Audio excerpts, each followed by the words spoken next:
Morning. Good morning. Good morning. If I could please ask everyone to take their seats.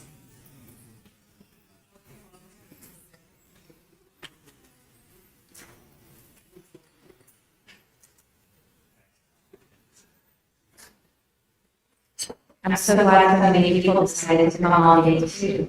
I guess we didn't warn you, so this will be an exciting second day. So on behalf of the Victims of Communism Memorial Foundation, it's my great honor to welcome you to our annual China Forum for Day 2. My name is Rita Lipson. I'm the Director of Government Affairs here at the Victims of Communism Foundation, and I will serve as your MC for the day. Today's forum brings together policymakers, scholars, journalists, human rights activists, and members of the public who share a common purpose: to better understand the realities of the CCP and advance the cause of truth, freedom, and human dignity. At the Victims of Communism, we believe that remembering the victims of communist regimes is not only an act of historical justice, it's a moral responsibility and a guide for shaping policy today. Through initiatives like China Forum, we aim to promote informed, fact-based dialogue about China's political system, its global ambitions, and its impact to freedom and human rights around the world. As we gather here, we're reminded that the issues we discuss are not abstract. They affect real people, from those imprisoned for their beliefs, families separated by repression, to communities around the world grappling with Beijing's influence. We're fortunate to have with us today a distinguished lineup of speakers who will help us unpack these complex dynamics. Individuals whose insights, scholarship, and moral clarity will deepen our understanding and I hope strengthen our resolve. So thank you for being here, for lending your time, your expertise, and your voice to this important conversation. And with that, I would like to call up Dr. Eric Patterson, President and CEO of the Victims of Communism Memorial Foundation.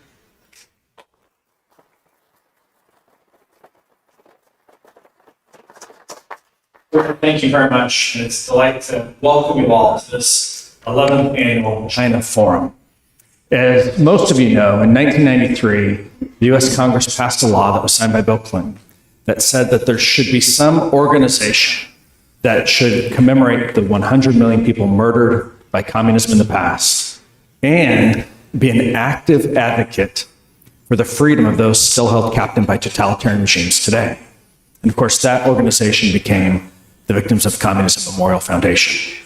And we do that work through education. We have student, teacher, and professor programs. We have curriculum and online training. We do it through the museum, just a few blocks from here. And I'd like to invite you, if you haven't been to the Victims of Communism Museum, just 2 blocks from the White House at McPherson Square, to come, to visit. It's part history museum, part art museum, and we always have a temporary gallery looking at more contemporary events. And then, of course, there is our policy outreach. And this program, in a sense, brings together leading thought leaders, policy experts, those with expertise on China. And what we do is we bring together the best of that knowledge and present it right here in Washington, D.C., for those who will be making decisions. And our China Studies team, led by Adrian Zenz, does that for the National Security Council, for the State Department, for the British Ministry of Defense, for the United Nations, and for governments, not just here in the United States, but literally around the world. Now, an event like this, of course, in this beautiful Willard Hotel, would not be possible without the generosity of sponsors, many of whom are with us today and listed in the program. I would like to direct your attention to our hero and freedom level sponsors, the Sarah Scaife Foundation, the Taiwan Foundation for Democracy, and Catherine Wendel's. Would you help me in thanking them for sponsoring this event?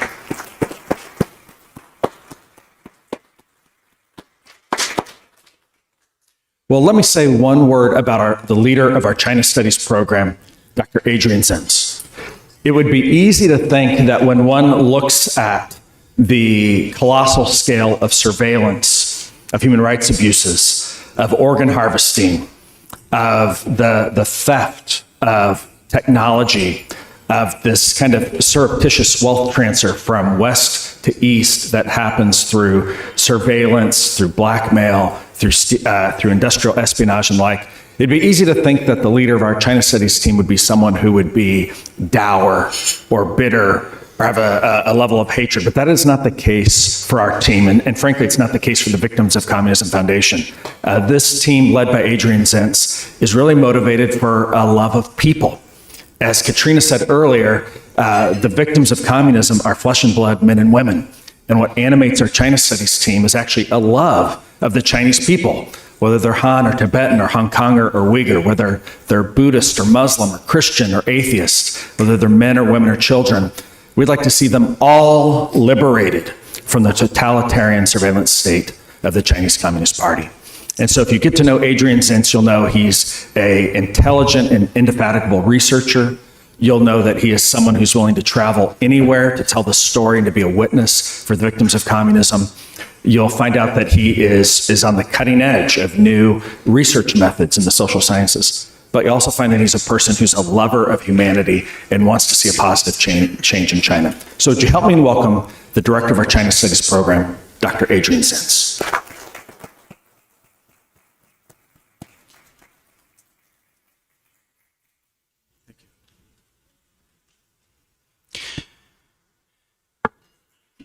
Esteemed guests, thank you so much for coming here this morning, and welcome to the 11th China Forum. The China Forum convenes experts and scholars with deep expertise on the People's Republic of China to understand Beijing's strategy and its global impact on our freedoms, our future, and our diaspora communities here in the United States. Our focus today is the dissemination of foundational research, of rigorous expert assessment, designed to inform responsible and strategic policy decisions. Long-standing views within national security circles posit a false dichotomy between the hard interests of security and the soft advocacy of human rights. This is a critical analytical deficiency. Global events and the strategies of autocracies like China and Russia demonstrate that human rights are not a peripheral concern, but are foundational to the national security, stability, and freedoms of Western democracies. The examples of China and Russia clearly demonstrate that a state's internal repression is foundational to understanding its external strategy. How an autocracy treats its most vulnerable citizens and minority groups is not a peripheral matter. It is a primary indicator of its strategic culture and international intent. Consider Beijing's actions in Xinjiang, Tibet, and Hong Kong. The vast apparatus of high-tech surveillance, forced labor, and cultural eradication is not merely a domestic atrocity. It is a laboratory for a scalable model of total social control. This model underpins its efforts to reshape global norms, export surveillance technology, and execute transnational repression against critics abroad. Similarly, Russia's systematic dismantling of internal dissent, the poisoning of political opponents, the eradication of independent media and the crushing of civil society, all of these phenomena were the essential domestic prelude to its full-scale military aggression in Ukraine and its persistent hybrid warfare against Western democracies. Therefore, understanding the human rights violations these autocracies perpetrate is not a niche exercise, but it's the foundation for understanding their strategic mindset. To successfully counter the efforts to make the world safe for authoritarianism and protect our own freedoms, we must treat the internal conduct as a core national security imperative. To this end, we must recognize the primary threat is not merely of a military nature, but a long-term attack on the very foundations underpinning the rules-based global order. This system is the principal bulwark against the global system of autocracy defined by coercion. Our first duty is to vigorously defend this architecture. Eroding these norms, whether through indifference or cynicism, is a direct concession to the autocratic or communist worldview. We must champion the mechanisms of accountability that revisionist powers seek to neutralize. This defense is credible only if mirrored by an unwavering commitment to our own foundational principles. Our strategic advantage rests on legitimacy derived from the rule of law. Our freedoms are not arbitrary privileges. They are the political expression of fundamental human rights. The authoritarian model that might makes right posits absolute state power and contingent human dignity. In contrast, liberal democracy believes that power is subordinate to law and that the state exists to protect inherent rights. These values, therefore, are our most potent strategic asset. With this in mind, we look forward to a day of engaging analysis. Our vision is to move beyond siloed analysis and grasp the interconnected nature of Beijing's strategy from its economic foundations to its global ambitions. Today, we will explore tainted trade and global standards, analyze strategies for countering Beijing's strategic aggression on the international stage, and confront the global implications of its techno-authoritarianism. We will also hear an analysis of Xi Jinping's latest strategy and speak with the renowned historian Frank Dikötter, whom we will be presenting today with the Victims of Communism Lee Edwards Award for Outstanding Scholarship. That'll be this afternoon. Thank you for coming, and please enjoy this event.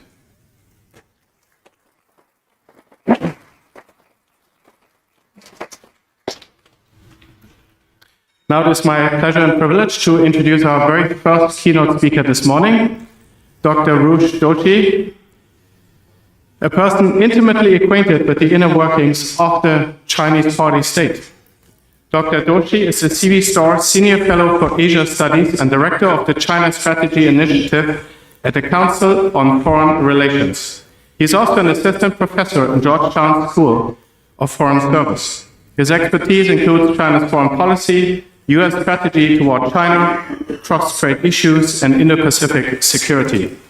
Before joining CFR, Doshi was Deputy Senior Director for China and Taiwan at the National Security Council, where he served from 2021 to 2024 and helped manage the NSC's first China Directorate.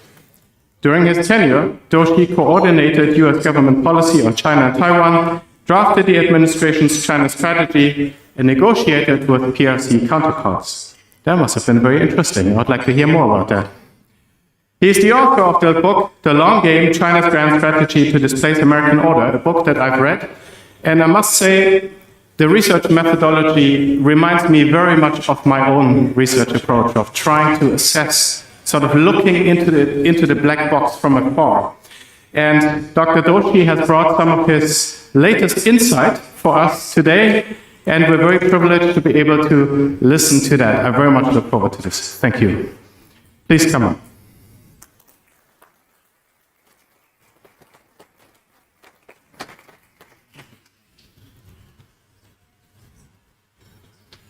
Well, good morning. I want to thank Dr. Zenz for that very generous introduction, especially suggesting that our work shares a common methodology. That really flatters me more than it does him, and I appreciate him for that.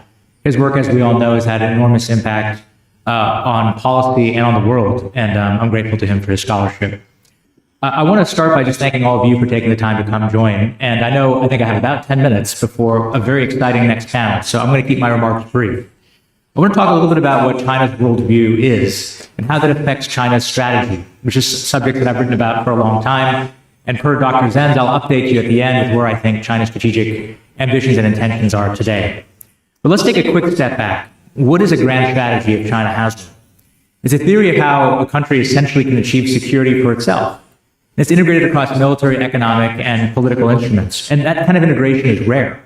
So when that kind of integration happens, it allows a state to punch well above its weight. And in China's case, you already have a heavyweight, so that's a pretty significant thing if it exists. If China has such a strategy, it lives in the Chinese Communist Party. And there can be no proper discussion of China's foreign policy without thinking about the party, as Adrian mentioned just a moment ago. The way the party looks at the world, the way it governs its own people has implications for how it acts internationally. We have to remember that the Chinese Communist Party was formed in the ferment of the Qing dynasty's decline after a century of humiliation. Nationalism sets the direction of the party. And actually, if you go back and you read the top, Chinese party members, and even before that, the nationalists who inspired them, you find very clearly that the goal has always been kind of rejuvenation of China, defined not just in terms of prosperity, but in terms of being able to overtake and surpass the West.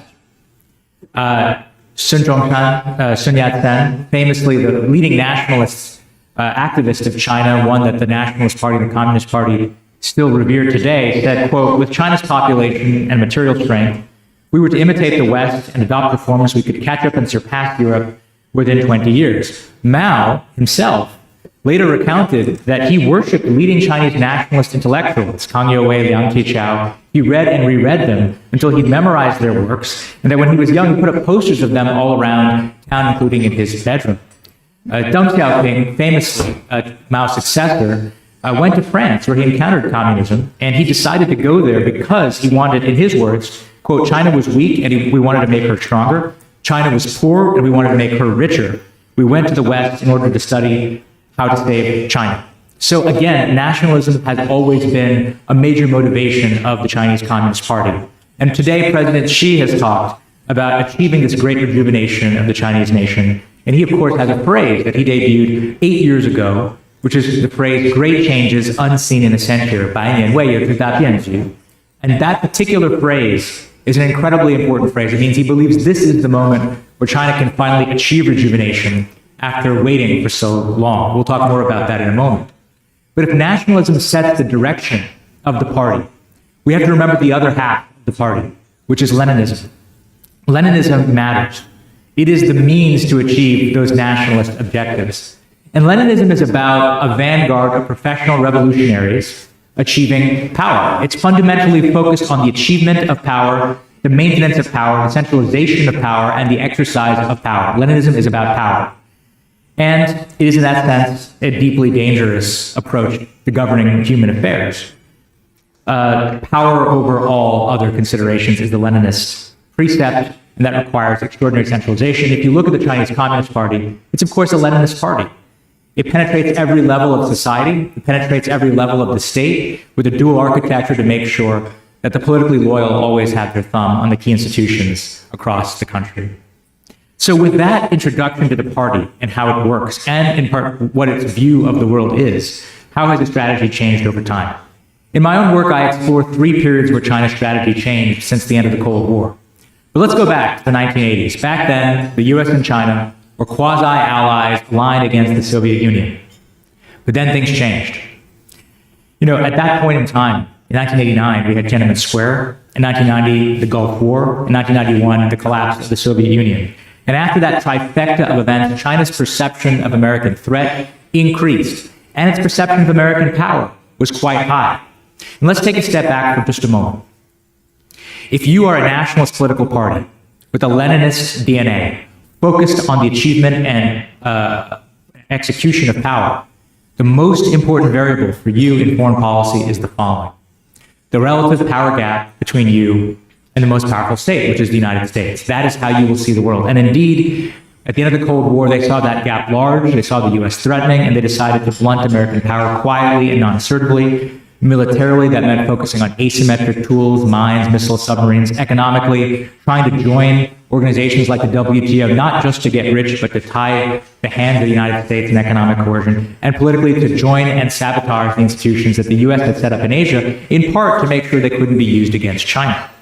And that strategy continues until 2008, when again, that key variable that I mentioned changes. This time, China's perception of American power had fallen after the global financial crisis. And we see China move from a blunting strategy under the precept, the strategic guideline, the 战略方针 of 韬光养晦, hide capabilities and buy time, to the new precept of actively accomplishing something, 积极有所作为, which is deliberately put in a dialectical relationship with the prior phrase. This was an adjustment in China's strategy, and the focus now was on building the foundations of order in Asia, and that is what China did. Militarily, it moved from focusing on keeping America out of the region to building the capabilities to be able to project power within Asia, capabilities that today we are now reckoning with. Economically, it went from trying to tie us down to actually investing in its own ability to use economic coercion against others, whether sanctions or beneficence through the Belt and Road. And finally, politically, it went from sabotaging American institutions in Asia or allied institutions in Asia to setting up its own, whether those are banks or new regional security organizations, to become the leading state within the Asia region.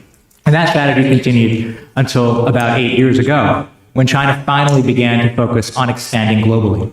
And this brings me back to that phrase I mentioned, President Xi's phrase, great changes unseen in a century.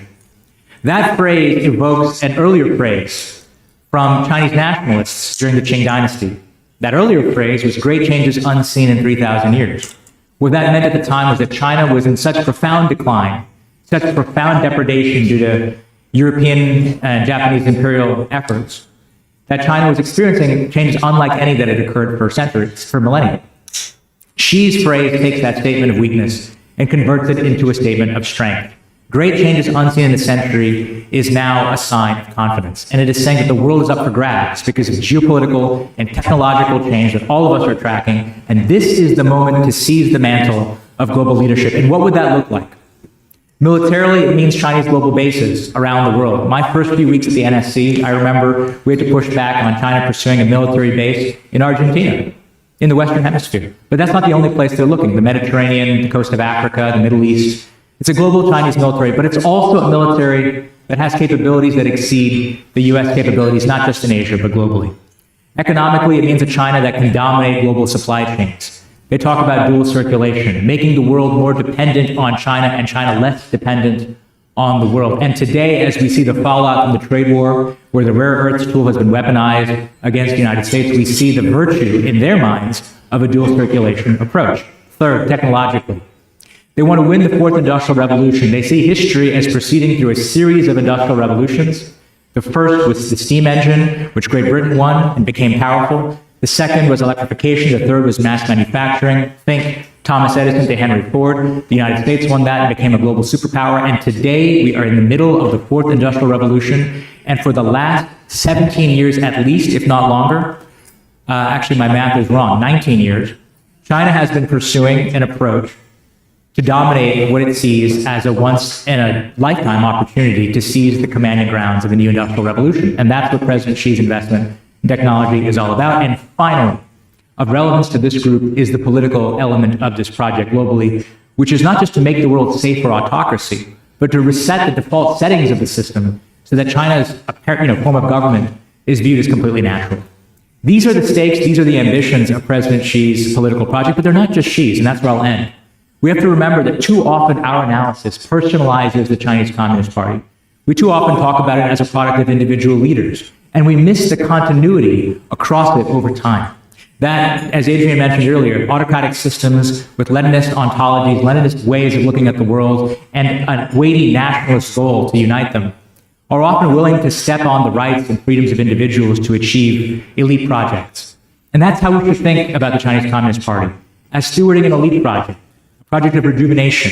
And in pursuit of that project, it's willing to do all kinds of things because it follows a simple logic of power. Just like Lenin, just like Mao, just like Stalin, and many others, Deng, and so on. That is why it's important for this group to keep focusing on how the party thinks, how it acts, how it sees the world, and what motivates it. The stakes are enormously high. The moment right now is challenging. The United States faces enormous headwinds in its competition with China. We shouldn't underestimate China either. It is the world's foremost industrial state. It has incredible technological advantages. It's also militarily quite formidable. But this country has its own strengths as well. And over the course of the rest of this forum, I hope we have the chance to explore them. I want to thank all of you for your time and Adrian for his scholarship. Thank you again.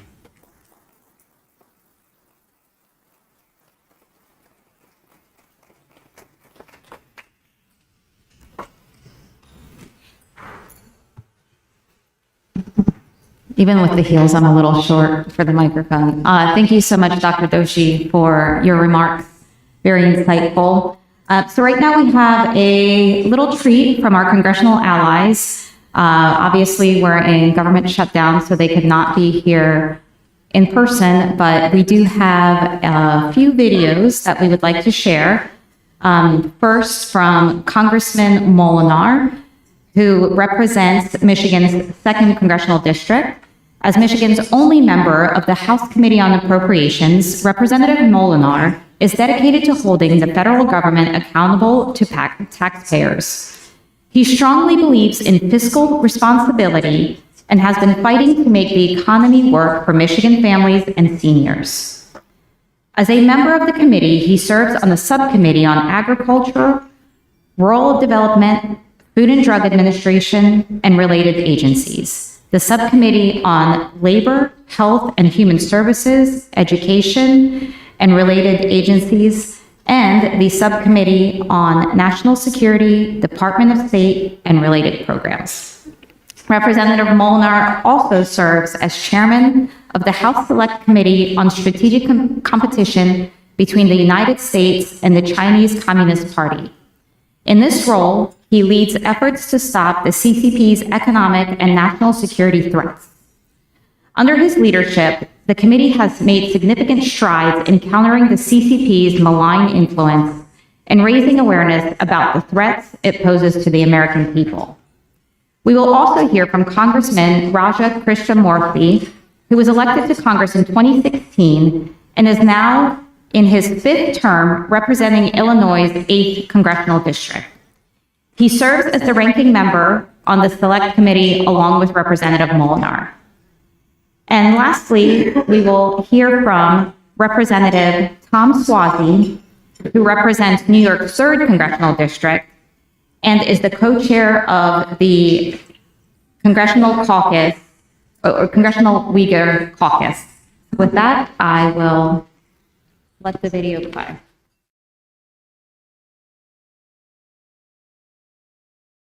Well, good morning, and thank you so much, Chairman Molinar, for joining us here today. I know you cannot be physically present at the China Forum. We had you last year for a fireside chat with Krishnamurthy. I've prepared a couple of questions here. Things have been very interesting this year. The dynamics between the US and China are never dull, so thank you for joining us. Well, thanks for having me. It's good to be with you again, even if we can do this virtually. Well, let's dive in. It's been an interesting year for sure. Things are never dull. And as we know, the Select Committee on the CCP has played a crucial role in identifying, publicizing, and countering the threat posed by Beijing's tactics, by the CCP's aggression. Now, how do you assess the committee's achievements this year compared to the last? Well, we continue to be a force multiplier for a number of committees, both in the House and in the Senate. When you consider legislatively, the National Defense Authorization Act has a number of our key priorities involved, from outbound investment to biosecure legislation. We've been looking at policies related to rare earth materials and supply chains. We're going to continue to raise the issues in terms of the genocide happening and the human rights abuses. So there are policies relative to economic security, national security, as well as human rights that we are putting a spotlight on the nefarious activity of the Chinese Communist Party. Indeed, indeed. It does sound like there has been a lot of very important work happening.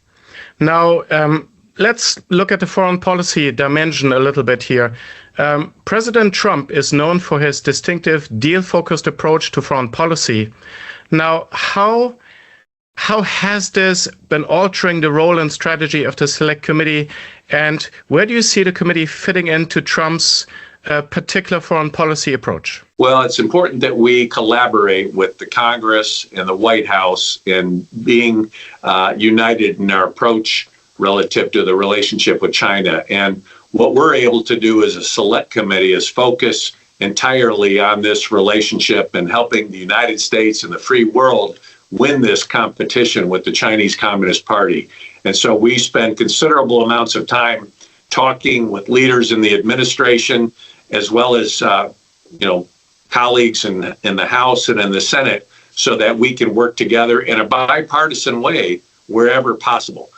Where does this come into play? Well, it comes into play in trade policy. I was really pleased that the president, right out of the box as the new president, put tariffs on China because of the fentanyl crisis. Our committee did an investigation that showed China was not only turning a blind eye to their manufacturing of fentanyl precursors, but they actually had a direct government subsidy for chemical companies in China that would manufacture the precursors for fentanyl that's poisoning hundreds of thousands of people around the world. And they were giving them a tax subsidy to do that. Couldn't sell it in China, but if they exported it, they would get that subsidy. That's amazing. I guess I must have missed that. Now, what do you expect from a potential deal between Trump and Xi Jinping? What are your primary hopes, and do you have potential concerns regarding whatever might transpire? Well, I think the president has shown he's willing to talk with anyone, and he is a very good negotiator. I know there are things that China is doing right now, Xi Jinping is doing, to try and leverage as much as possible. So, for instance, he's not buying American soybeans. He's putting these restrictions on rare earth elements that disrupt the supply chains of countries around the world. And he's doing these things, and he's becoming more aggressive, trying to promote extra areas of territory in the South China Sea and other parts of the world where they're violating international laws. My sense is what he will try and do is negotiate and say, well, I'll buy a few soybeans. I'll let some access to rare earth materials, but do a limited approach in these negotiations. In an increasingly bipartisan Washington, the Select Committee has always been notable for its bipartisan approach. Now, one of the things I think that everybody is also curious about is, has the committee, in your opinion, been able to maintain the bipartisan dynamic? And if yes, what factors have been key to its success? I think the key with our committee is we want to be united in presenting a strong viewpoint that reflects America and American values. As we enter the 250th anniversary of the signing of our Declaration of Independence, we have a lot to talk about in terms of the values that this country benefits from. And you look at the, founding documents, that's what unites us as Americans. And so we need to keep building relationships to work together on these things. But just in terms of a contrast, you think of the Chinese Communist Party. They don't view their job as to secure the rights of their citizens. In America, we view the government's job is to govern with the consent of the governed and to secure the rights of our people. And when you look at human dignity, we talk about being endowed by our Creator with the right to life and liberty and the pursuit of happiness, and that's an unalienable right. In China, they don't have those rights, and the Chinese Communist Party is the most oppressive on its own people, both mainly in China. We've seen that now more in Hong Kong with Jimmy Lai being imprisoned. We see pastors being rounded up and imprisoned in China. We see them trying to export this to other parts of the world. And that's the vision for communism, not to allow religious liberty, but actually to replace faith with trust in the Chinese Communist Party. Well, Chairman Molinar, a lot of important work remains, and I would like to thank you so much for speaking to us about this important topic, about your work and the upcoming priorities. Thank you indeed. Thanks for having me. Hi, everybody. I'm Congressman Raja Krishnamurthy of the 8th District of Illinois and the ranking member of the Select Committee on the CCP. I'm sorry I can't be with you at the Victims of Communism Memorial Foundation event, but I'm there in spirit. I just want to thank you for all the good work that you're doing. As you know, our committee tries to work on a bipartisan, constructive basis to win the strategic competition between the United States and the Chinese Communist Party. And that competition also involves a competition of systems of government. Are we going to go the authoritarian route of the CCP? Or are we going to go the democratic route, which we are proud to strongly not only advocate for around the world, but of course practice here in the United States. This competition of systems of government is as important as the technological competition or the economic competition. Why? Because an authoritarian system leads to the persecution of minorities, Uyghurs, Tibetans, dissidents, Hong Kongers, and the list goes on and on. We are going to continue to advocate for their rights, for their full liberties, for their freedoms, just as we would advocate for freedoms here in this country and around the world. So thank you for everything that you do in assisting us in winning this competition of systems of government. And I can't wait to thank you in person as well. Thank you so much, and God bless.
Thank you. All right, and those were our congressional allies. We are sad that they're not here with us in person. It would have been a lot more lively, I'm sure, as it was last year, but there's always the following year. So I would now like to introduce our first panel of the day, which is the Forced Labor and Global Standards, Building Resilience Against Human Rights Abuses and Tainted Supply Chains. It will be moderated by Dr. Adrian Zenz, with panelists Judy Gerhardt, Research Professor for the Accountability Research Center, American University, and Samir Goswami, Director of Forced Labor Programs, Global Rights Compliance. Please join me upstage.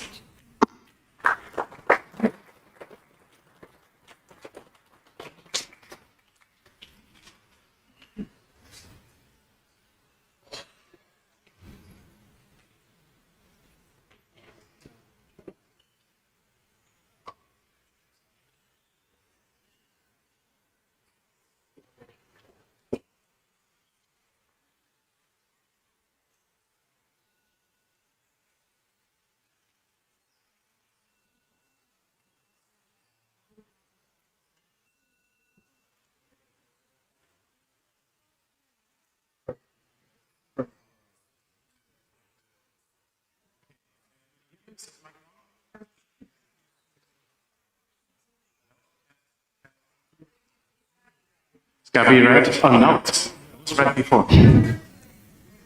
Now it's clear. Well, thank you so much. Thank you, Judy and Samir, for joining me today at this panel.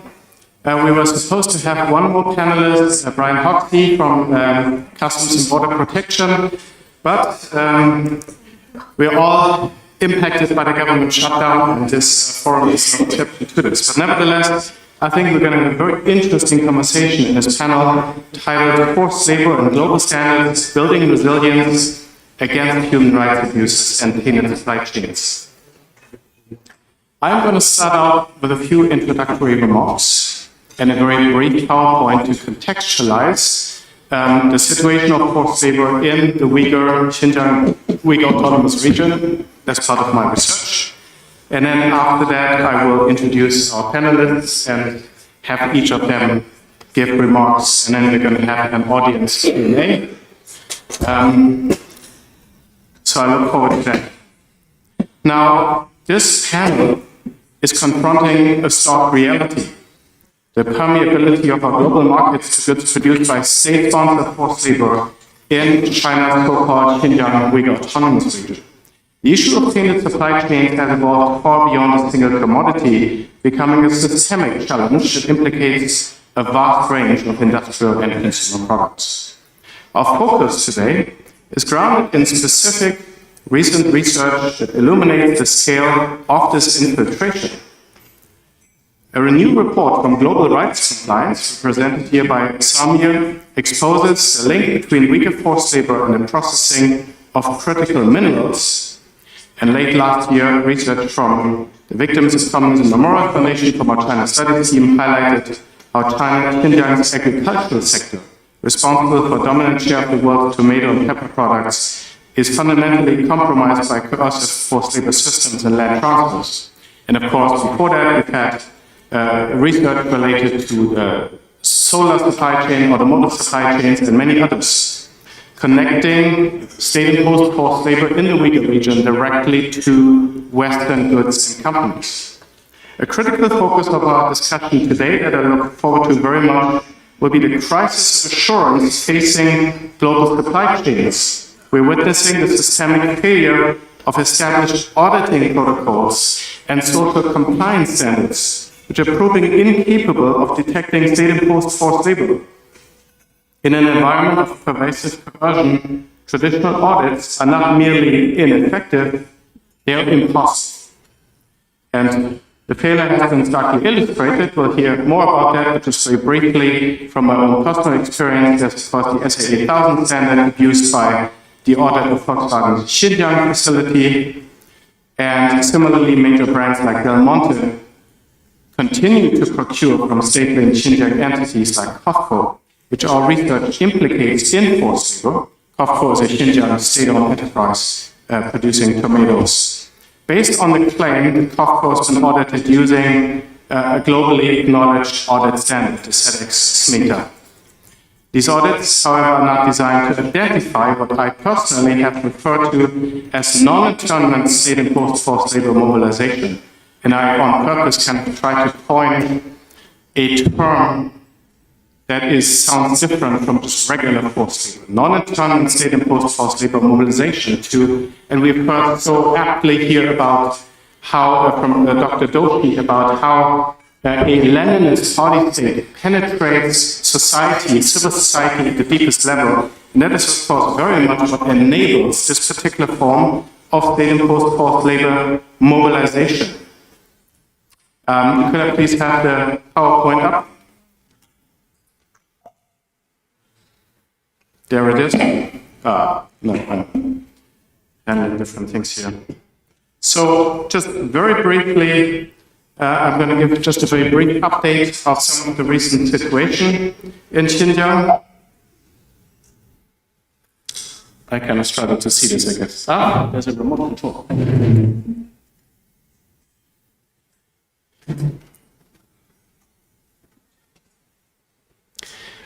And of course, we've had, you can see the three faces of three different party secretaries that the region has had recently.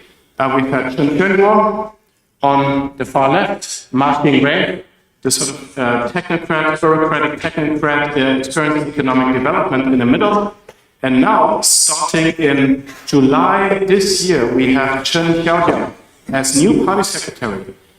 Somebody with a strong background in ethnic assimilation, ethnic work, united front, so ideological assimilation, and party discipline, a very, very interesting choice from a political perspective.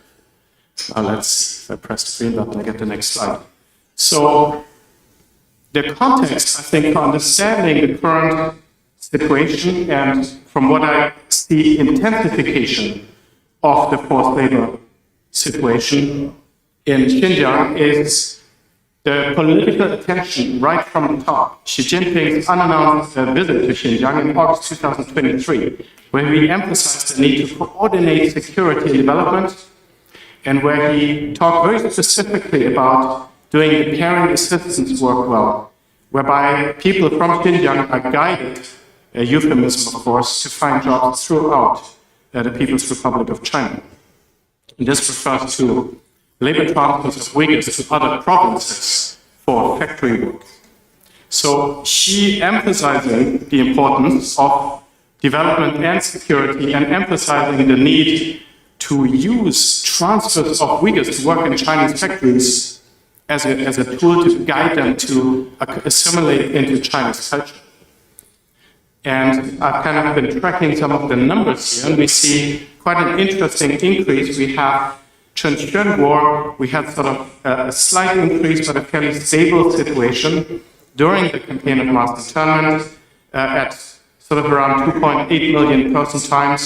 It's measured in person times because a person can be transferred more than once in a given year. So it's counting how many persons are transferred how many times together. Then we saw at the beginning of the 14th five-year plan from 2021 to 25 an intensification of work requirements. And you notice between 2019 and 20, the numbers went up significantly. What happened?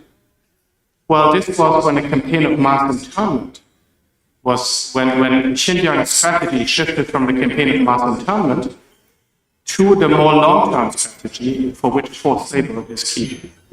So shifting from mass internment to mass forced labor is part of what we're seeing here. We then had a slight dip under zero COVID. We had Ma Xing-wei come in. Ma Xing-wei came in as a technocrat experienced in promoting economic development and very much intensifying coercive labor programs, and of course zero COVID was a challenge. And I think that's part of why Xi Jinping's discourses in 23 reflect a certain anxiety, a risk perception. There's an increased intensity. I'm summarizing now quite a bit of analysis here in a short amount of time, but basically what we have seen since the end of zero COVID and the continuation of the policies in the region is an increased focus on Uyghur employment, particularly in southern Xinjiang. And I think that is part of what is driving the record numbers that we now see at 3.34 million person times in 2024. It is always good to remember that forced labor is part of a wider genocidal system. It promotes, labor transfers promote the separation of parents from children, family separation, the dismantling of organic community, the so-called optimization of ethnic population structure by reducing Uyghur population density in their homeland. Birth control is being enforced even by the Chinese companies who employ transferred Uyghur workers, and cultural assimilation is the workers must speak Chinese and cannot practice their religion. A very interesting phenomenon that I'm tracking, I've not yet published on it, is a drastic increase in labor transfers to other provinces after 2022, after the peak of zero COVID enforcement. As a baseline comparison, Xinjiang transferred about 25,000 laborers annually to other provinces between 2017 and 19, and these labor transfers constitute only about 1% of all transfers, but they disproportionately target Uyghurs. Now, between January and October 2024, Kashgar Prefecture, one Uyghur, predominantly like 95% Uyghur prefecture alone, transferred over 20,000 rural surplus laborers to the provinces. So, one prefecture transferring nearly as many as the entire autonomous region did before. So that's quite a, and we don't have numbers for all of Xinjiang. These numbers, they stopped publishing them after 2019. But this is quite a drastic, especially, of course, extrapolation is always a risky undertaking, but still, this I think, this is consistent with the political narratives that I'm seeing. This is consistent with the political intensification of employment mandates, especially focused on southern Xinjiang. Now, this is also affecting trade. Xinjiang's foreign trade growth has been double digits after a slump and then a single-digit growth in 21. Between 22 and 25, we've had double-digit growth. 57%, 47%, 22%, and now 28% growth in the first half of 25 compared to the same time period in 24. And what we see is the share of southern Xinjiang in manufacturing and exporting of all Xinjiang's foreign trade has increased and is now stable at a high level of about 1/3 of the entire region, we have to understand, just in recent history, southern Xinjiang did not really export. They didn't really export hardly anything. This is a new development that's part of intensified employment requirements, that's part of political pressure, and this is connected to the forced labor drive. And the forced labor drive is being monetized. And this is only the direct trade, of course, which is a drop in the bucket. Most goods that, for example, we receive from Xinjiang, or the CPP status, 86%, for example, of CPP's detentions under the Uyghur Forced Labor Prevention Act are goods from Thailand, Vietnam, and Malaysia. And of course, just yesterday, we had news that there's a new trade agreement between the White House and Malaysia with language related to forced labor and to Section 301 of the Tariff Act, and talk about high-risk areas of forced labor. Now, it will remain to be seen what that actually means in practice, but still, this, I would say, from the eye of somebody who looks at this topic, this is something that has the potential to really to curb transshipment and evasion of the Uyghur Forced Labor Prevention Act. Very briefly, labor transfers are connected to many other phenomena, in particular land transfers. The taking away of land use rights from Uyghurs. We see dramatic increases. You see here from close to 0% to nearly 40% in the course of 20 years. As Uyghur farmers are experiencing dispossession. Now, this is my last slide. And it just kind of just to contextualize here, Xinjiang is now going on the offensive regarding US sanctions. And the Chinese government is actively punishing Western and other companies who are complying with US or other Western sanctions on forced labor. From the 2025 Xinjiang Uyghur Autonomous Region Work Plan, we have the text that says that mandates officials in the region to, quote, actively carry out the struggle with foreign entities in regard to Xinjiang, respond to US sanctions, resolutely defend the production, operation, and development interests of Xinjiang's enterprises, and resolutely defend the rights of people of all ethnic groups in Xinjiang to work and find employment, a euphemism for a massive system of coerced labor of various kinds, of course, that we are seeing in the region. Now, this is a prelude to our distinguished panel here and a slight overview. I would like to now turn to our esteemed panelists here, experts in the field. Very glad to have you. Judy Gerhardt.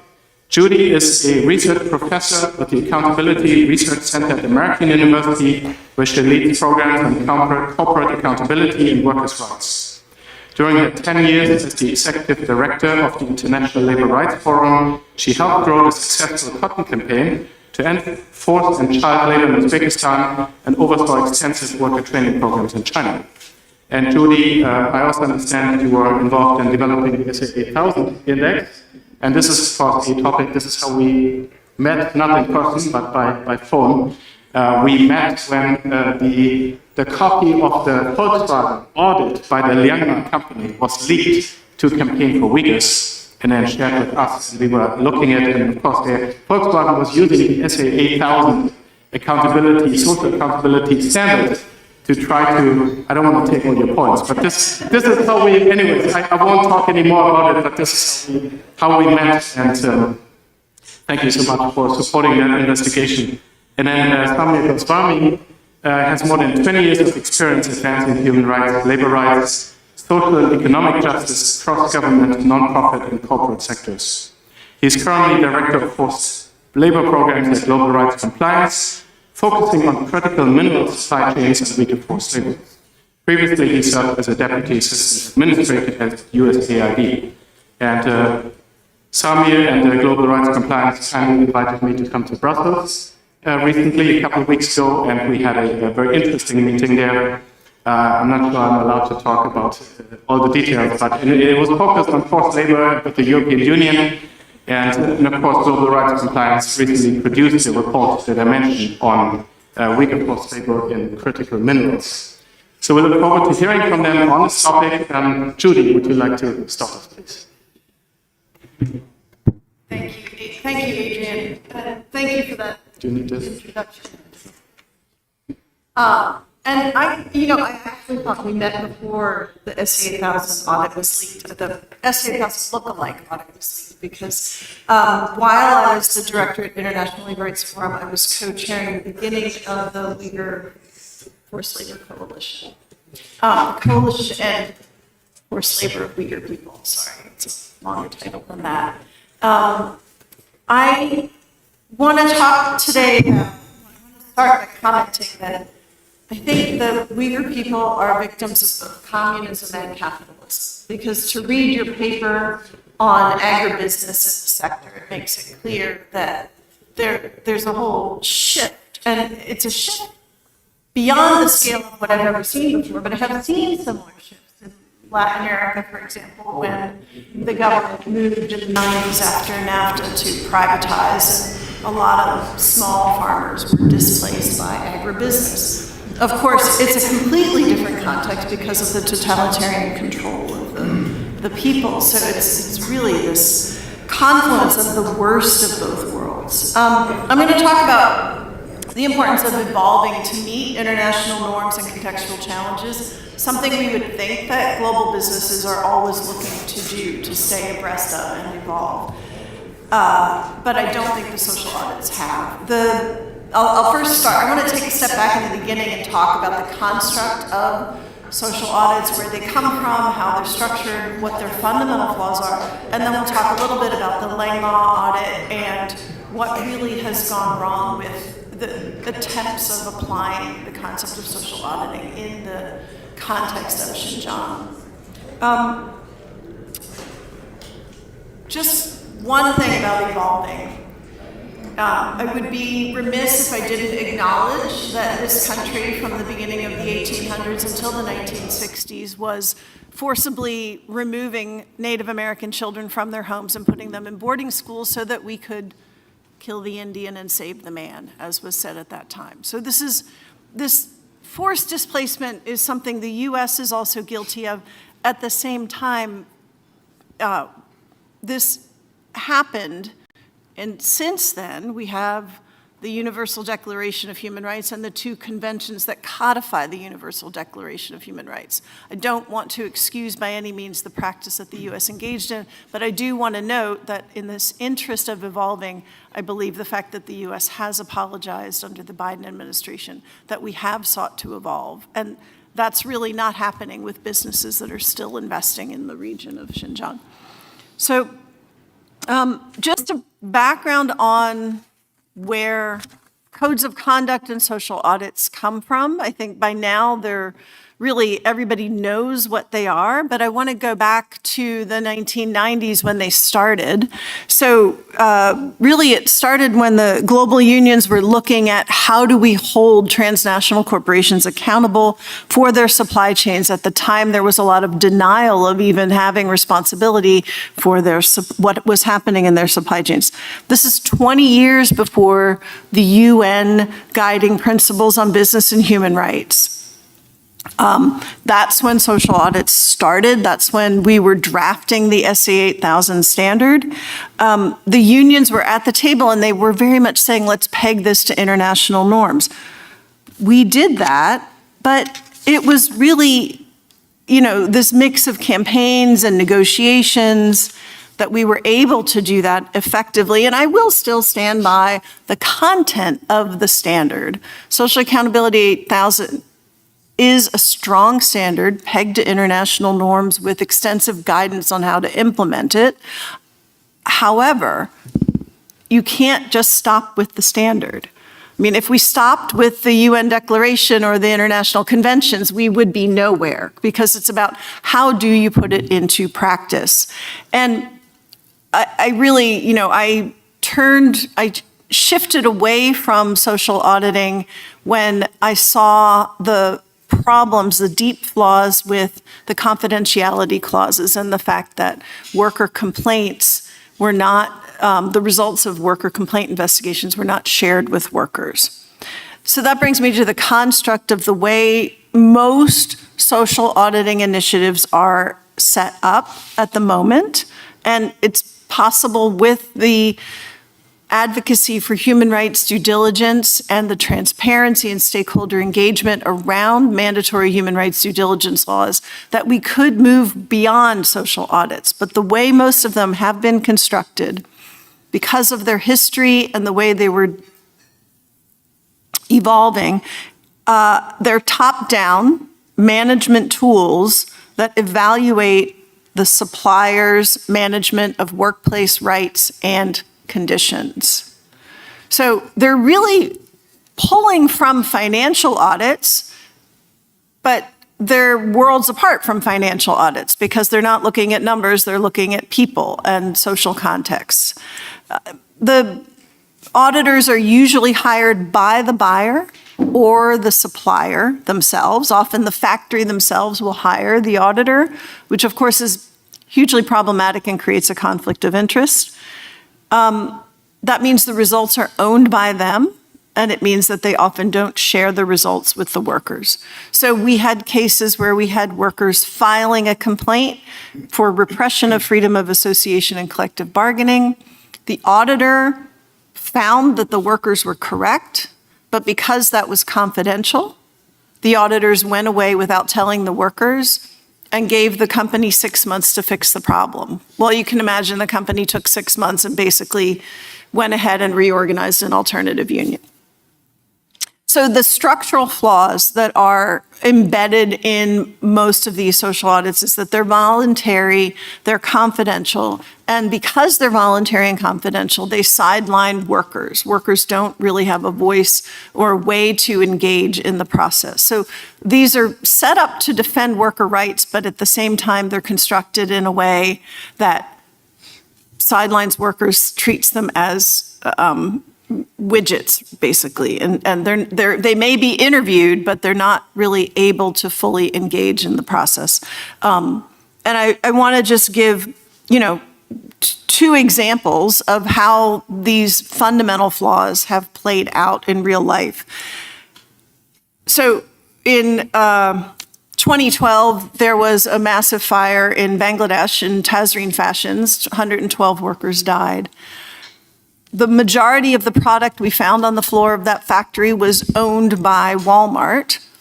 Walmart's response was, we audited that factory, we left that factory. We don't know why they left the factory, it's confidential. For all we know, it was a fire hazard, we don't know. But the point being, if you found a flaw, why didn't you share it? Why didn't the workers know? The second one is Rana Plaza.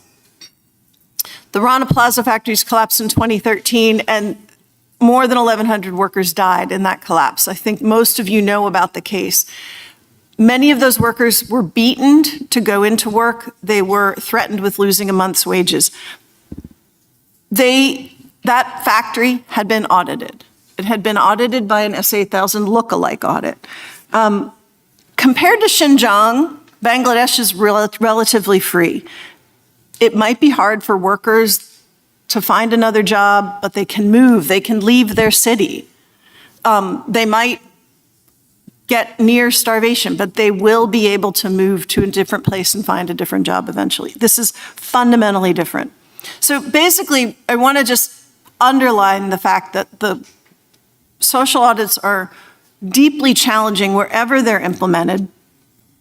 And they have not really evolved with the stakeholder engagement elements. They're beginning to evolve.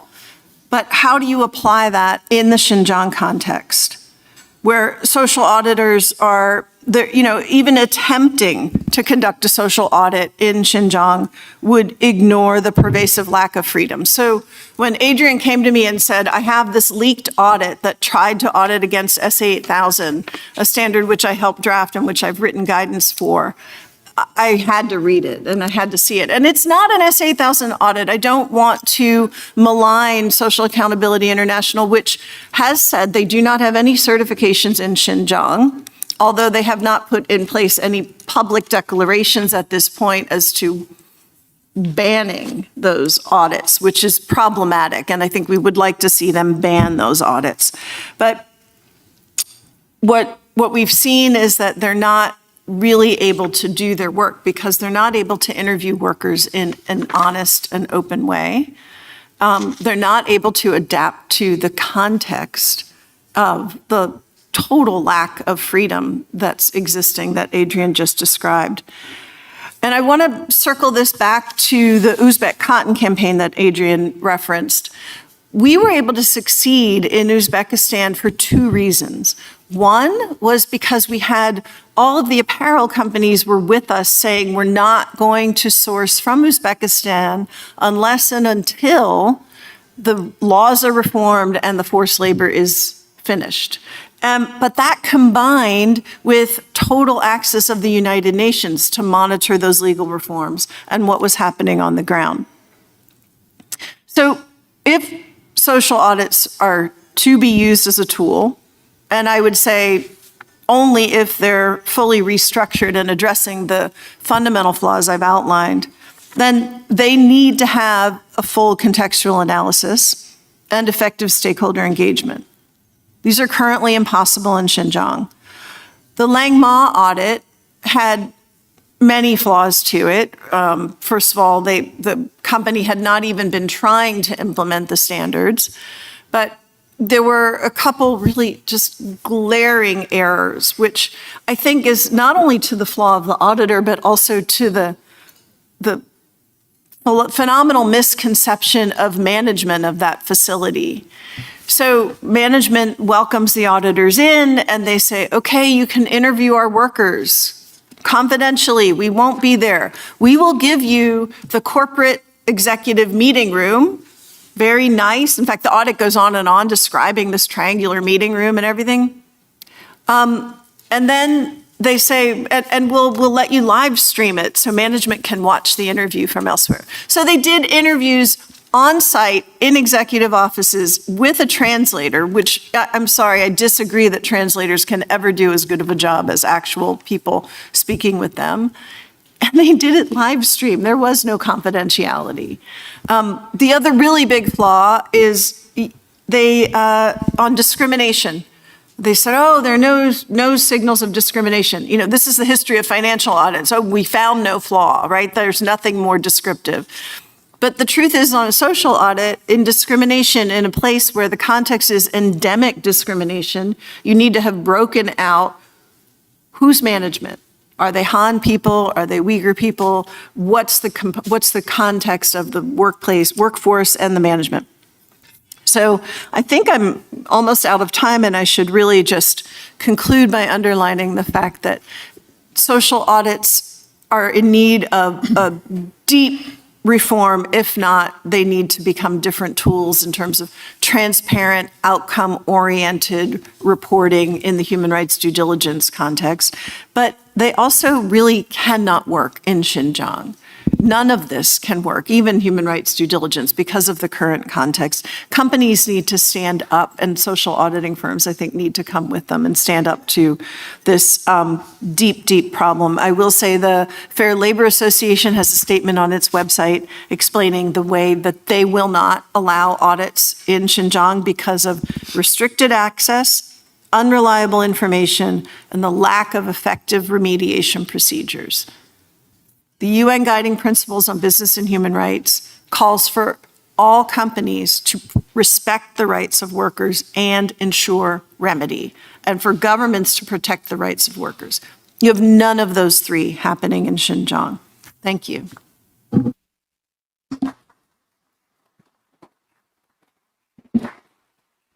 Thank you very much. Just very quickly, before we go to Samir, I should mention that for audience Q&A, it's going to be in written form. So if you have a question for us for the Q&A, which we're going to have after the last panelist, we have ushers going around. They're holding up their hands right now with cards and pens. And please do write down your questions for any of us up here. Thank you so much. Samir. Thank you, Adrian, and Judy, thank you for that. Got a little spicy there, I appreciate it.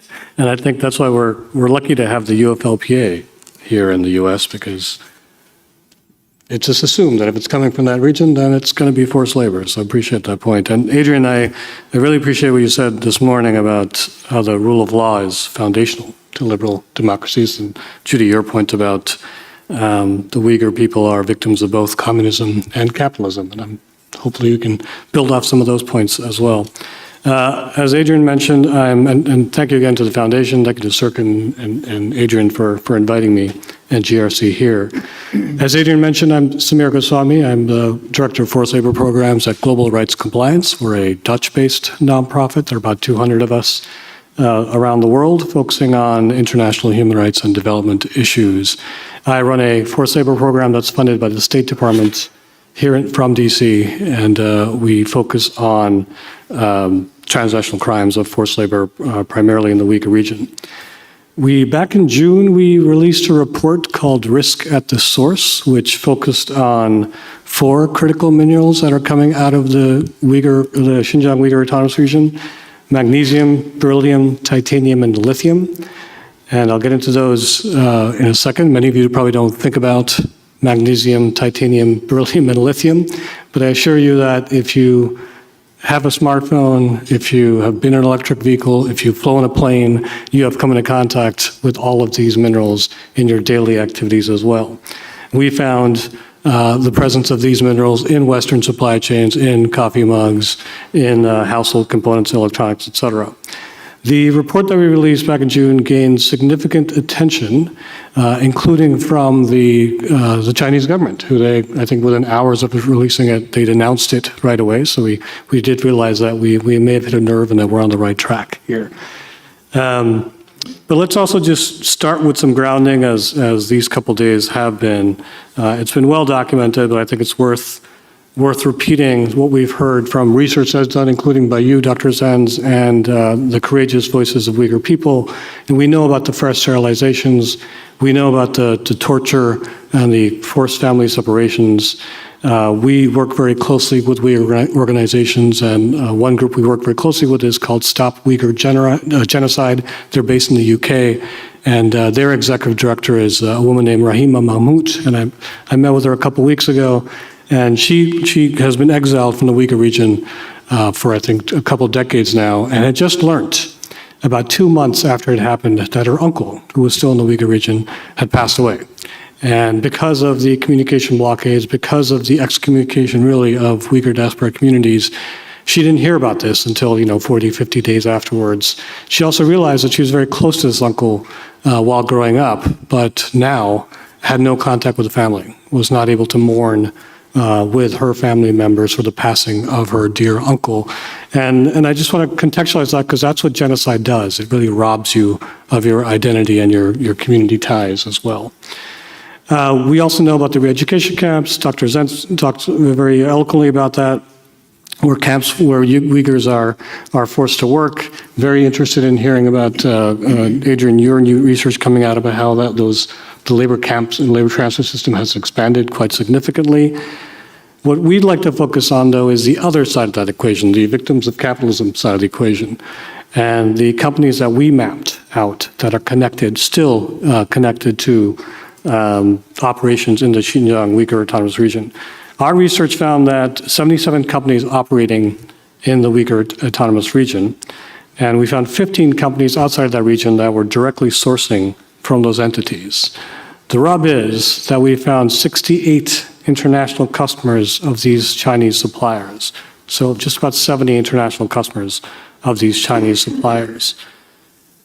And of those 68 customers, these are brand names that you and I use every single day. They're Sherwin-Williams, Valspar, Walmart, Disney, Quaker Oats, Coca-Cola, Starbucks, Costa Coffee, Nescafe, things that we use every single day.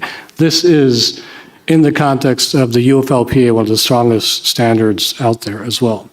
I also want to emphasize that we did not have access. We're a nonprofit. We didn't have access to any classified databases to do this research. We did open record searches to find this information. It took us about a couple of years to do so, or 18 months or so to produce this research. But we used open source intelligence for this. And I make that point because we're a nonprofit, a small nonprofit, doing this research in partnership with other researchers as well. But if you're a company and you're in the business of investigating your supply chain, because it's the right thing to do, but also because of the UFLPA and the strong international standards that we have, you should be doing this research every single day to find out what is your exposure to the Uyghur region of China and divesting from that almost automatically as well. Yet that is not happening. The Chinese government is doing a very good job of both obfuscating the supply chains. They're also doing a very good job of cracking down on any people raising awareness about the presence of forced labor in the Uyghur region. However, we also found that many of the sources that we looked at were Chinese Communist Party published documents. There are entities in the Uyghur region that own this production that are ending up in trade shows in Western markets as well. They're openly, and they have the name Xinjiang in their companies, and they're openly advertising this. This is how brazen the Chinese government has become as well. We found that these extractive companies in the region rely heavily on the state's labor transfer schemes, and now increasingly so with the Uyghur, the labor transfer program as well. And ultimately, these weak labor and environmental standards and opaque distribution systems all serve to artificially deflate the costs of goods made in the Uyghur region, creating an unfair playing field for legitimate businesses. And, we talk a lot about, of course, the moral crisis that is and our support for the Uyghur people, because none of us believe in genocide, including our policymakers. But it's also an economic security crisis that disadvantages American businesses. This is something that, Adrian mentioned the recent trade deals that we've heard about. Even the USTR mentioned that labor exploitation is a detriment to American businesses as well. Simply put, state-imposed forced labor is unlawful. It creates a race to the bottom and allowing the PRC to flood global markets with artificially cheap goods that undercut American businesses while tightening its control over minerals vital to aerospace, defense, consumer products, and other household technologies that we use every day. I have to say, though, that I think we've enabled this in the West to happen. I think the point was made by the keynote speaker earlier about how the Chinese government has developed an economic system where they exert a lot of power in the markets, and we've enabled that to happen. We have openly allowed American businesses to source from those regions as well. And now we need to do more to end that, and we can. So some of the recommendations that we have is, first of all, American businesses, European businesses, and others, we need to find alternative sources, period. And what we also need to do is reinvest in global labor programs. We have cut in the past few months $750 million in global labor programs. These are programs that American businesses relied upon for industries and emerging economies to develop fair labor standards, to develop industries with fair labor standards so that Americans could compete openly, American businesses could compete openly. And we have an opportunity now, as we're looking for alternative sources for critical minerals, to help develop those supply chains in developing economies as well. Secondly, we do this all the time. Our nonprofits focus quite a bit on engagement with businesses and other governments. The UFLPA is a global standard.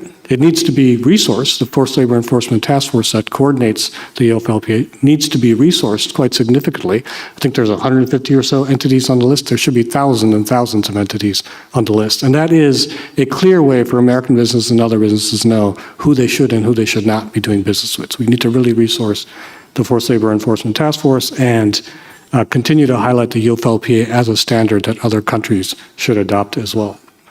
Third, and I think to me personally this is a very big motivating force, especially in the era of decreased development dollars, is government procurements.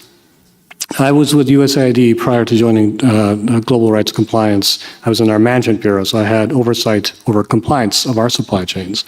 And we did a couple of audits in our ICT supply chains, our information and technology supply chains, to see if there was anything coming into these US government supply chains from the Uyghur Autonomous Region. So I asked my team to do a quick audit. I thought for sure that they're going to come back with there's absolutely zero exposure that we have to the Xinjiang Uyghur Autonomous Region. To my surprise, we didn't find definitive answers, but we found some exposure in the third and fourth tier of our supply chain, potentially, to XUAR, which of course is a big problem for us. So we convened in the interagency on how to solve these issues, because it's not just our supply chain and one entity. If it's one U.S. government that's procuring these goods, others are as well. But what I was pleasantly surprised when is as a buyer, we called in some of the large technology companies that we were buying from. We called them in as their buyers to say, hey, we found potential links. Show us your research. Show us how you are in compliance with the UFLPA. And I'll be honest, these companies, they responded quite quickly because they wanted to make sure that they weren't ostracizing a key customer as well. Pleasantly surprised because I've been an advocate most of my life, so it's great to actually have some power over some companies for a change. Fourth and lastly, we need to always listen to Uyghur-led groups and Uyghur diaspora communities. We try to do so at GRC. I know the U.S. government does a good job of inviting Uyghur diaspora groups to testify to Congress, et cetera. We must always be taking the lead from Uyghur diaspora groups as well. So thank you again for the invitation, and look forward to the Q&A.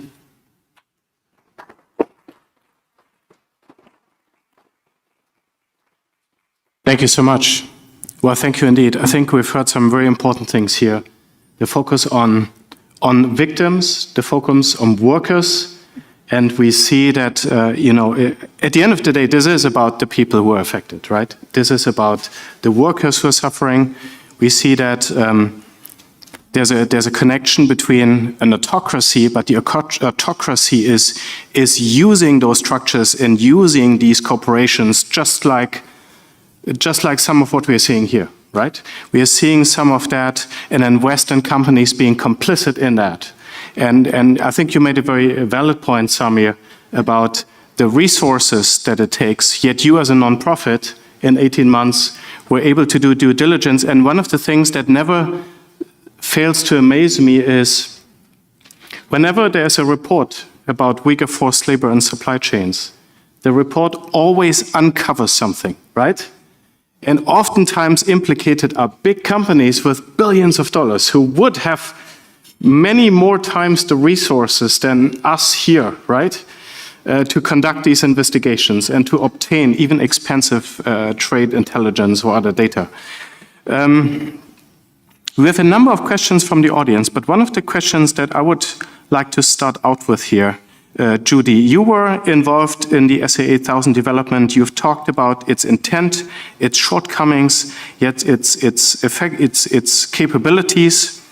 It must sort of pain you when companies like Volkswagen or Del Monte, this was the other example, Del Monte replied to myself when I asked them about that they obtained. We had data that they got tomatoes from Xinjiang state-owned company, COFCO. And they replied saying, well, we have, COFCO has produced a SEDEX SMETA corporate audit, stating that they're free of forced labor and we will continue to source from them. Now, this is Del Monte based in Singapore, and then they have like a bifurcated supply chain, because they, the United States and the Europeans are now going to come eventually.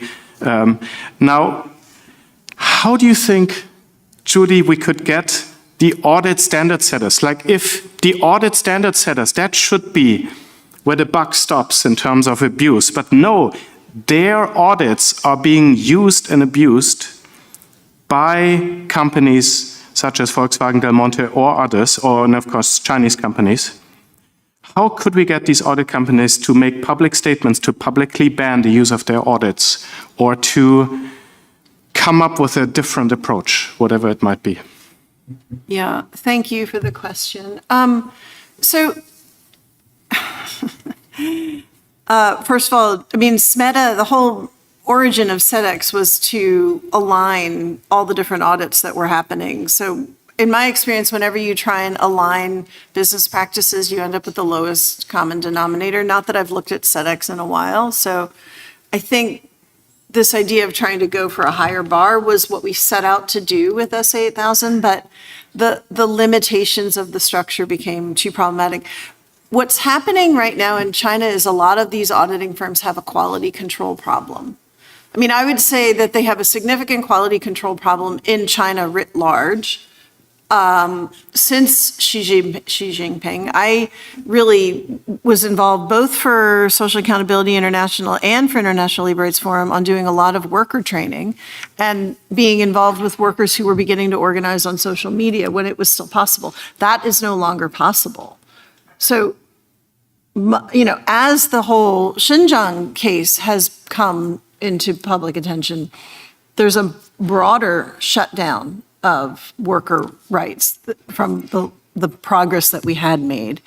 How you get the social auditors to make a public statement. So in 2020 in the Wall Street Journal, there's an article that references 5 social auditing firms that made a public statement. But currently today, I'm not finding those.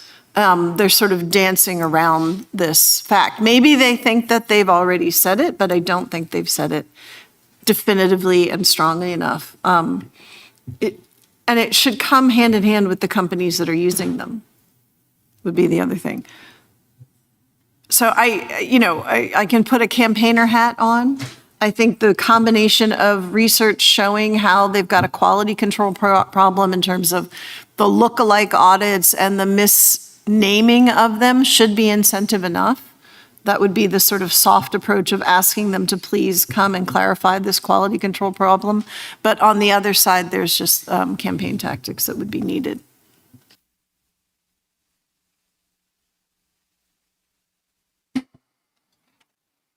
I really had hoped to get MCI into more trouble here, but that didn't work out, so maybe next time. The ones who gave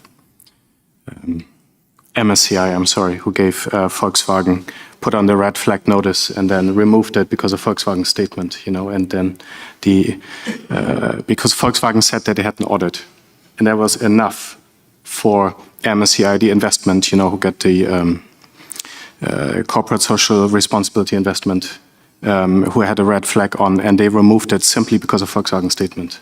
Well, we could go down the track of campaign tactics, and probably the first one is to have the socially responsible investors do a letter. I believe when we started the Coalition to End Uyghur Forced Labor, we had the Interfaith Center for Corporate Responsibility doing a statement and doing a letter. So starting with the socially responsible investment firms and then going to others. But I think you raise a really good point. I mean, there's sort of the sit down and negotiate. There's the get their investors to pressure the companies to then have the companies pressure the social auditors. And then there's the public exposure. But right now, because all these audits are lookalike audits, we haven't had that smoking gun. And SEDEX doesn't certify. So SEDEX is like a reporting mechanism. And unless you're a company with membership, you don't have access. And that's part of the problem, because I think, anybody can take and use, you call it a lookalike audit, but those who kind of use it for whatever purpose don't call it that way, right? So then the problem, and now SA 8000 has a list of auditors who are certified, listed on their website, and it's not a very big number. I think it's like 25 or 30, but it's used by hundreds, if not thousands, around the world without any certification, and yet using the good name, right? And I think this is what I really noticed, like when this came out in the German press, when the news broke, and then Volkswagen just dropped the word SA 8000, and all the Germans, and of course we are very, technology and elite abiding, and, we respect professionalism, and we're like, oh, okay, that's like, you get this effect. But in fact, as when the audit report came out, you saw what a dud it was. And yet they're able to use it that way. Well, you might start with Chibo and Autoversan, which are some of the more upstanding companies that have been participating in the standard over the years. I mean, Autoversan was there from the beginning. Okay. So we have some related questions here from the audience, and I'm going to combine some of them. They go along the lines of supply chains in China. Is it possible to manufacture in China with a guaranteed clean supply chain? Is the only solution complete avoidance of the market or decoupling? That's one of the questions. And I would say a related question is, to what extent can you use satellite imagery to identify some of these issues as part of open source, I guess even part of auditing? Either panelist can respond. I'm just going to be very simple about this. Avoid the Uyghur region, period. That's it. And then there is plenty of research to show where folks are being shipped around for the labor transfer program, and more research comes out every day. There are more due diligence companies that are starting to map this out as well, so there's like zero excuse for a company that's serious about its supply chain to not know if their suppliers are engaging in the labor transfer programs or in the Uyghur region itself. Again, we just did, it took us at USAID a day, maybe, and one analyst to go through all the public records that we had on our supply chain to find answers to this, and we were able to come up with enough to like give us pause and have conversations with our suppliers. But yes, I think satellite imagery and social media, et cetera, there are various tools out there that we can now more affordably access, and more importantly, companies can access to verify where the prison camps are, labor camps are, et cetera. But again, if you're in the US, you have to avoid the Uyghur region, period. Yeah, I would agree with that. I mean, I think concretely there are some things that we could do in terms of the Uyghur Forced Labor Prevention Act. The list, the FLETA for the forced labor entities list, I think needs some updating. For example, I think a year ago, seafood processing was put on the list of high-risk industries because of the labor transfers, and transferred Uyghur workers found in seafood processing facilities in China by the Outlaw Ocean Project. That did not then result in the companies being put on the entities list, which for folks, I think people are aware, but the forced labor entities list would then require those companies to use rebuttable presumption and prove in advance that their goods are not made in the Uyghur forced labor region or by Uyghur forced labor. So really getting more proactive about zeroing in on those companies would be the next step. I don't have anything to add, in total agreement with Samir on his comments to the question. I think the one question was specifically like, can there be a clean Chinese supply chain, and said generally about the whole country? And so I guess the question was, to what extent is state-imposed forced labor and other labor issues in China so serious that can there be an audit? And I guess this wouldn't just have to be limited to China, but of course that's what we're kind of focusing on here.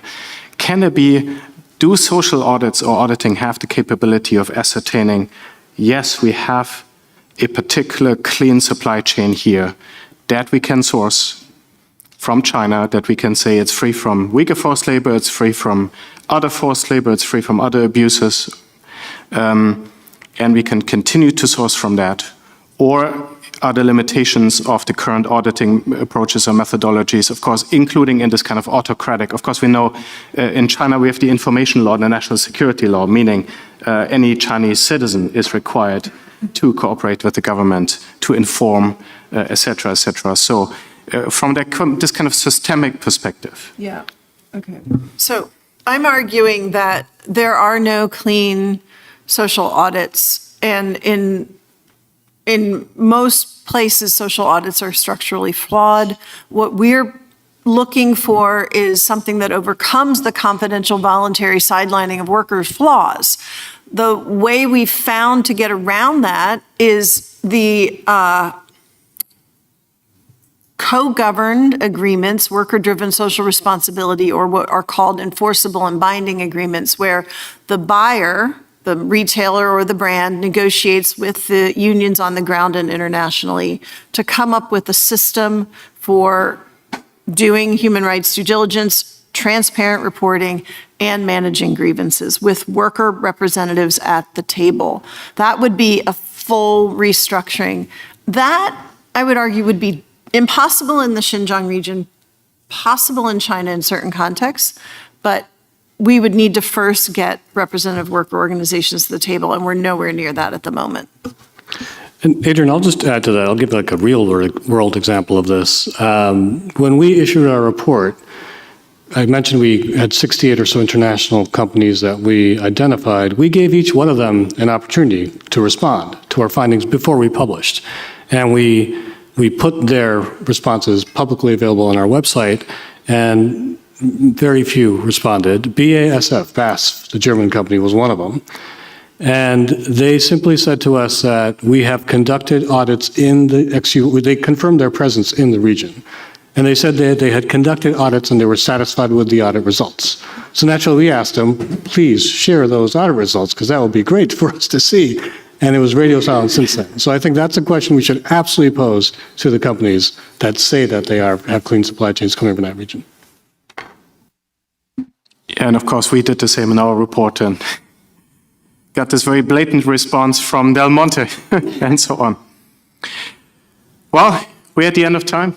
Thank you so much. This is a fascinating conversation to be continued with massive systemic challenges, but a real opportunity to learn from your insights here. Thank you very much. It was a Thank you. pleasure. Thank you for coming. Please join me.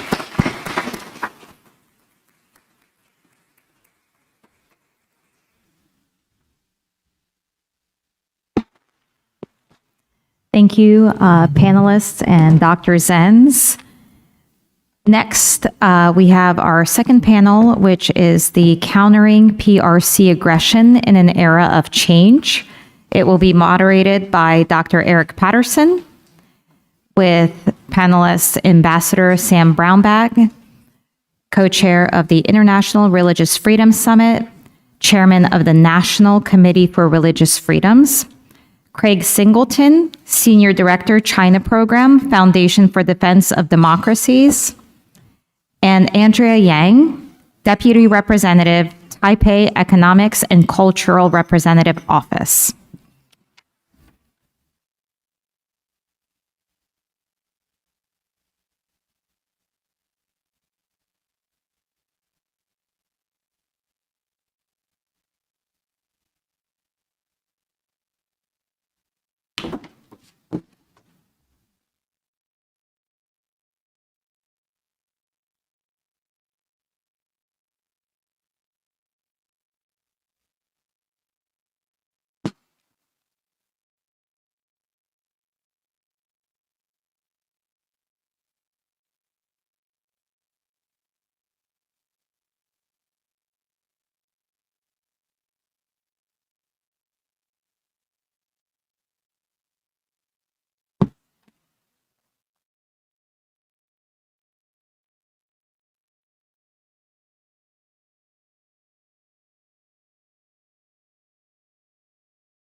Welcome back for our second panel today, Countering PRC Aggression in an Era of Change. Would you quickly find your seats? Again, my name is Eric Patterson. I serve as President and CEO of the Victims of Communism Memorial Foundation, and I'm delighted that you could join us for this 11th annual China Forum here at the Willard Hotel in Washington, D.C. This panel is about the PRC's domestic human rights violations, its acts of transnational repression, and its expansionist ambitions. And really, the fundamental question is, what is to be done? Now, we live in a time of dynamic change, not only when we think about Beijing's policies, how they've been quite clever and manipulative in the way that they've not only manufactured a surveillance state and a slave labor state at home, but in the ways that they've manipulated international relations abroad through carrots and sticks in a variety of ways. What is the international community to do? What is the U.S. to do? It's a dynamic environment as well, because just this year, we've had a pretty significant change at the White House and a change of focus and dynamism here in U.S. foreign policy. Today, we have three distinguished guests who will each speak for about 7 minutes, and then we'll move quickly to Q&A. So I'd ask you to fill out those cards during their presentation so that we'll move quickly to Q&A. Our first speaker will be Ambassador Sam Brownback. Many of you know Sam Brownback has had a distinguished career of public service, serving in state office in his native Kansas, serving as U.S. Senator and Governor in Kansas, and then ultimately as U.S. Ambassador at Large for International Religious Freedom. In recent years, he's also co-founded with Katrina Lantos Sweat the International Religious Freedom Summit, an annual event that brings together over 1,000 experts on religious freedom to Washington every February. Second, we'll hear from Craig Singleton, Senior Director of the China Program at the Foundation for the Defense of Democracies. Many of you know Craig as a longtime China hand, more than a decade of experience at the U.S. Department of State, and many years working as an author, strategist, and expert on emerging technologies like AI, how to think about the Indo-Pacific, and China's military-civil fusion strategy. Today, he serves again as Senior Fellow and Senior Director for China at the Foundation for Defense of Democracies. And then third, we'll hear from Andrea Yang, Deputy Representative from the Taipei Economic and Cultural Representative Office here in Washington. Andrea has had a distinguished career of public service on her own. She served as Deputy Secretary General and Acting Secretary General of Taiwan's Democratic Progressive Party, the DPP. She was also the former Director of Press and Information for the DPP, responsible for external communications. She's worked for the Ministry of Culture, the Bureau of Cultural Affairs, the Taiwanese Parliament, and the Office of the President.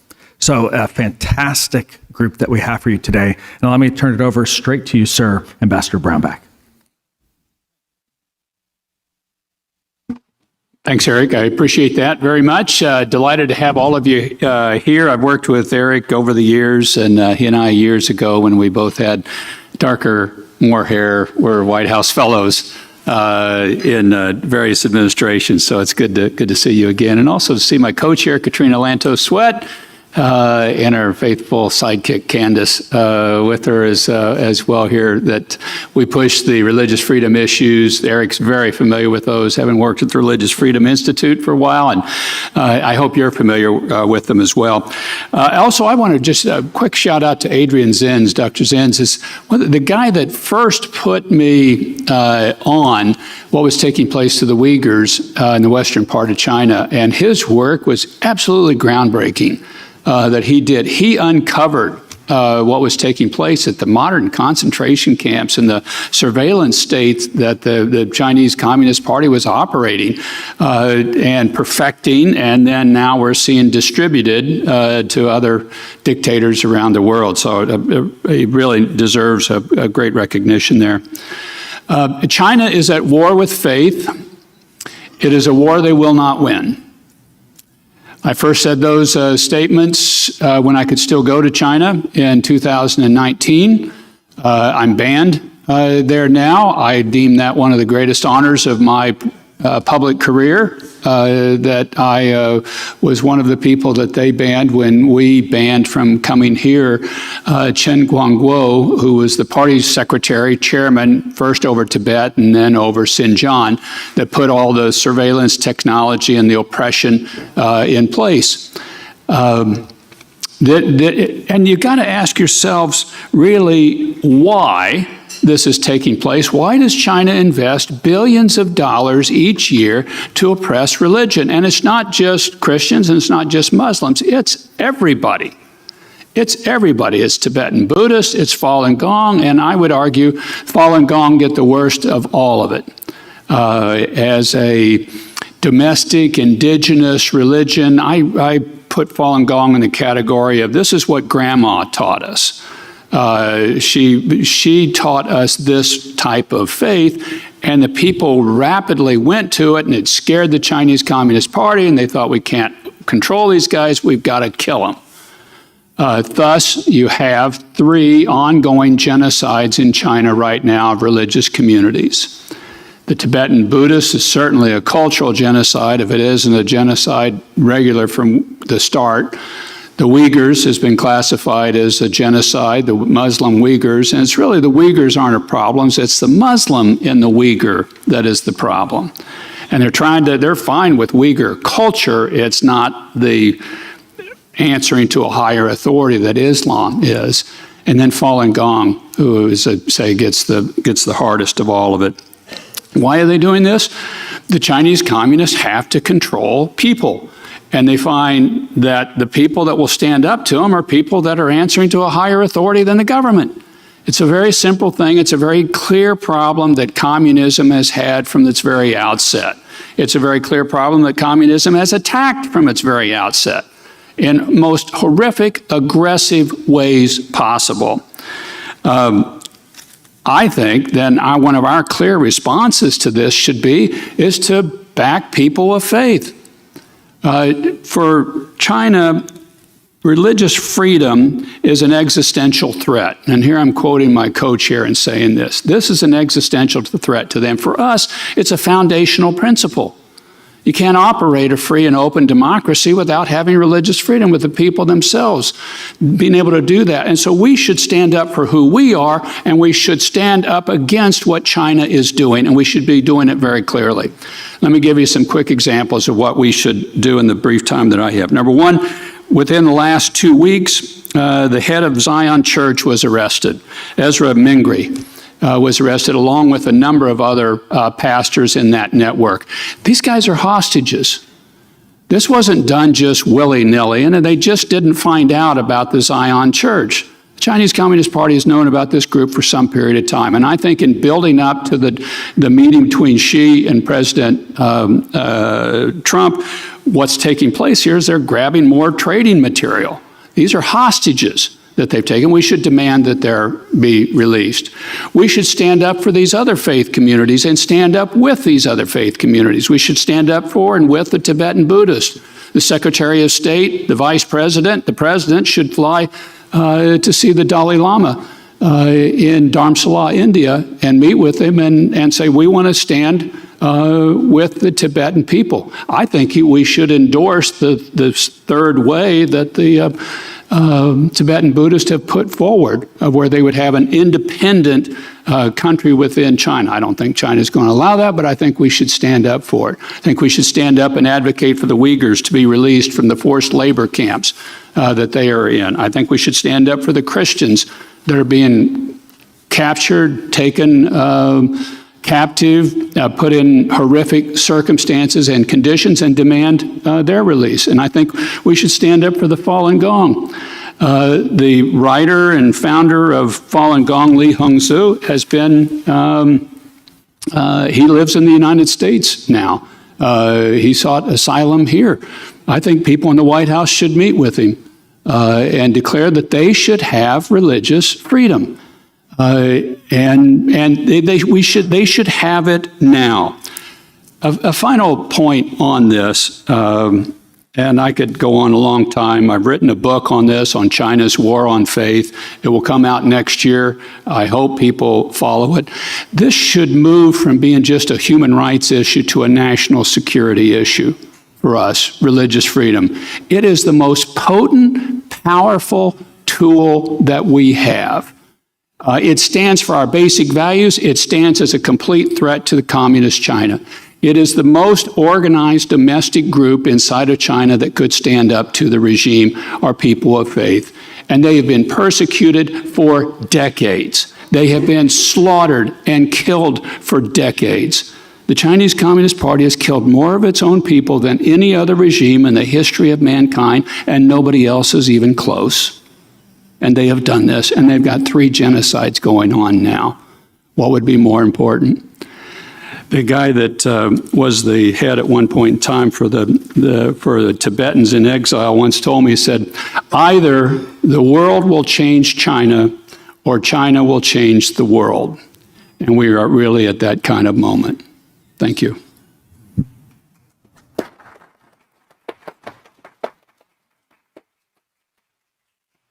Hard to follow that. No, good morning. It's an honor to be here. I want to start with a simple idea, and that's that Beijing's aggression is not improvised. It's orchestrated. We are witnessing a pretty methodical campaign today. I think it's economic, it's political, it's psychological, and it's designed to make coercion look like consensus and intimidation feel inevitable. China's goal, in my view, is not to burn down the international system. It's really to bend it slowly and silently, and in ways I think that feel very procedural rather than provocative.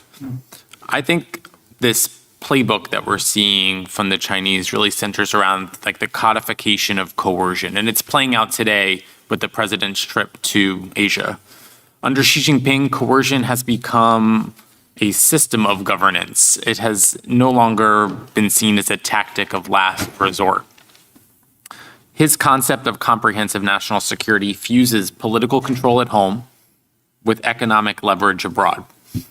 And what we're watching, I think, is a lot less about the export of communism and more the securitization of everything, from data to dissent, from supply chains to semiconductors. And domestically, that means, of course, we all know total surveillance, ideological enforcement, and the subordination of private enterprise to party priorities. But I think abroad, it means weaponizing interdependence. And that's turning the world's reliance on Chinese markets, minerals, and manufacturing into these instruments of political pressure. All that's to say that, in my view, coercion has become like a connective tissue between Xi Jinping's domestic priorities and China's international ambitions.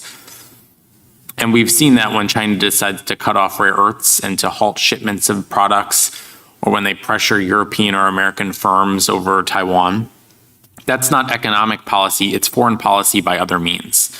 And I think that's why I call it like sort of the codification of coercion. It's incremental, it's deniable, and it's reversible, and that's what I think makes it so hard for all of us to deter.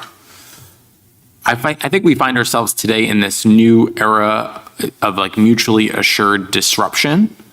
It's the economic analog to nuclear MAD, but with like a twist. Both Washington and Beijing seemingly believe that they have this power to upend the other's economic, technological, and information systems without firing a shot. And today, the Chinese are doing this through selective scarcity, withholding access to markets, materials, and data flows to induce hesitation abroad. But the United States thinks about selective exclusion, denying China critical chips and software and capital flows to slow its technological rise.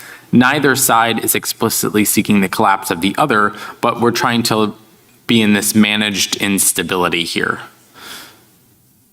Beijing, I believe, wants to make uncertainty systemic, largely because they believe they can absorb pain more than we can.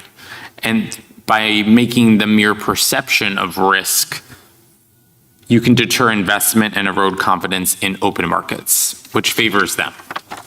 So So when people ask me often, like, is China rising or declining or peaking? I often say that it's like the wrong question. Like, the better question is, how effectively is Beijing weaponizing this illusion of inevitability that we all face in all of our work?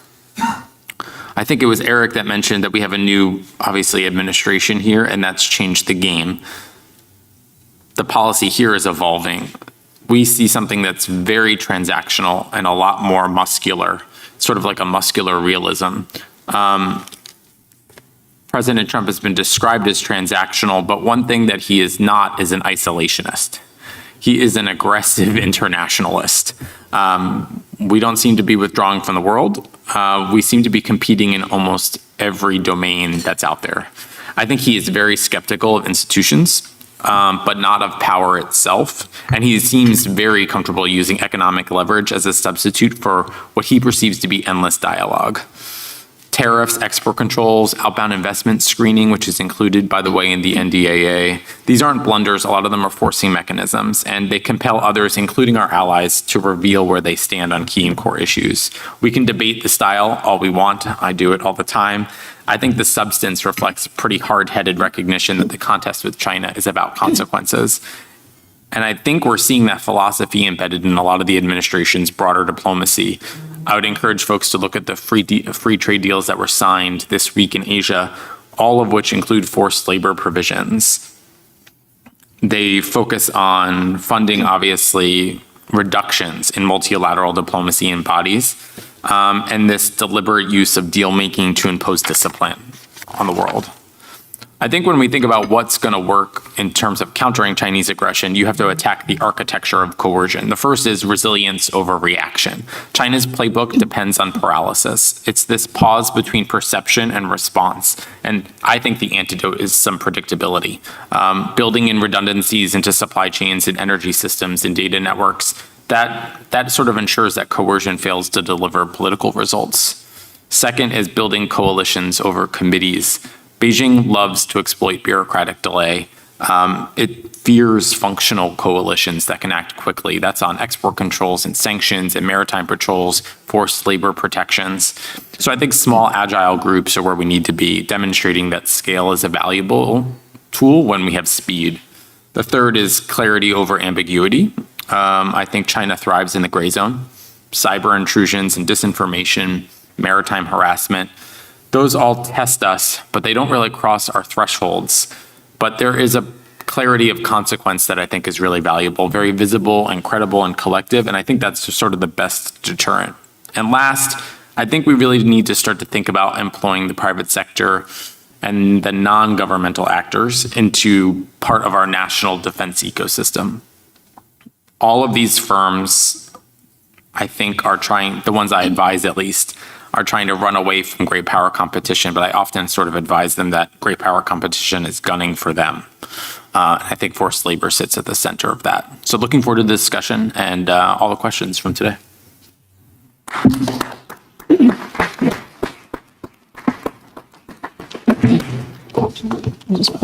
Hi. Good morning. Thank you for having me here. I remember back to 20 years ago when I was a university student, we studied about the rise of China, and we talked about whether China will rise peacefully. I even studied a book called, maybe many of you have read it as well, A Year Without China. It was more fashionable to talk about China's rise in the context of liberalism and constructivism. Turned out, I think China failed most of people's expectations. That's the China dream of our fantasy of having a peacefully raised China. I think we have now all awakened from that after COVID-19 pandemic hit the world badly. That ultimately China is still a communist nature and a communist society. Taiwan has everything the CCP wants, except our freedom and liberty and democratic system. It is hard to wake up from the Chinese dream because Taiwan used to contribute at least 50% of China's direct investments.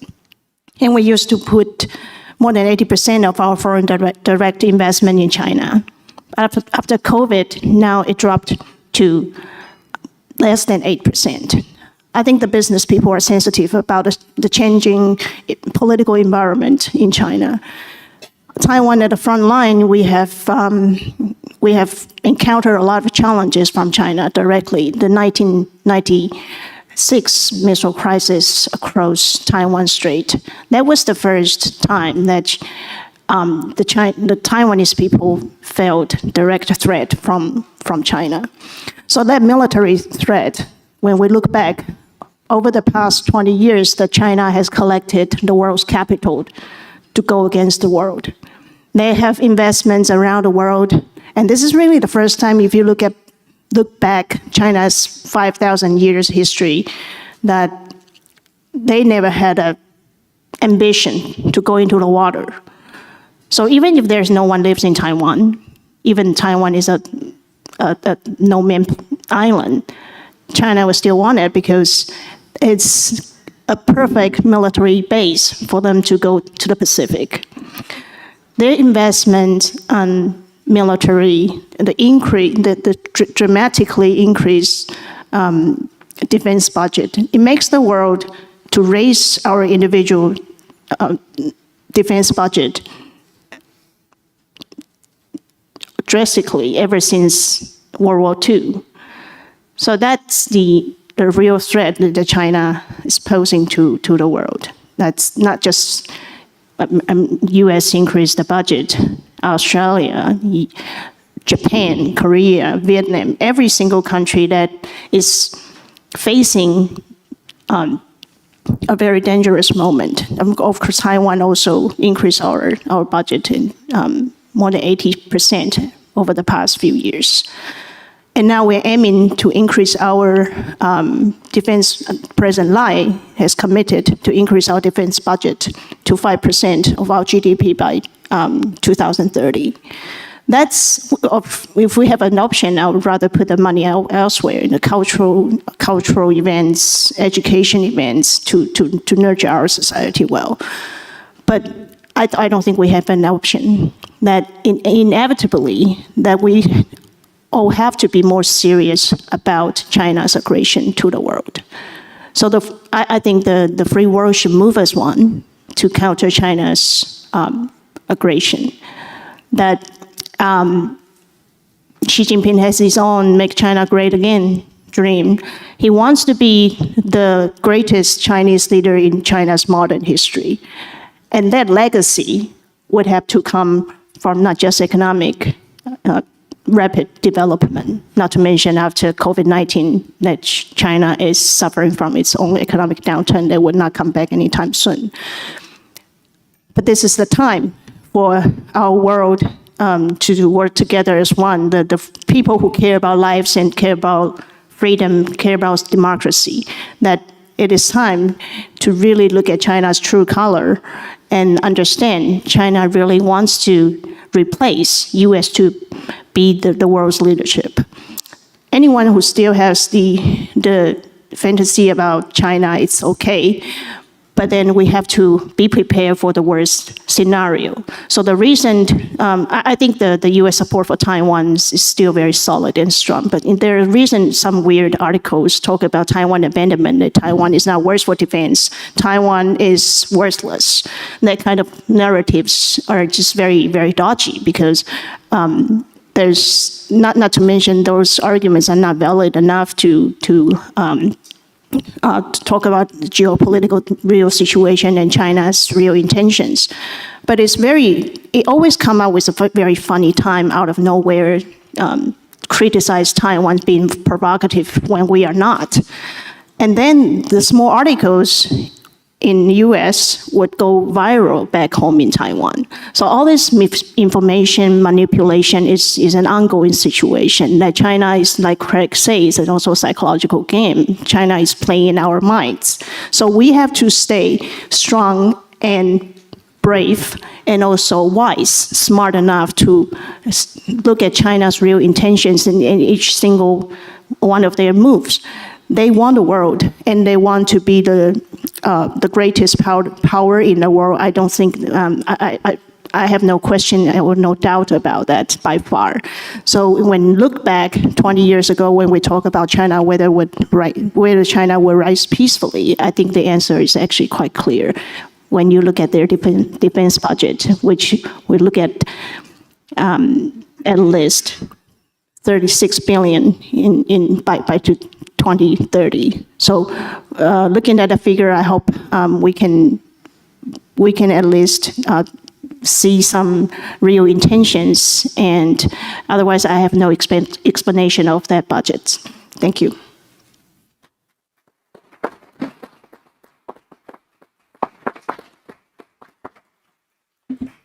Well, we already have quite a number of questions from the audience, and so let me throw one to all three of the panelists, and it really has to do with various elements of civil society and the private sector.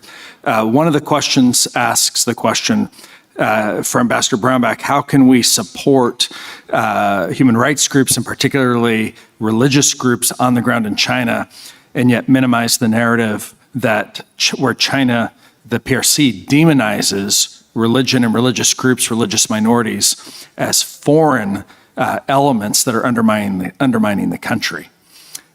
Tied to that, very similarly, is a question about what needs to be done here in the United States, and maybe any of you can talk about this. What needs to happen here in the United States to raise public awareness, public opinion, public support for actually robust action by public officials? And the implication is that, frankly, low-cost goods, watching the World Series, et cetera, that there's a lot of reasons that the American people are not paying attention or are distracted and not putting the pressure on our political leaders. Maybe we'll start with Sam and just move right down. I always laugh anymore when they say these are foreign religions. The real carpetbagger in China is communism. Communism was developed in the European industrial age and goes over to, it's the one that doesn't fit. If you want to get authentic China, do what the Falun Gong want. They just want to take it back to a cultural civilization that China was for thousands of years. If you want to get rid of carpetbaggers, do that. And so that one just is such a canard. It's just such a lie. But they continue to hoist it, I guess, to try to convince the Chinese people, or that this is the only answer that they've got. Clearly, I think we should be meeting with these religious leaders to support them. I think we should, as I mentioned, we should meet with the founder of Falun Gong in the White House, Li Hongzhu, invite him, say, look, we just want to recognize this. Meet with the Dalai Lama, the president, the vice president, secretary of state, endorse his third way, meet with these Christians, bring a group of people that have been persecuted for their faith into the White House and have President Trump meet with them and just have them tell their stories. And then I would take that troop on tour in Europe and have them just tell their stories. This is what's happened to us and what has happened over decades. And why? Because they have to suppress the religious people, and the religious people are the first ones they'll attack, and they'll be the last ones left standing. I would just add onto that, and I fully agree there. One of the key challenges, of course, is that our media and information environment has changed so dramatically in the last few years. I'm not sure that civil society is really meeting people where they are. I think so much of it still feels very top-down and not bottom-up. And I do think that there's a real gap in exploiting particular communities on social media and on those platforms with the right influencers that, to, I think, Ambassador Brownback's point, create awareness and knowledge that gets directly into the Oval Office. We've seen this on other issues that are not related to China. And once typically the president and some of his sort of advisors become aware of the political dimension here, it becomes a high priority. And it's been done on a personalized basis with individuals. For example, the president's going to raise Jimmy Lai's detention today in Busan with President Xi Jinping, or Chinese leader Xi Jinping, I should say. But again, I think normalizing these phrases, these words, these individuals, and these circumstances to a much smaller constituency of decision makers in the White House, as opposed to perhaps the prior administration, where you felt as if there were lots of touch points and policy could be top down. I think we need to be thinking very, very differently about employing discourse power, and also thinking a lot about employing social media and influencers in ways that, frankly, civil society has not done well outside of a few niche areas. I think there should be more discussions on the real situations now in China, because I think we used to talk about that a lot back in few years ago, but it became like a taboo that you don't criticize China, and you do not talk about their aggressions or how many people they kill because of the suppression of freedom and religions. That would be more important to talk about, not just in the U.S., but also in all democratic countries, that we look at China's real situation in terms of how aggressive they are suppressing people's beliefs. And you look at Hong Kong is a perfect example. It used to be such a free world, and now the implementation of one country system has made Hong Kong a very scary place now. So I think by talking about like now this forum that to increase the awareness and the visibility of China's real problems, instead of just focusing on China's economic issues, I think that would help a lot to rebuild and restore the value system that we truly believe in worldwide. There's quite a few questions that have to do with the private sector, and I think, Craig, you kind of shook the tree in a sense by emphasizing that the private sector has a role here. So I want to open this to any of you, but start with Craig. One of the representative questions is, what does involving the private sector, et cetera, look like when it comes to media or reshoring away from China? And there's a side question. Are there lessons from Taiwan or from other countries that we could be learning from? You know, they're great questions. And increasingly, I think for many years, right, the private sector sort of tried to stay out of this conversation. They were deeply exposed to supply chains in China, very concerned about retribution, and I think understandably so. We have seen a pretty marked shift, I think, especially in the defense tech space in particular, where now entrepreneurs see money to be made in being anti-China and to shift supply chains elsewhere, particularly here in the United States. And that's a sentiment that I think lots of businesses want to tap into, and whether it provides them both with the business case that they need to make those very sometimes painful shifts, but also tapping into American dynamism in the current political moment and the ability to stand up, I think, for underrepresented groups and to sort of separate themselves from what they see as Chinese coercion. That's something that they can sell. They can sell to investors. They can sell in boardrooms. I think they can increasingly sell publicly. And I often say that China is its own worst enemy. And I think Chinese behavior and Chinese actions have led most companies to recognize that they can't be reliant on the Chinese for supply chains. China is increasingly not viewed as a viable market for growth, primarily because of China's economic model. And so they are increasingly thinking about ex-China or China ex supply chains and opportunities for growth across the board. And so I think there's an increasingly a business case for this. When you can provide sort of like the moral clarity that comes with this, I think you can pull more CEOs on board. Do you want to talk about Taiwan, since you are also an expert? Thank you.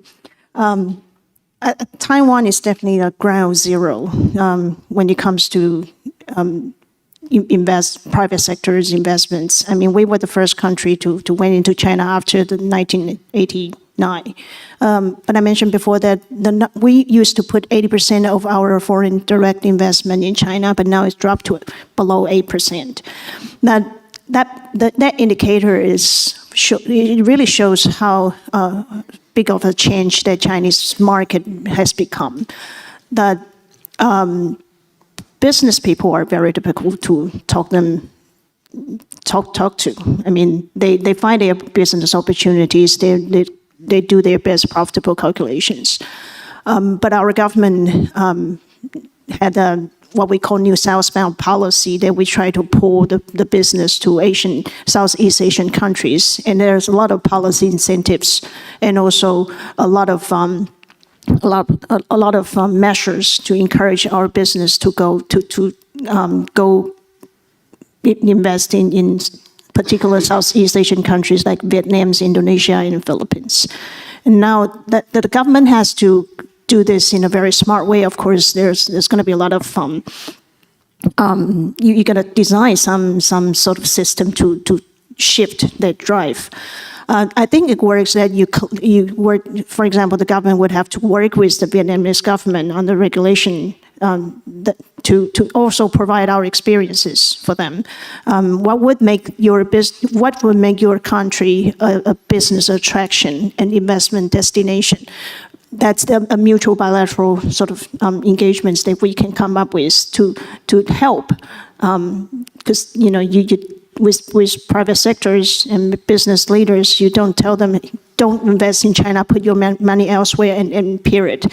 That's not going to happen. So there's a long-term policy for that. But as Craig also mentioned, that China is its worst enemy. After COVID-19 pandemic, everything has changed.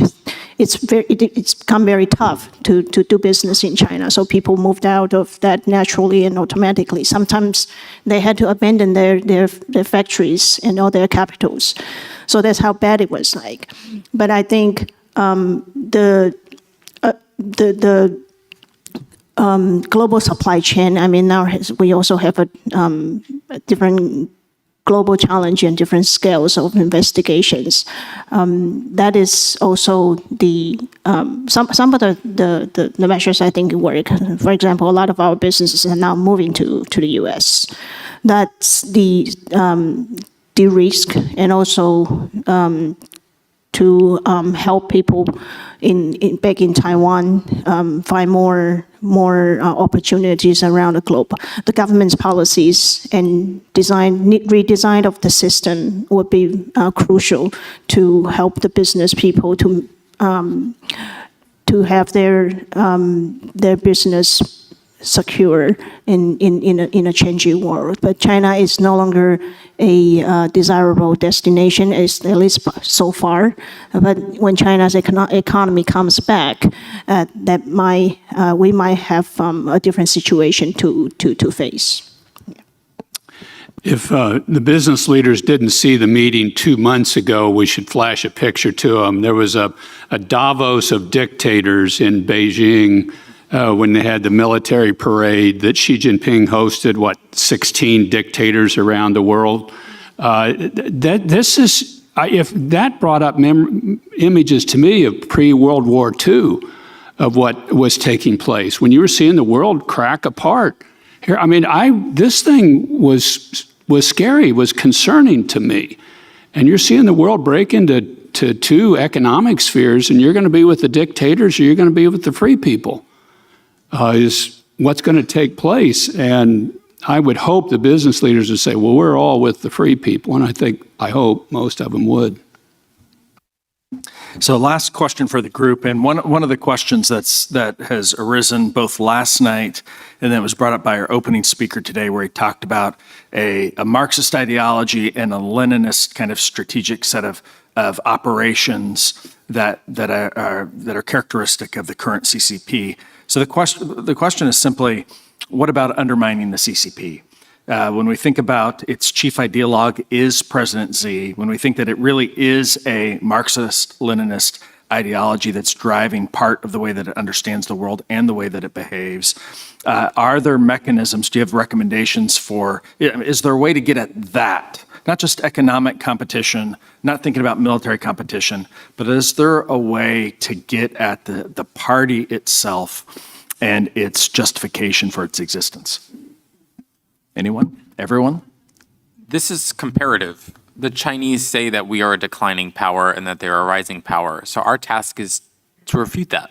We have to show that our model is more resilient, that repression leads to economic downturn, that we are dynamic, that we can be resilient.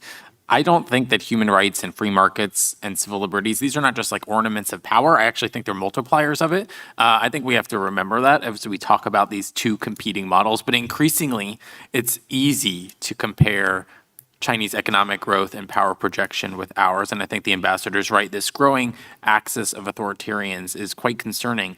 It's rooted in a mutual loathing of the United States, though. I don't think it's rooted in shared values per se. And I don't think it's, or shared interests, I should say. And I'm not convinced that it can compete against allied scale, which is all of the other democracies or free markets operating together in principle and developing safe, sustainable, and trusted supply chains. And I think that's where our advantage is. And the Chinese can sell all the EVs they want to parts of Africa if they think they can out-replicate the US and the European model or the Japanese market. I think they'll be really surprised. And so that allied scale construct is one that I think we need to be leaning into a lot more.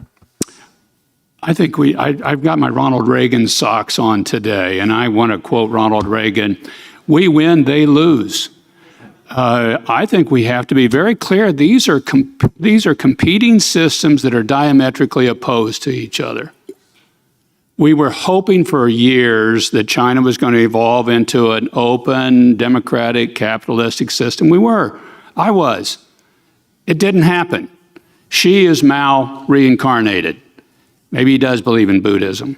But this is just, we cannot have that sort of competition ideologically in this interconnected world today. And I think we have to stand up and confront them on basic values issues of what we stand for versus what they stand for.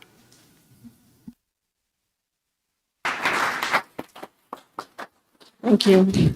I agree with most of the comments about the questions. I think China is just a country that we should stop our fantasies on, and to look at China's the true situation now in China, I think is crucial. The competition between U.S. and a free world and a communist world, I think we would all agree that it would be hazardous to make China prevail in the international arena. So we should also look at the functions of the international organizations and how China is taking dominance in United Nations and WHO and all these important international organizations. That we should not let China politicalize these places and become dominant powers. Well, you've heard from some of our foremost experts on ways of thinking about this as a multidimensional conflict. It's not something that's simply economic. It's not something that's simply political. It's not something that is only about the United States, but it's about the entire system of Western values and way of life. In other words, our lives, our livelihoods, our way of life.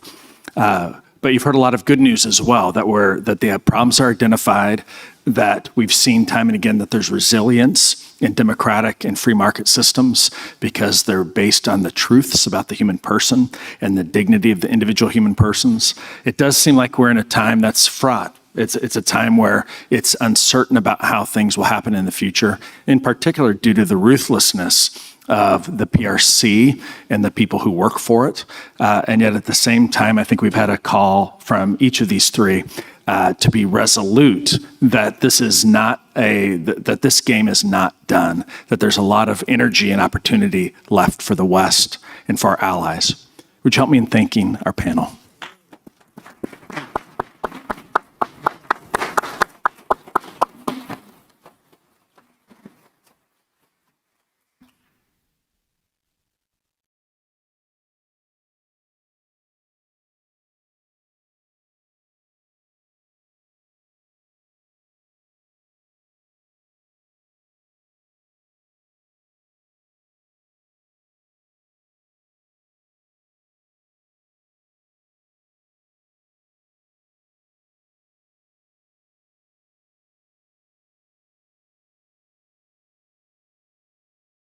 To have her here today. A native Cuban, former U.S. House of Representatives, Congresswoman Ileana Ross Latham served for almost 3 decades representing diverse areas in South Florida. She was the chairwoman of the House Committee on Foreign Affairs and the chairwoman of the Subcommittee on the Middle East and North Africa. In these roles, she led on pressing foreign policy issues, including championing the advancement of freedom and democracy for all, fighting Islamist extremism, supporting free trade agreements with Colombia, Panama, and South Korea, and imposing sanctions on human rights violators in Venezuela. Her record over nearly 4 decades of public service includes fighting against tyranny and oppression, particularly in her native homeland of Cuba, as well as working diligently to support and strengthen the U.S.-Israel strategic partnership. Ileana holds multiple education degrees, including a doctorate from the University of Miami, master's and bachelor's degrees from Florida International University, and an associate degree from Miami-Dade College. She began her career as a Florida certified teacher, and then founded and served as the principal of a private bilingual elementary school. She was the first Hispanic woman elected to Congress, as well as to the state of Florida's House of Representatives and Senate. She is married to Dexter, former U.S. Attorney for the Southern District of Florida, and a decorated combat veteran. They have 4 adult children and 9 grandchildren. Woo! Please help me welcome my friend and our VOC ally, Ileana.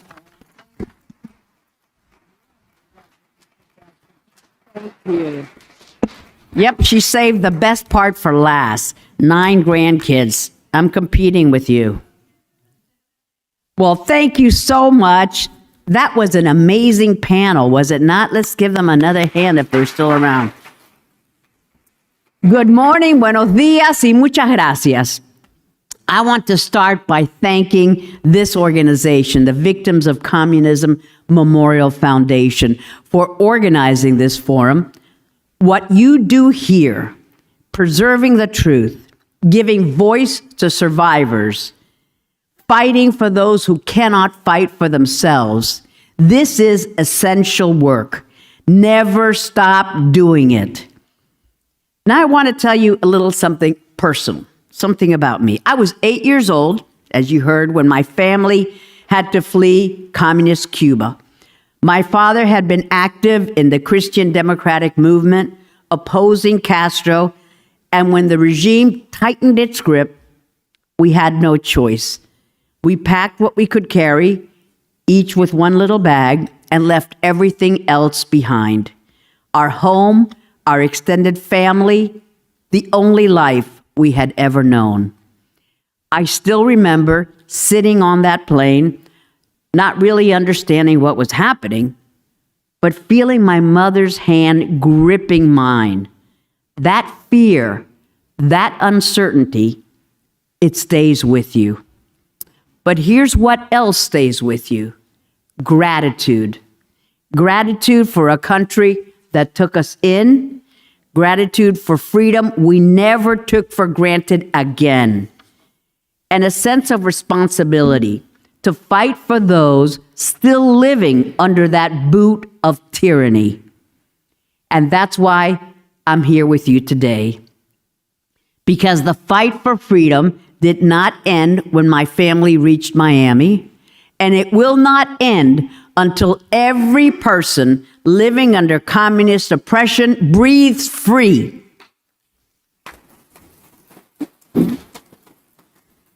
And as we know, right now, the greatest threat to freedom in the world comes from the Chinese Communist Party.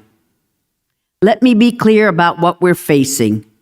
The CCP isn't just another authoritarian regime keeping a lid on dissent within its borders.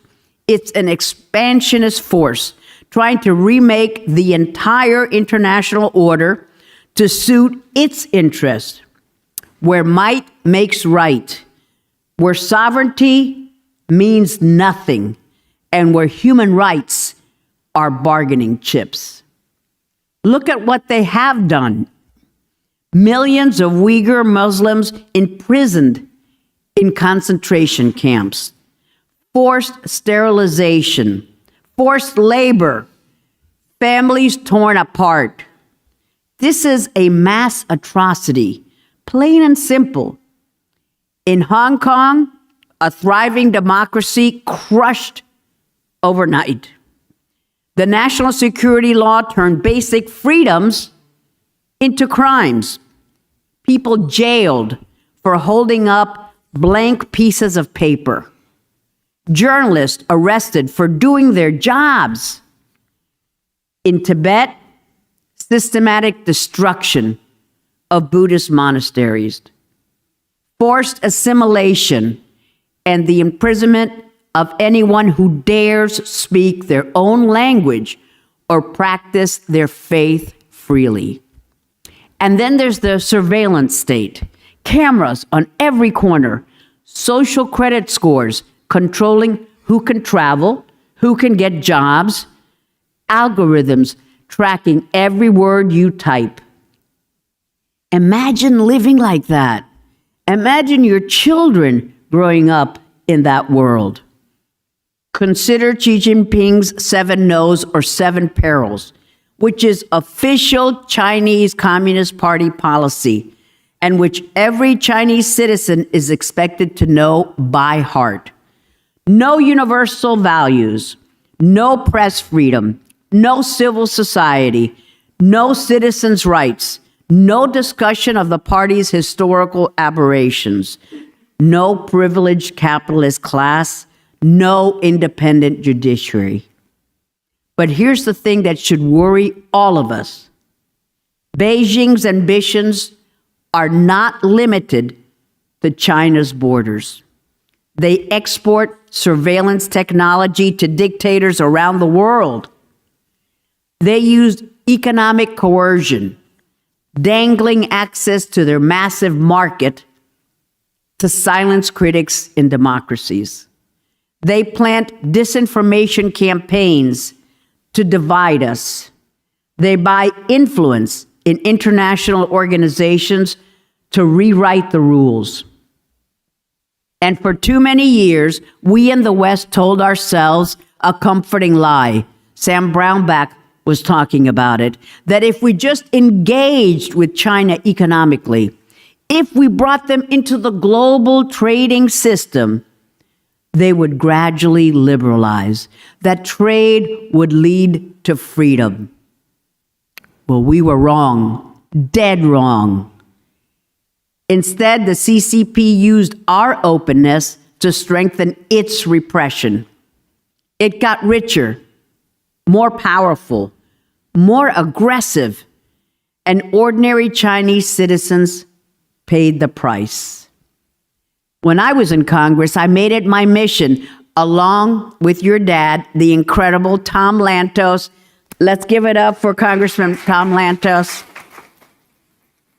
We worked to ensure that America's China policy was driven by our values, not by corporate profit margins. And I'm proud to say that this was never a partisan issue. Republicans and Democrats, we stood together because the moral urgency was obvious. I introduced the Hong Kong Human Rights and Democracy Act long before the 2019 protests made Hong Kong a household name. That early version helped lay the groundwork for the law that eventually passed with overwhelming bipartisan support. We gave the United States the tools to hold Chinese and Hong Kong officials accountable when they trampled on basic freedoms. I was a proud co-sponsor of the Global Magnitsky Human Rights Accountability Act. This was revolutionary. It gave us the power to impose targeted sanctions, visa bans, and asset freezes on human rights abusers anywhere in the world, including China.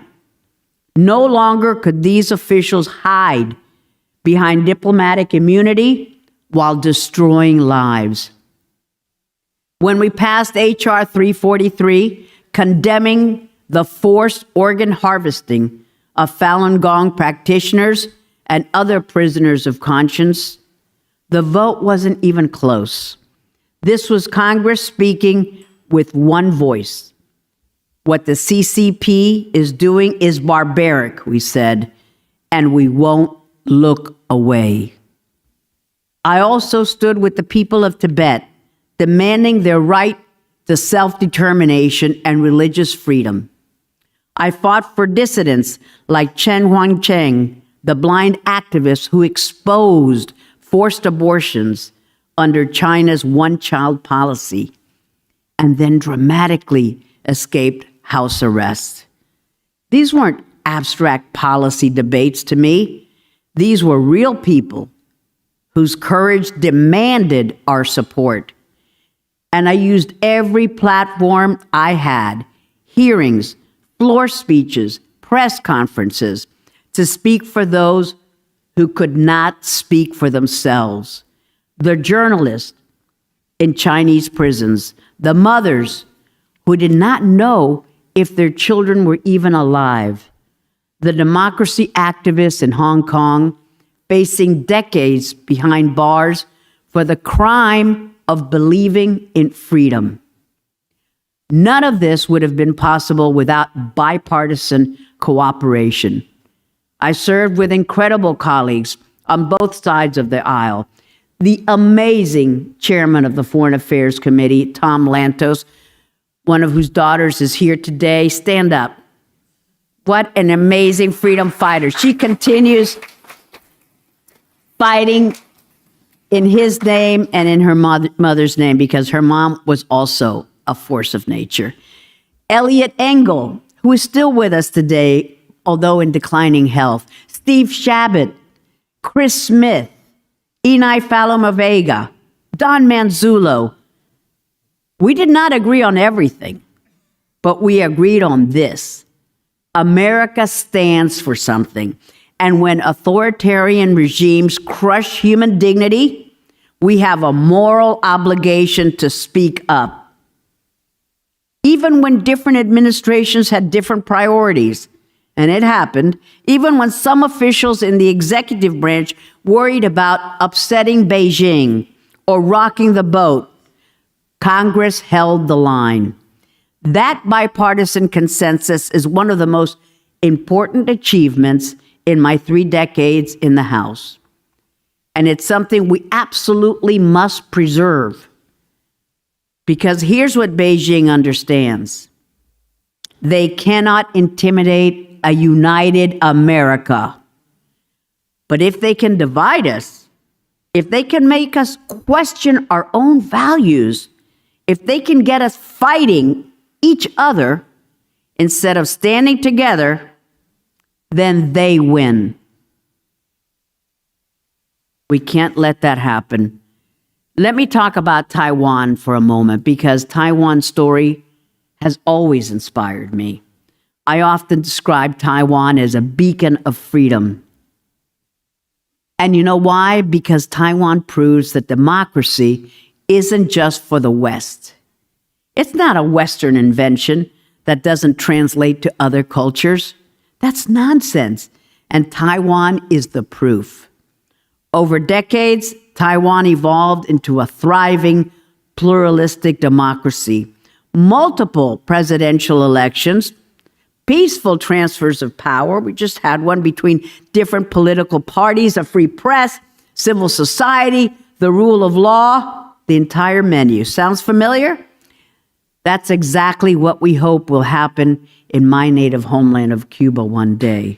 I pray that it will. And it's what we dream for all nations still under the thumb of dictators. During my time in Congress, I worked hard to strengthen the U.S.-Taiwan relationship. I supported arms sales, including those F-16 fighter jets that Taiwan needed to defend itself. I fought for Taiwan's participation in international organizations like the World Health Organization and the International Civil Aviation Organization. How absurd is it that a democratic nation of 23 million people can't contribute to global health or aviation safety because Beijing would throw a tantrum. I pushed for legislation like the Taiwan Travel Act, which allowed high-level officials from both of our governments to visit each other. What a concept. Common sense, right? But Beijing hated it. In 2018, President Tsai honored me with the Order of Propitious Clouds. That ceremony in Taipei, I'll never forget it. It wasn't about me. It was about a message that there are Americans who will never abandon Taiwan, who understand what is at stake, who know that if we let freedom fall there, we've betrayed everything we claim to stand for here. Taiwan matters because it shows what a free China could look like. And that's exactly why Beijing is so threatened by it. We have to be clear-eyed about how the CCP operates. They don't just rely on military might. They're sophisticated. They use economic coercion, threatening to shut companies out of their market if they support Taiwan or if they criticize human rights abuses. They infiltrate universities and think tanks, funding research that paints them in a favorable light while silencing critics. They push propaganda through the Confucius Institutes. We even had one for a while in Miami, a community that understands what communism is all about. They were funding the Confucius Institute and other cultural exchange programs, propaganda. And here's something that should alarm every American. Our own investment dollars, often from pension funds and retirement accounts, are flowing into Chinese companies, complicit in repression. Companies that build surveillance systems, companies that operate using forced labor. Meanwhile, American technology has helped build the infrastructure of China's surveillance state. Silicon Valley sold them the tools, and Beijing used them to create the most sophisticated authoritarian system in human history.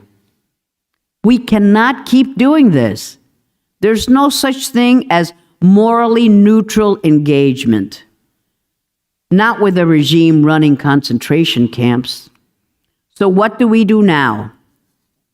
How do we confront this challenge? First, we maintain bipartisan unity. This cannot become another partisan wedge issue. Tom Lantos and I understood this. When human rights are on the line, Democrats and Republicans need to stand together, period. Second, we need to fully enforce the tools we already have. The Magnitsky Act isn't decorative. Use it.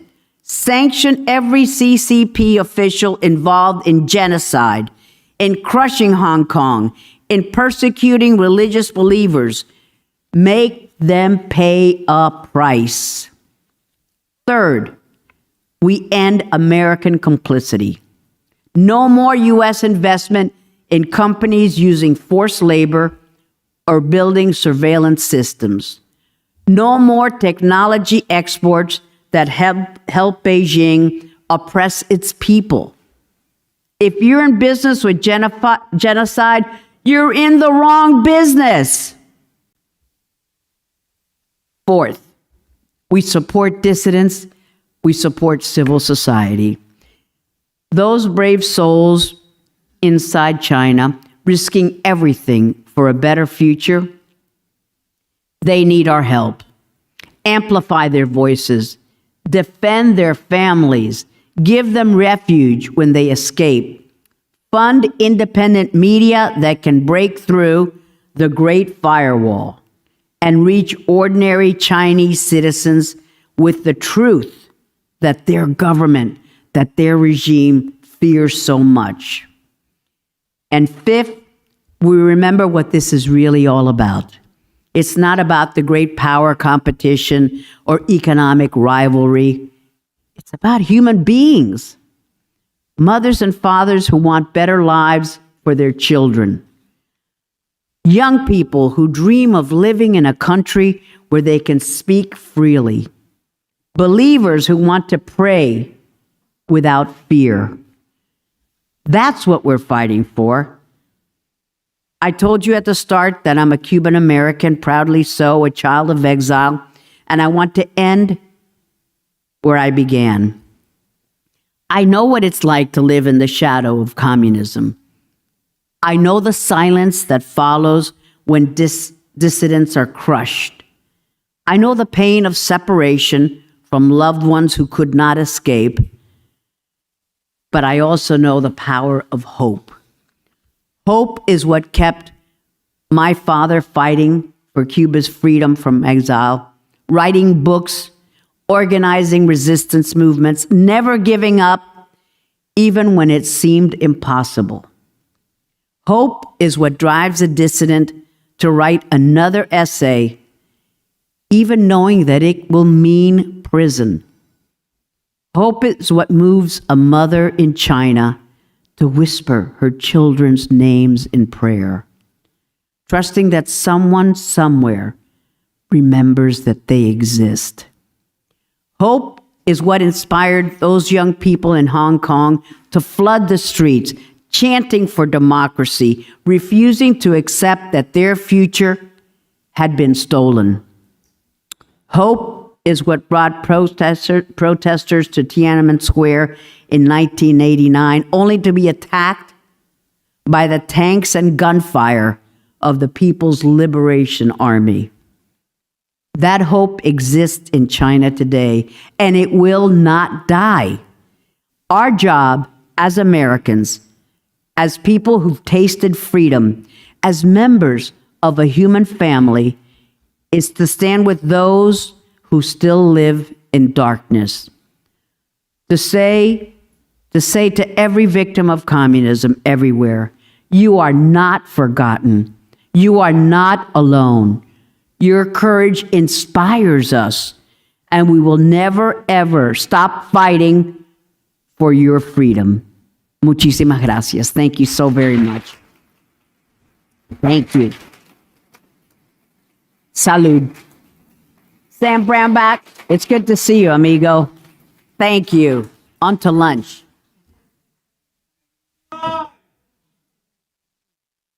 Thank you. That was an absolute treat. And now we are going to break for lunch. Just to give a little bit of logistical heads up, you are welcome to sit at any table except for the ones that have a reserved sign on them. So with that, thank you all and enjoy lunch.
take your seats. We are going to resume the program for the afternoon session.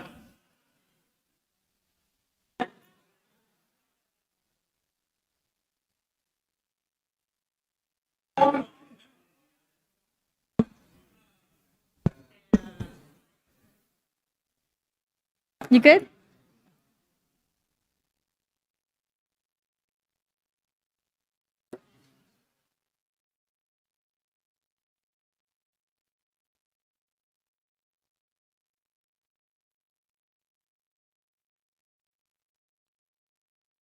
Welcome back, and please don't be shy to sit up front.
All right. Well, welcome back, everyone. I hope you enjoyed lunch. I hope it was delicious. I'm sure it was. So I would like to introduce our next speaker. Again, does not need an introduction because she knows everyone and everyone knows her. And we are just so delighted to have her part of the VOC family. Dr. Katrina Lantos Sweat serves as the president of the Lantos Foundation for Human Rights and Justice. It was established in 2008 to continue the legacy of her father, the late Congressman Tom Lantos, who served as chairman of the House Foreign Affairs Committee and was the only Holocaust survivor ever elected to Congress.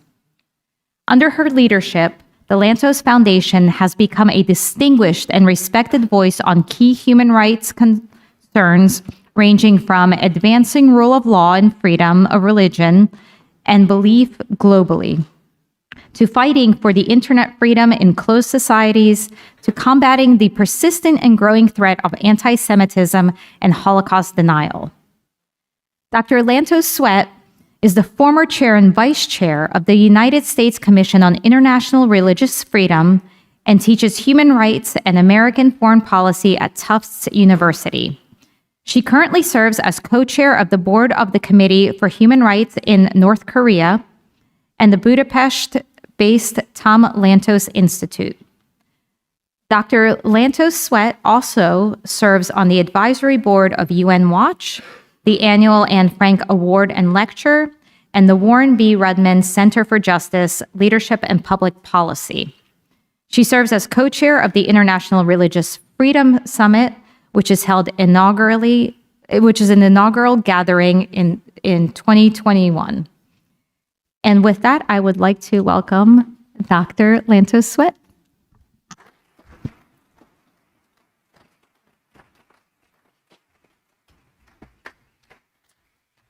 Thank you so much for that generous introduction. It is a great pleasure for me to be here with all of you today. And I have to say that I felt so inspired by the speakers who preceded me. I am sure you all agree with me that Congresswoman Ileana Ros-Lehtinen was absolutely fabulous, as was, yay, I don't know if she's still here, as was my dear friend and partner in the annual International Religious Freedom Summit, Ambassador Sam Brownback. It's been a great privilege to work alongside him. And it's interesting because I think you'll find that the remarks that I intend to share today in many ways are not directed at this audience, but directed at a broader problem I see in the community around us. And so I hope that you will find some value, because up until now, today, we have been talking about, underscoring, reciting the rather substantial litany of reasons why it is that China must be confronted on so many fronts, the threat that it poses on so many fronts. Obviously, it's rampant abuse of fundamental human rights, religious freedom, the suppression of whole communities, to say nothing, of course, of their threats militarily and in other ways. And we have no doubt about the urgency of that task. But I think we have to ask ourselves a question, and that's what I would like to do now. And that is, are we equipped to meet this challenge of confronting China? Do we have the moral robustness to meet this very, very serious threat? We are meeting at a time of almost unavoidable distress and disquiet in our country. Nearly every day, we are being confronted by terrible tragedies, often with stomach-churning and vivid detail. A few weeks ago, there was the assassination of a young political leader, Charlie Kirk. We read of the murder of innocent school children during a mass at a church, a Catholic church in Minneapolis. Not that long ago, there was the murder of a beautiful young engaged couple they're both Israeli embassy staffers who were killed outside the Capitol Jewish Museum, right here in DC, not far from where we are today. There was a brutal stabbing, again, very, very recently, leading to the death of a young Ukrainian refugee woman, randomly on a train in Charlotte, North Carolina. And just a couple of weeks ago, there was a targeted arson and shooting attack at a Latter-day Saint congregation that left 4 people dead and others wounded. These terrible events piling up one on top of another are, of course, upsetting and very, very terrible in and of themselves. But at a deeper level, they seem to embody a growing nihilism that I believe has taken hold in parts of our society. Nihilism, of course, is the really awful belief that life is without any meaning or purpose, no intrinsic value. Some people split it into 2 varieties: moral nihilism, a world in which there is no such thing as objective right and wrong, and existential nihilism. In other words, no meaning to life itself. And probably both of those are afflicting our communities to some degree. So what is the result of this spirit of nihilism? It's often despair, disillusionment, a kind of feeling of moral disintegration for individuals. And for society, there's this uneasy feeling of disorder and, of course, division and suspicion. I can't help but be reminded of the brilliant Yeats poem, The Second Coming, in which he wrote, "Things fall apart. The center cannot hold. Mere anarchy is loosed upon the world. The ceremony of innocence is drowned. The best lack all conviction, while the worst are full of passionate intensity." My question for each of us, and as I say, your presence here indicates what I'm describing does not apply to anyone here, but my question for us today is, how can a society that is grappling with a growing spirit of nihilism hope to confront the alarming abuses that we see being suffered by community after community in China in particular. I would suggest, and you may have gathered from my resume, chair of the U.S. Commission on International Religious Freedom and co-chair with Ambassador Brownback of the annual Earth Summit.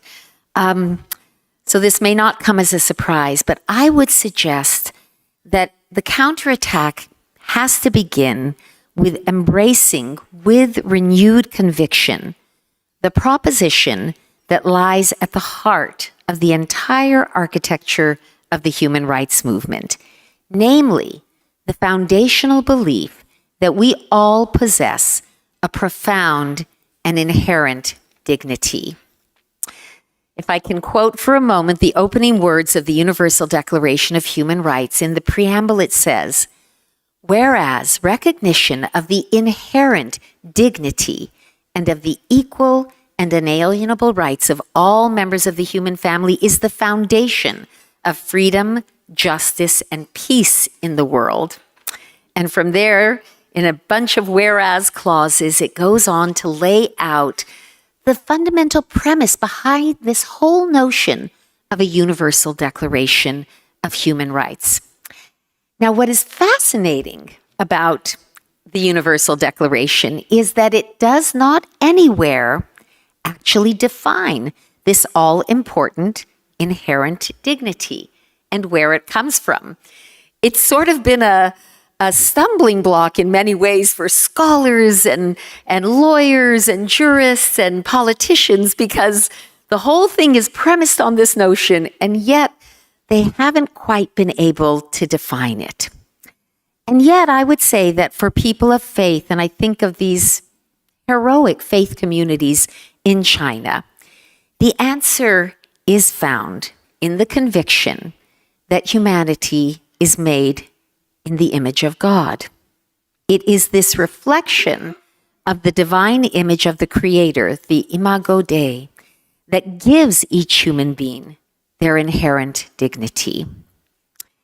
This is, of course, such an ennobling belief about spiritual identity and inherent dignity of the human race, and I believe that it can be the beginning of the most powerful antidote to some of this despair and division that I've spoken about.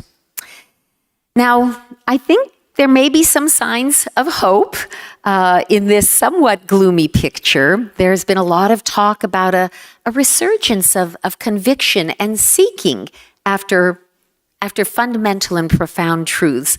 And it's particularly encouraging to me that a lot of this seems to be happening among the younger generations. So there is something hopeful, I think, to look for.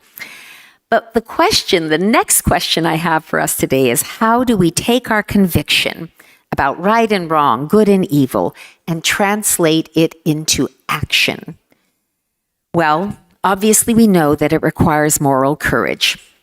The kind of courage showed by so many individuals, both people from faith communities, the sorts of groups that Ambassador Brownback spoke about, democracy activists, free speech activists in China.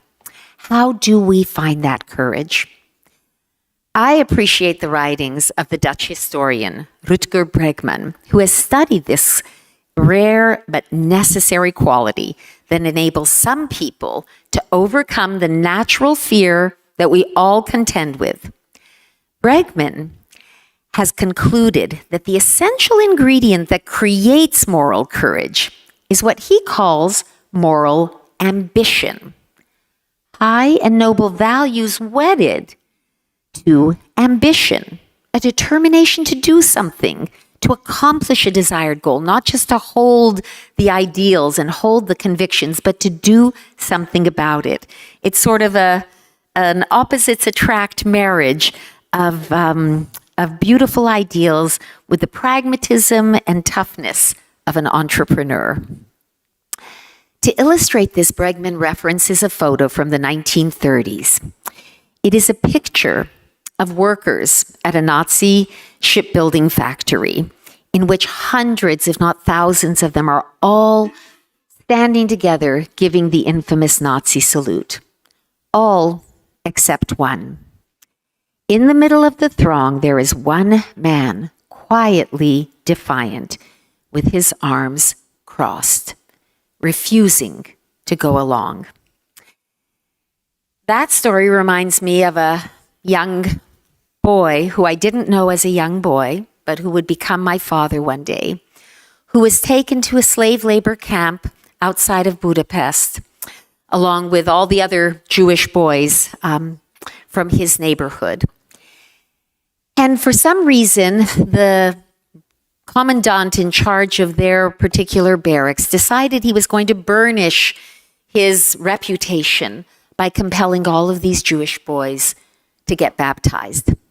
Now, they were frightened, they were alone, they were terrified. And so all of them did, all except two, my father and his best friend. They were beaten very badly for their refusal to go along. But as I look back, as I try to imagine where my father found the courage to say no and to stand up for who he was in a circumstance where everything was at risk, I think it had to do with a kind of moral ambition that he had. He was not going to have his identity overridden in that way. And of course, both of these stories remind me of another powerful, powerful image of quiet defiance, the famous tank man of Tiananmen Square. None of us can ever forget the image of that lone man quietly, bravely defying the tanks. He had moral ambition, and we need it as well. You know, I was talking earlier over lunch and just bemoaning with some of my fellow summit attenders how many things in some ways seem to be going wrong. We are in a time of great division and stress in our country, of great uncertainty and disruption in the world. And as I say, a time where we see demonstrations of this kind of moral nihilism around us. And someone said, well, how do you feel? What do you see for the future?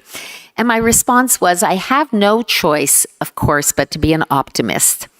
My father, who I've referenced already several times, had lived through the very, very worst that humankind was capable of inflicting on one another. And yet, he remained one of the most profoundly optimistic men I have ever known. And whenever I would be dismayed, discouraged, ready to give up by some small challenge in my life, he would say to me in his inimitable Hungarian accent, he would say, "Oh, darling, don't worry. We are just bending a windy corner of history. But right around this corner will be bright blue skies and wonderful possibilities." I believe with all my heart, we are bending a windy corner of history. But if we can find our moral courage and our moral ambition, we will find that around the corner, indeed, are bright blue skies and wonderful possibilities. Thank you so much.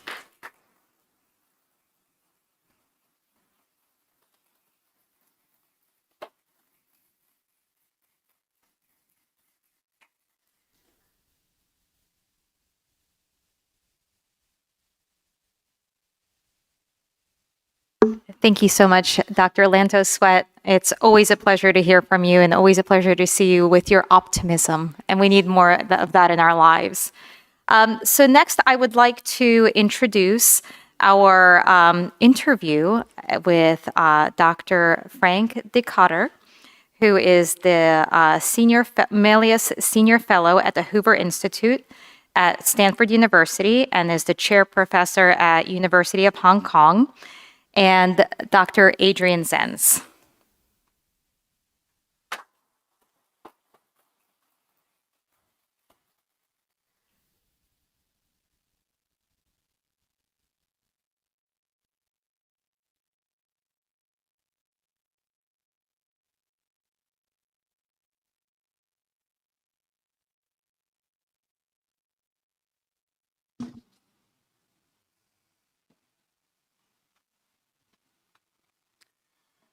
Well, thank you, everyone. Thank you. And welcome to the first interview of today.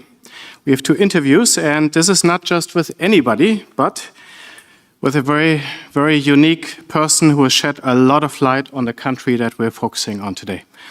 Frank Diekötter, and as a German, I have the privilege of being able to pronounce umlauts.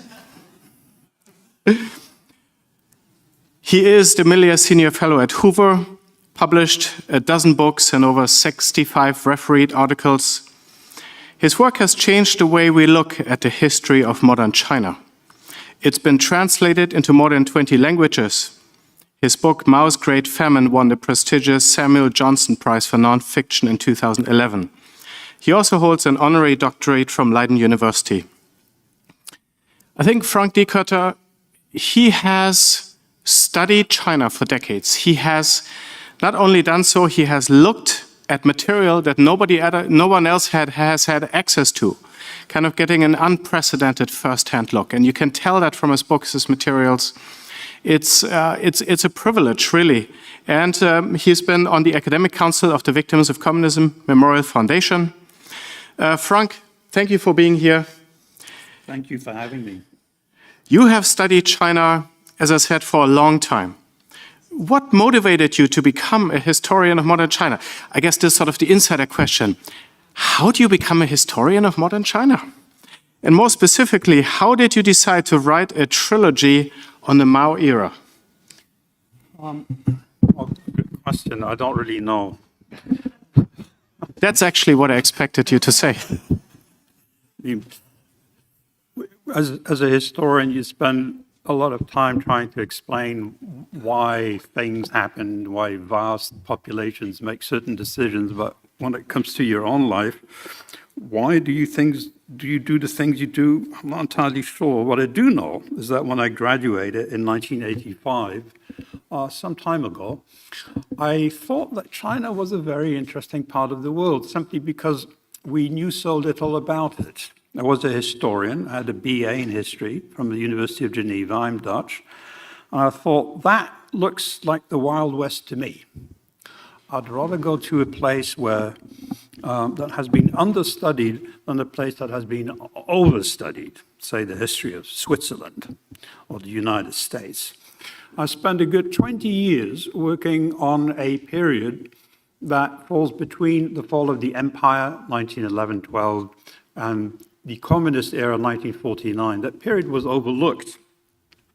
I summarized my findings of 20 years in a very short book called The Age of Openness. That's exactly what it was, an age of openness. It's been portrayed by the communists forever and by a great many historians of modern China, including those in this country, as a sort of era of warlords and economic involution and peasant immiseration and imperialism, when in fact it was one marked by great openness, political, cultural, social, you name it. More or less a success story to some extent. Anyway, the key point is I didn't touch the People's Republic of China for 20 years. The reason for that is very clear. I didn't think you could do it. You need primary sources. You need evidence. I was not particularly impressed by what was written about the PRC in the 80s and 90s. One day, as I was working in the archives on a history of the prison up till 1949, I realized that you could get hold of certain files in 1950 and 51. It did require some negotiation with the archivist, but it worked. And from there onwards, when I realized that these archives on the communist period were opening up, I was in there like a ferret. I spent 2-3 months every year going up and down from my base in Hong Kong to get as much material as possible. With the knowledge, having done Russian history at university, that this might not last forever. You remember, Soviet Union, 1992, it vanishes, archives are open for a year or two. So I was in there like a ferret doing as much as I possibly could. That's remarkable. In some ways, I can relate to that. Internal documents and all that. Now, that's actually exactly my next question. You have produced remarkable accounts of the on-the-ground reality of CCP rule in China. So the details of daily life and the details of atrocities from the Mao era to recent times. This work, as you said, has been crucially enabled by detailed archival material that documents the reality of day-to-day governance in China. And I guess this is an opportunity to ask more specifically, how did you actually obtain access to this material? You say there was an openness, but still, how did you get to it? Well, that's actually an easy question. I went through the front door. I love that answer. And then I applied for this material with a letter of reference. So I will give you a few examples, 3 to be precise. But the question is rather the other way around. If I manage to get hold of so much material, year in, year out, for about 15 years, how come so few other historians coming from free, open, democratic countries in Europe, Japan, and the United States didn't really try all that hard? But I will not answer that question. It's not really my concern. So what I'm trying to say is that it's not that difficult. I'll give you 3 examples. One day, I turned up in Xining. I wonder how many people have heard of it. Provincial capital of Qinghai, colonial outpost, miserable-looking people, but a great number of very proud communist cadres who run the place. Went to the provincial archives. Room is completely empty. I present my letter of introduction. The woman in charge looks at it, says, I have to speak to my boss. She comes back 5 minutes later, followed by the boss. Boss got black dyed hair, white leather shoes, white trousers, a white shirt, doesn't look at me, looks at the lady, says, you see that camera on the wall over there? I want you to make sure that that camera points towards the middle of the room, which is exactly where I was sitting. Lady gets on a chair, adjusts the camera to make sure I'm right bang in the middle of it. And then after a silence, somewhat awkward silence, about 10 minutes, she says, maybe you should go back to your hotel and then phone us to find out whether you can use our archives or not. So I smiled and I said, I think that's a very good idea. And off I went. And I ordered my ticket to another provincial city for another provincial archive. I did phone, of course. The answer was no. No, not for you. So this other archive I'd visited earlier on. The first time was in 2007, I believe. It was in Gansu, Lanzhou. I walked in, always a woman, always from the army, frontline archivist. I asked, can I use the archives? She looks at my letter, she says, yeah, the computer's over there. So I asked somewhat sheepishly, can I photocopy anything at all? She says, no. Have you got a thumb drive? So what's a thumb drive? A thumb drive. You put it in the computer, you download what you want to read.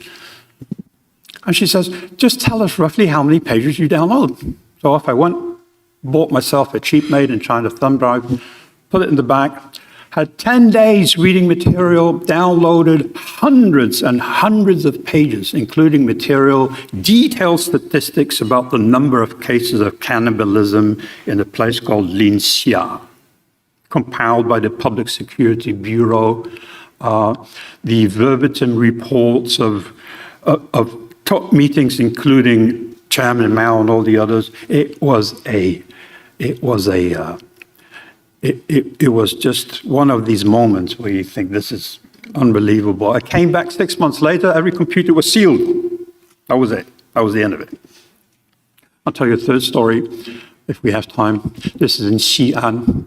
I have published my first book in this trilogy, Mao's Great Famine, was translated into Chinese. I'm here to write on the tragedy of liberation, 1949 to 1957.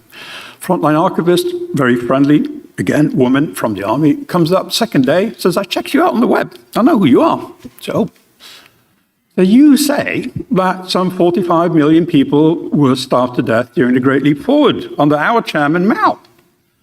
I said, well, you shouldn't believe everything you read on the internet. He says, no, you're a famous man. He says, great. The head of the archives wants to see you.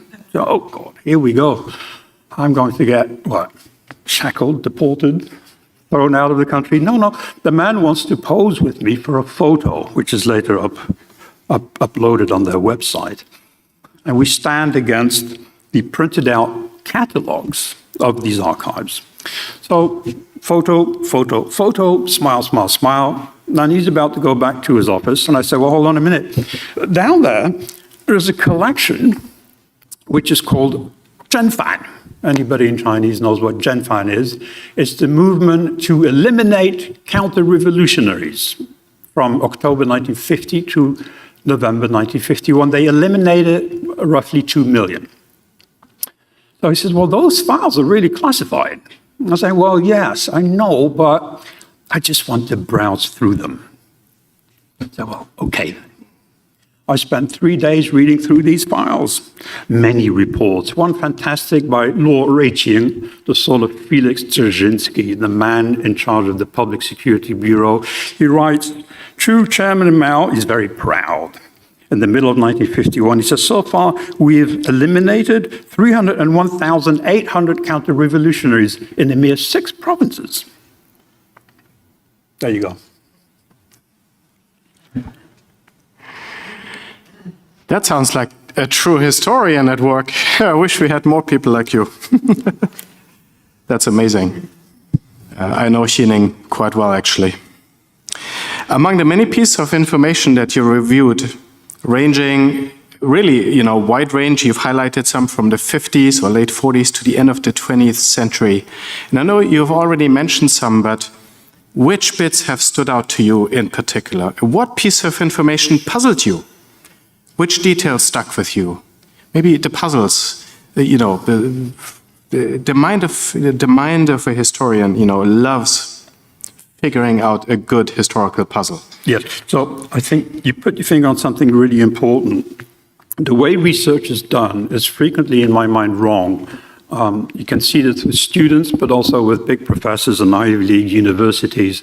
They have a question, and then they want to go around finding an answer to that question. Whereas as a good researcher, you try to find material which will suggest interesting questions that you hadn't even thought of.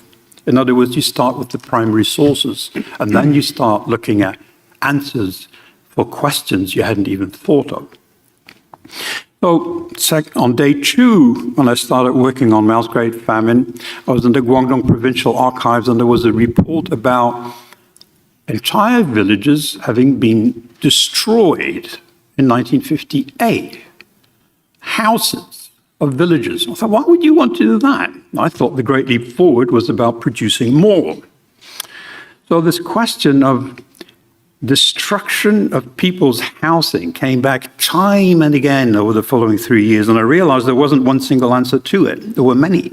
In this particular case, it was an attempt to obtain fertilizer.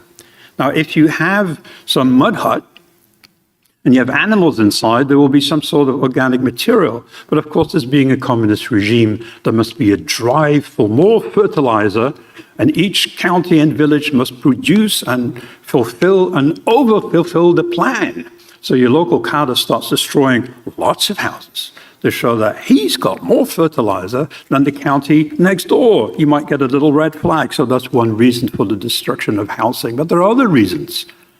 Do these farmers hide the grain? We should go in there and check it. Destroy the floorboard. Knock down the walls. That's another reason for why houses get destroyed. Or a local cadre who can see with the Great Leap Forward that communism is beckoning ahead, a much better world. Let us just destroy all these mud huts. Let's get rid of them and build something new. Well, the destruction happens, the rebuilding does not. And people live in the midst of ruins throughout the Great Leap Forward. Or another example is people cannibalize houses. They eat the plaster off the walls. I interviewed an old lady, her name is Zhou Xiaobai, Zhou Xiaobai. She was 12 years old at the time, had to look after her sister who was 5 years old, parents were dead. Lived as Xi number 2 in command to Chairman Mao number 1 in command. He said, in the province of Hunan, his home province for both Liu Shaoqi and Mao Zedong, in the province of Hunan, 40% of all housing has been destroyed. This is May 1959. 40% of all housing has been destroyed. I mean, they did a better job than the Japanese during the Second World War. Well, that's incredible. And to think that this was going on while a lot of people in the West were worshipping Mao and thinking so highly of him and having no idea what was going on in the country at the time. So, accessing information in China has always been a challenge, but as you say, there was a time of opening. This time of opening also provided opportunities for fieldwork, for research. It profoundly transformed China studies in so many ways, in so many fields.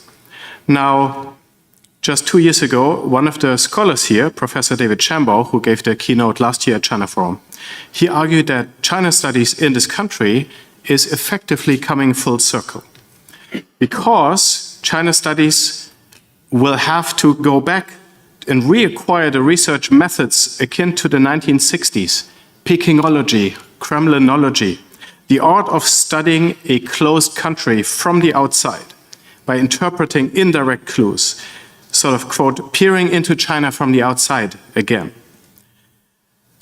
Because of the closing of access under Xi Jinping, because of the Chinese information law, because of the difficulty or impossibility to do meaningful fieldwork now.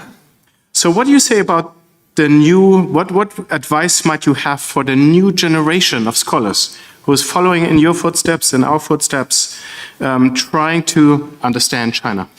Well, I know David Shambaugh is a good friend and I respect his work very much, but one piece of advice I would give you is do not follow Kremlinology or Pekingology, because it's the death of China studies. We've had to listen. One reason why I never wanted to work on the People's Republic of China in the 1980s and 90s is that the work produced by social scientists and political scientists was so utterly appalling. And it has been so all the way till today. I mean, frankly, where are we? Victims of communism? When you have an entire field debate whether or not China is communist for the best part of 70 years, then there is something a little, just a little wrong with that. So I would say a lot of that scholarship that was produced till very recently has not retained great value. The inspiration comes from people like Laszlo Ladany, for instance.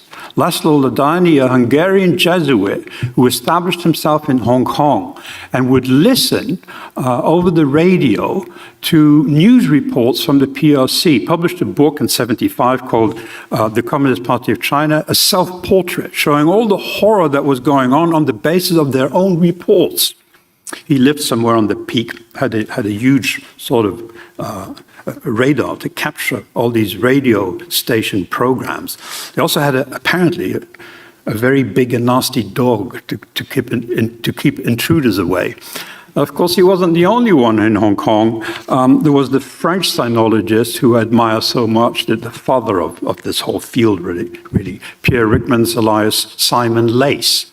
And he could see the bodies come down, dead bodies, come down the Pearl River into Victoria Harbour in Hong Kong at the height of the Cultural Revolution. He never set a foot in the People's Republic of China, but wrote these searing essays denouncing not just the cult of Mao inside China, but also the cult of Mao among sinologists in Europe and this country. Of course, had to leave for Australia. He was hounded out by the sinological profession.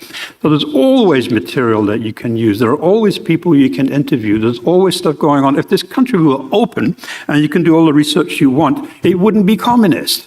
If that's what you want, pick a democracy. So I would say you have to be pragmatic. Times change. Do you think the archives were open when I was doing my PhD? Not at all. At the time, just getting into libraries was a great achievement. getting into the Beijing library and reading stuff in that 1985. Wow, what an accomplishment. It sounds ridiculous today. But times change, you have to adapt yourself. I was locked in by COVID, didn't cross the border, but I I bought 300 books online, published internally up till 1989, with nothing but archives from the Communist Party of China from 1923 to 1949. 300 volumes.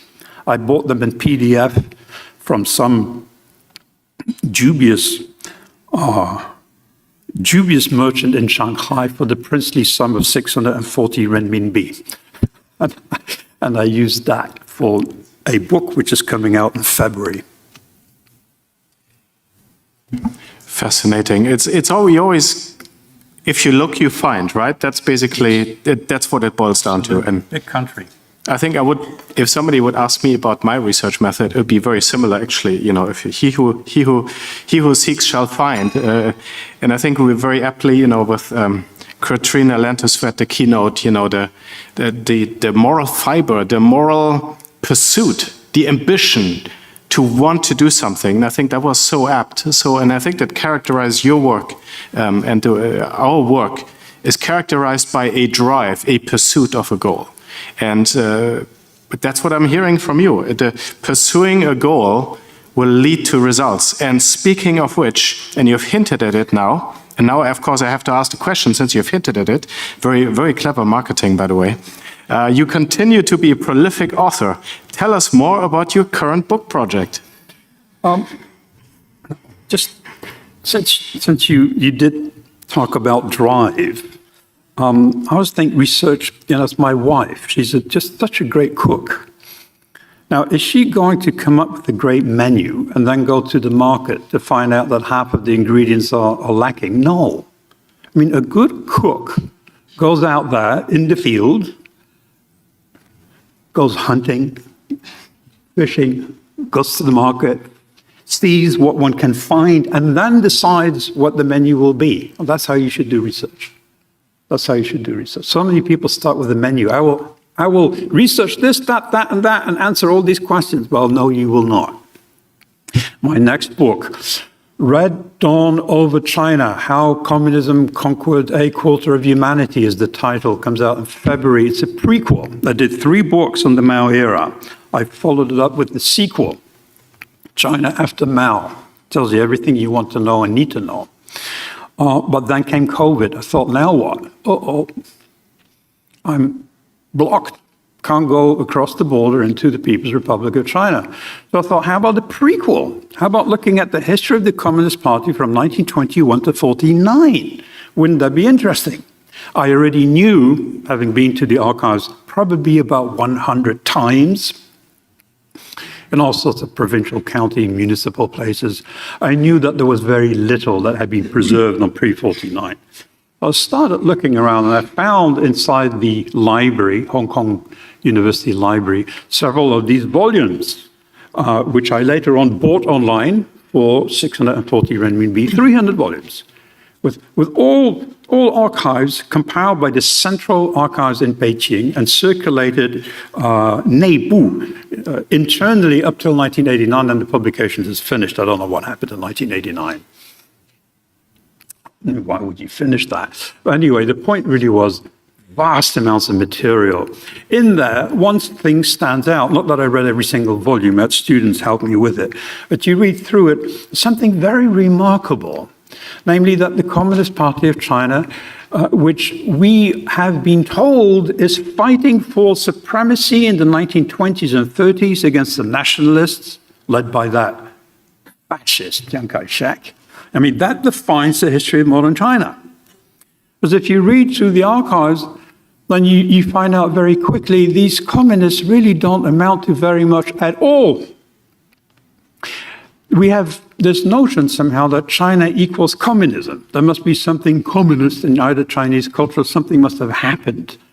But I cannot think of a country that is less communist than China in the 1920s and 30s. They are a small, band of bandits who survived thanks to massive support from the Soviet Union. There are more communists as a proportion of the overall population in any one country in Europe than in China at the time. There are more communists, about one for every 250 people. In Portugal, under Salazar, the only one exception is probably under Herr Hitler after 33, there are probably not all that many communists left. But by 1940, in China, there is one party member for every 1,700 people, which is, if you believe the inflated reports from the Comintern, which is about the same as in this country, United States of America, not generally considered to be a major component in the story of the communist revolution, I think. So that's the first point to bear in mind. Communism is a very minor phenomenon. It would never have prevailed without the help of Stalin and later on the United States. So that's point number one. Point number two, all these books about land reform, how the communists gained the support of the peasants by freeing them and handing them over the land. No, they do not. They're a bunch of bandits, and they are pressed time and again to extract as many resources as possible. So what you see before 1949 is what you see after 1949. Something called, I think they call it economic involution, but I won't use that term, economic destruction. A band of guerrilla fighters arrives in the territory, takes possession, starts extracting as much as possible, squeezing it like a lemon till every villager is entirely impoverished to the extent that the Communist Party must move on to find new territory to exploit. So that's another very interesting conclusion there. They are not very good at running an economy. They're not very good at recruiting people. I've got 2 minutes left, which I will use to explain to you why they managed to win, which is always the question from my students. Now, I always tell my students there's no such thing as a stupid question, really, but this is a bit of a funny one. I mean, are you going to ask me why Poland became communist after 1945? Are you going to ask me why Romania became communist after 1945? I think we all know the answer. Got invaded by the Red Army, the Soviet Union.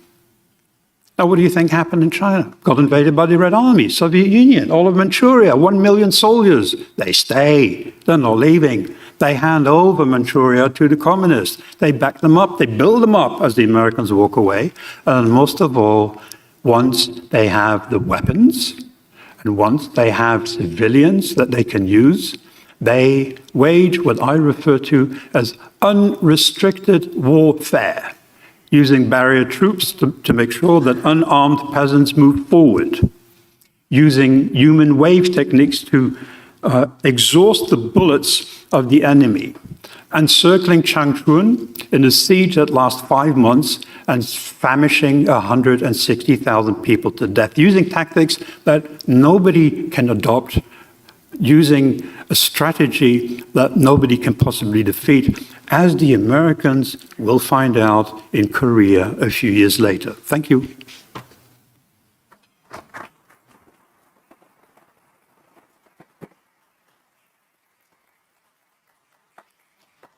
Well, Dr. Frank Dikötter has already earned his applause himself. I don't need to say nothing. Do look out for his book in February. Fascinating. I look forward to it. And the approach to explain the strategy from the ground up, this grounded research approach, not driven by preformed questions, but data-driven analysis that leads to new questions that challenge us to answer them or to start to answer them. Please join me in thanking Frank Dikötter.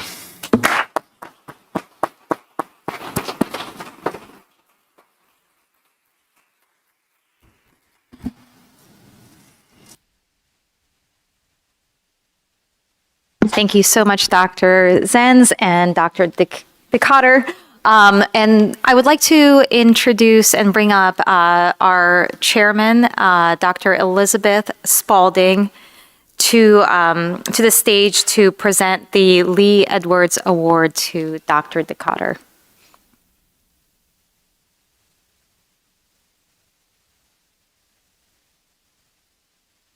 Good afternoon.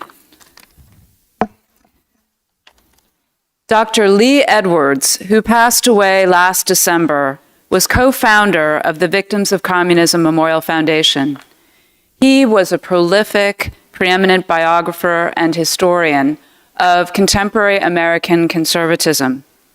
Given our venue of China Forum and our award recipient, I should also note that my father had a special place in his heart for the Chinese people, and for over 5 decades called attention to both their suffering under and their resistance to communism. VOC's Lee Edwards Award for Outstanding Scholarship recognizes academic excellence on the history, ideology, and crimes of communism. Today, I am so very pleased that we honor the scholarly work of Frank Decatur. It is difficult to pick a favorite Decatur book. When we who study totalitarian regimes refer to favorites, we must use air quotes. Mine may be 2019's How to Be a Dictator, a subject the author treats most seriously. And then, as we've already been talking about, through his masterful People's Trilogy, Mao's Great Famine, The Tragedy of Liberation, and The Cultural Revolution, Dr. Decatur documents the impact of Mao Zedong's Communist China on the lives of ordinary people. He gives us the large numbers, and he gives us the individual stories. And as we've also been hearing about, some of his pioneering research is not even currently accessible because the Chinese Communist Party, true to its nature, does not play fair with its archives. If Dr. Decatur had just produced his essential trilogy, that would suffice. But as we've also been hearing, his 2022 China After Mao is as important and effectively brings the People's Trilogy up to the current day. And I really am eagerly anticipating next year's history of the establishment of the CCP, Red Dawn over China. And this scholarly prequel to the People's Trilogy or tetralogy is going to be so very important and timely. Dr. Decatur has devoted his career to uncovering the truth about one of history's most murderous regimes. His work matters now. Today, more than 1.5 billion people still live under communist rule.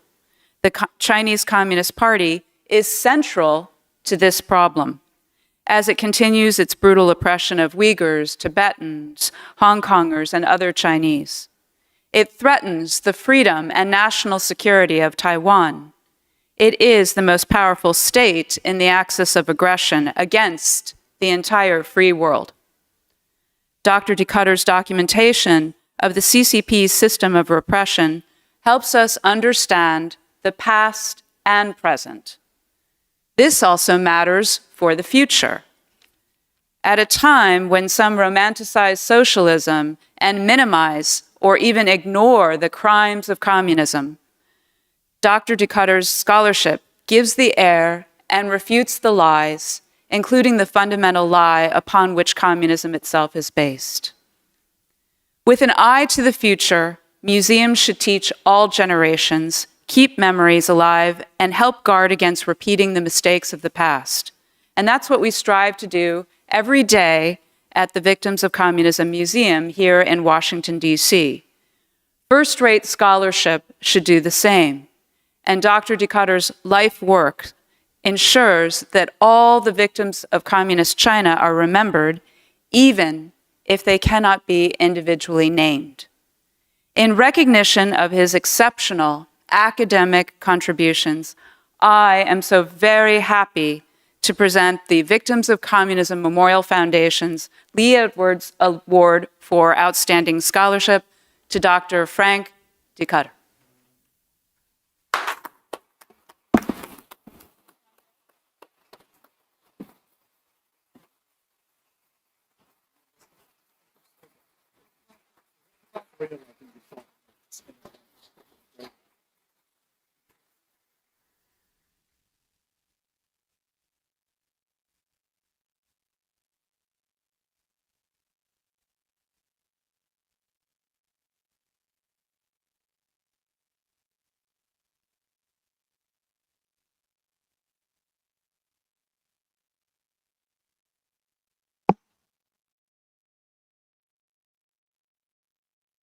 I have to say a few words.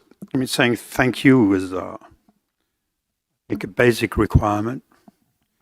I'm very grateful indeed to Adrian in particular, to the entire organization.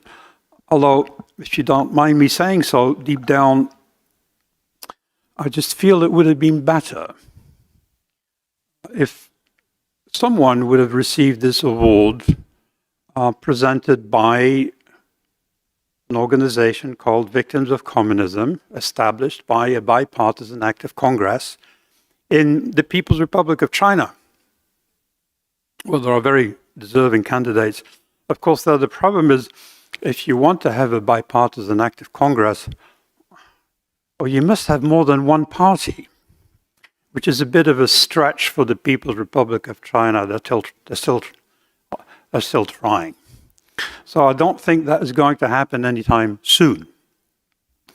Now, how did I get into this? When I was a young boy, aged 12, I read a book written by a young girl, aged 15.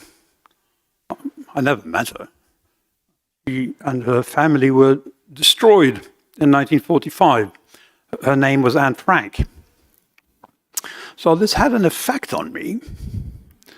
Being 12 years old, I had no complaints about life. I had a wonderful upbringing, but I thought possibly human nature isn't all that it appears to be.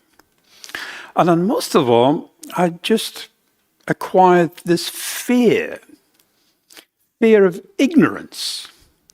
I mean, what would it be like to grow up in the Netherlands or any part of Europe or the world and not realize that there was something like the Holocaust? I mean, that's pretty dreadful, really. Now, I didn't really have to worry about the Holocaust. You certainly cannot spend more than about an hour anywhere in Germany without seeing some sort of reminder. The Holocaust Museum, steps outside some of the underground stations in Berlin, the Hausvogteiplatz, I remember using many times to go to the archives of East Germany. Name and address of a Jewish family who had been destroyed during the Second World War. The reminders everywhere, but not so the People's Republic of China. I spent 3 years there in the 1980s. In fact, to this day, you could spend hours walking around and not realizing that a couple of pretty horrific things happened in the past. Not a museum, not a memorial, not a tablet, not a reminder, nothing. You can speak to people. Some of them do not. But of course, speaking about the past is not exactly encouraged. And not to say that some of these people don't try. I remember, I think it was the documentary filmmaker Hu Jie, a friend of mine from Nanjing, who filmed villagers erect a memorial arch to commemorate those who had died during Mao's Great Famine, 58-62, only for the police to arrive and destroy that memorial arch and arrest all those villagers for good measure.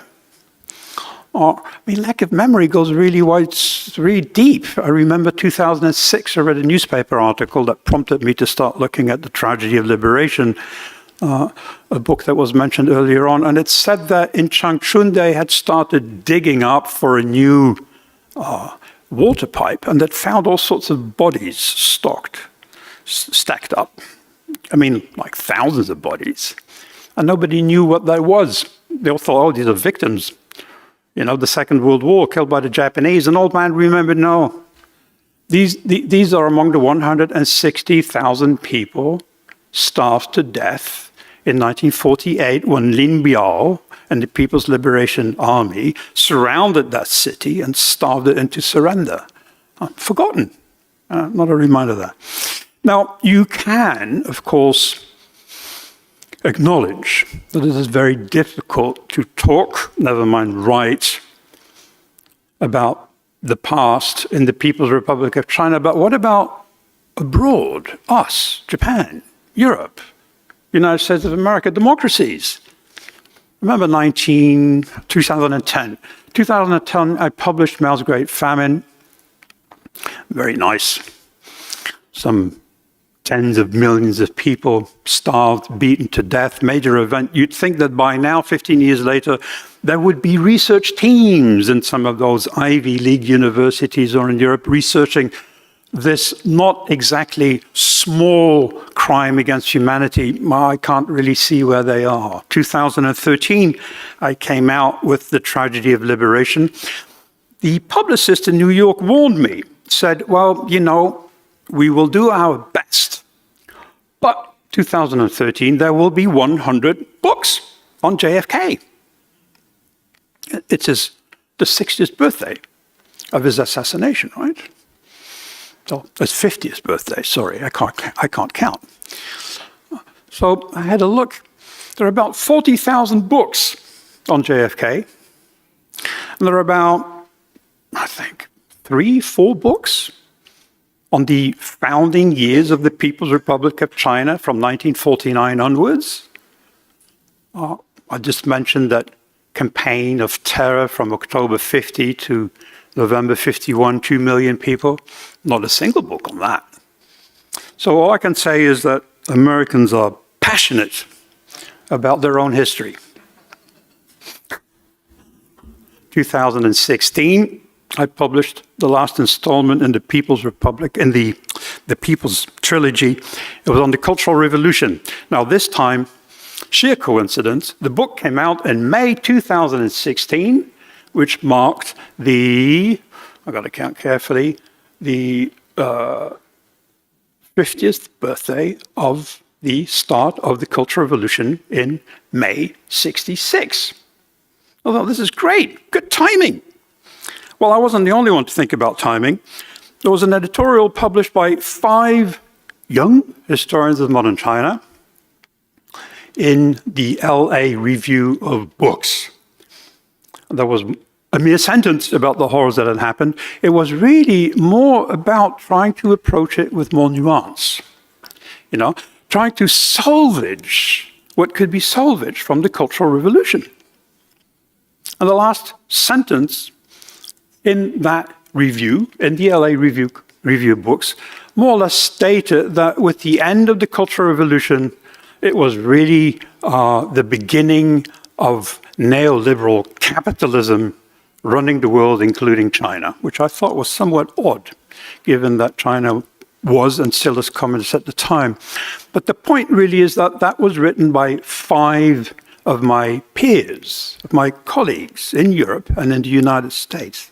These are the people I live with. So I want to say thank you for making me feel less lonely. And I can promise you one thing, as long as you continue doing your job, I will continue writing. Thank you.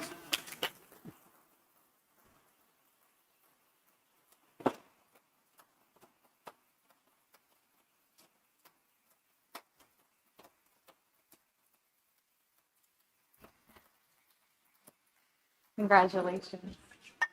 Thank you so much. Congratulations, Dr. Decatur. Thank you, Dr. Spalding, and thank you, Dr. Patterson. Now I would like to introduce our third panel, Surveillance and Censorship, Confronting China's Techno-Authoritarianism. Our moderator will be Josh Rogan, analyst for The Washington Post, with panelists Connor Healy, Director of Government Research at IPBM, Peter Mattis, and Yachu Wang, Chicago Forum Fellow at the University of Chicago and former Director for China Research at Freedom House.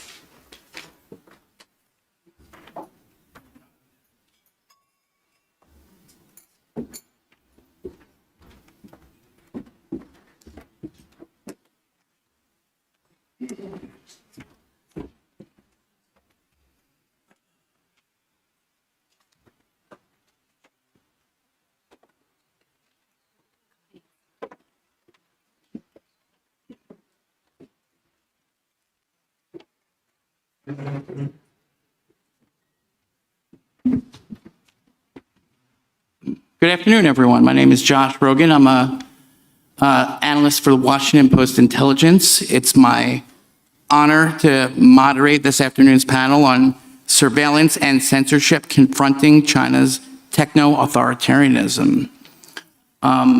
Disclaimer for any foreign intelligence agencies that are trying to surveil this event. No need, it's on YouTube.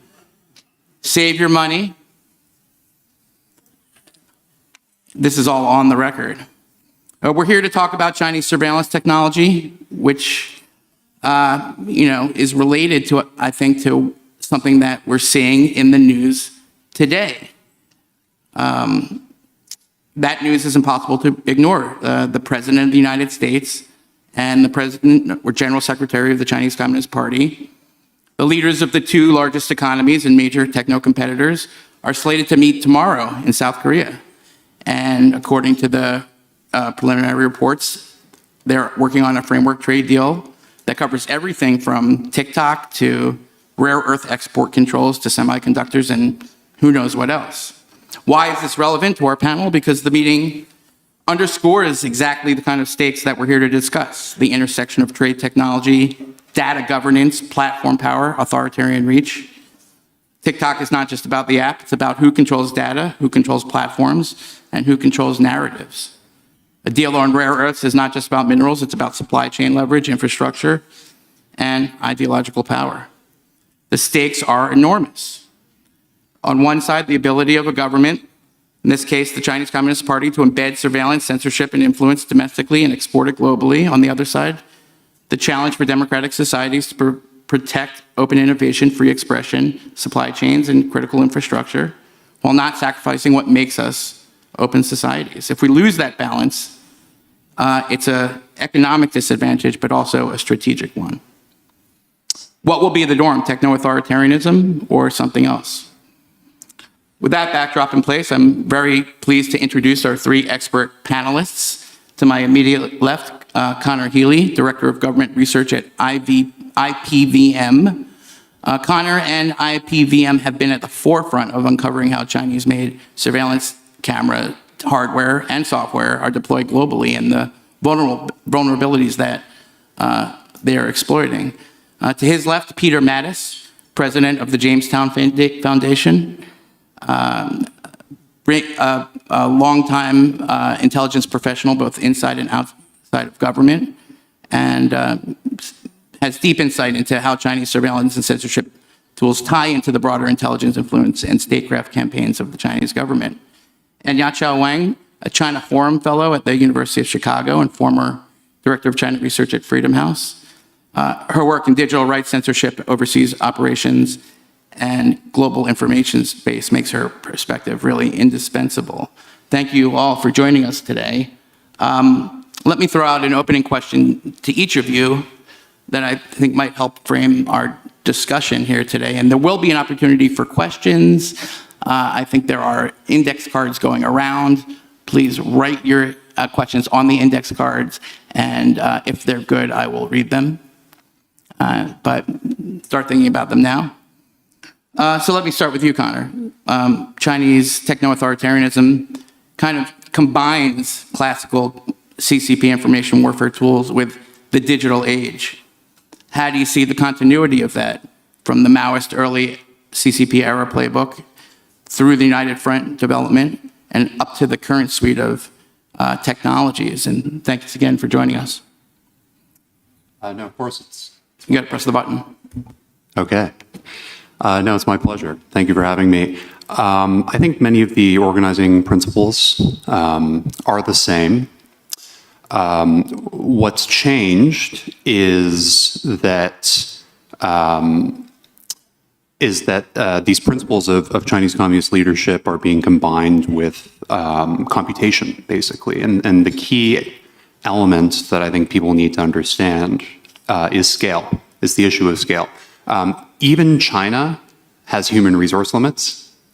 And the more that their so-called public safety systems, their mass surveillance systems, can overcome those human resource limits, the greater on the one hand, the concentration of decision-making power is within a smaller group of elites, and the lesser the ability to oppose that system.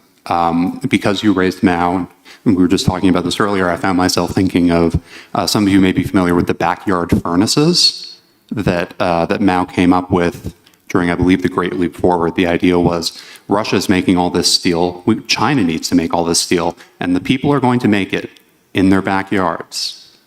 And they had a whole bunch of people install these furnaces all over China to produce what was basically defective steel instead of farming fields. And, we all know what happened.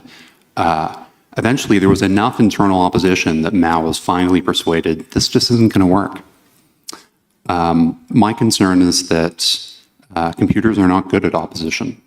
They're not good at convincing you that the network of people you rely on, no matter how much of a strong man you are, is opposing you because of your decision making. I worry about what China looks like without those, however meager they may be, without those controls. Thank you. Peter? Thinking about the continuity with the Mao era, is one of the things that strikes me about looking at Chinese intelligence collection over the years is the focus on gathering information about individual people, right? It's what was called social affairs work, and it was not the purview of just, say, the enemy work department, as the United Front Work Department was known at that time, or the intelligence services, but was actually all of the parties' responsibility to collect information on individuals that were potentially relevant, not just because they had information that was useful, but because they were, say, intellectuals or essayists that had a platform to promote sort of the CCP line or otherwise exercise political influence. There was this mapping feature that I think you can see through the years as being a really consistent feature, right? So if you think about the hacks in the United States, going after the Office of Personnel Management, going after Anthem Insurance, going after United, going after Marriott, companies that have a relationship with the U.S. government are frequently used by U.S. government-related travelers. You can even see it in Taiwan, going into trying to hack local district databases, or in one case, it seems like they were able to recruit the head of personnel for the National Security Bureau, something around 25 years ago.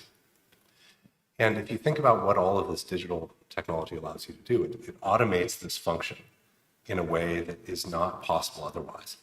And whether it is something that is sort of deliberately built in, in a sense, a backdoor that is purposely there to collect information, or whether it is, in the case of the National Counterintelligence or Cybersecurity Center in the UK that was funded by Huawei, but was also sort of reviewing Huawei's equipment, they just thought that the security vulnerabilities were in fact a feature rather than a bug, that Huawei continued to not clarify or to not strengthen. And so the more that this kind of technology is put out into the field, and also as IPVM chronicled, I think, sort of a lot of built-in vulnerabilities in the Hikvision vision cameras, among others, right? It's not a question of specific intent of saying this device does these things. It is simply that it is exporting a set of security vulnerabilities that can then be exploited, and that this collection can be automated, and we can see things and put together patterns, or certainly the party can, in ways that were not simply possible before. And if you look at the organizing principle behind the informatization of intelligence, both in a domestic context and an external context, It is about getting closer and closer to the individual before they become a danger, right? Before they're able to organize across groups, across geographies, across classes, and that they want to preempt rather than simply sort of respond as things develop. And I think this is something that Adrian and many others have shown in the case of the Xinjiang Uyghur Autonomous Region. You can see it in actually a lot of the work that Freedom House has done over the years. So I think that's a good way to transition to Yajio. Yeah, thank you for that. I would like to talk about the difference in terms of the Chinese government's propaganda. I think in the past, the propaganda very much stay.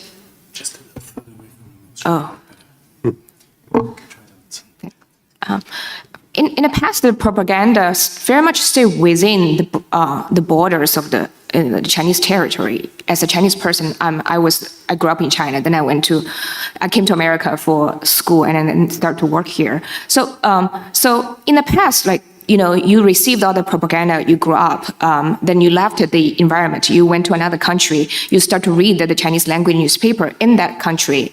If you live in New York, there are newspapers in Chinese language catered to the New York Chinese community. If you live in San Francisco, you have local San Francisco Chinese language newspaper. But since the popularization of social media, the Chinese people who left China, they're still receiving the information from China, just because, if you grew up in China, you're so accustomed to the information you receive from the Chinese social media, especially WeChat, now Xiaohongshu, and you came to the United States, you're still reading the information from the Chinese environment, which of course is censored and surveyed by the Chinese government in a way that you never left the propaganda environment, even you have physically left China. This is I feel just it's a huge difference, and that's I think that plays a huge role in why the Chinese community in the diaspora is ideologically, many of them are still pretty aligned with the Chinese government. They never really opened themselves up to the alternative information that are available outside of China. Excellent, thank you. So far we've already covered automating surveillance, poor oversight of Chinese tech companies, the strategy to get closer to the individual, and the Chinese government's use of social media. All of that seems relevant to the TikTok debate. So let me do a round specifically on that. What we're led to believe is that a deal will be struck whereby the most popular social media app in America by far will be transferred to partial U.S. ownership. The data will be transferred to some system of U.S. housing, and the oversight will be shared, I guess, between these American partial owners and I don't know, whatever it is. Is that going to work? Does that solve the problems and the threats posed by TikTok, both in the data collection sense, in the surveillance of Americans and their habits and actions and keystroke sense, and also in the influencing Americans through the abuse of the algorithm sense? Let me start on the other side with Yacha this way, and we'll go this way. You got a person? I feel there might be some mitigations from, the transfer of the ownership, but then there are a lot of still unsolved problems, like, data can be freely sold between companies, even when you're owned by an American company, there's no laws banning the American company to sell the data to another company, which then that company can sell it to a Chinese company. In terms of a huge problem that a big reason I supported for the ban of the TikTok is the algorithm, right? The Chinese government controls the algorithm, whether they're promoting information that's that is aligned with the Chinese government propaganda, or whether they are suppressing information that is critical of the Chinese government. I do think.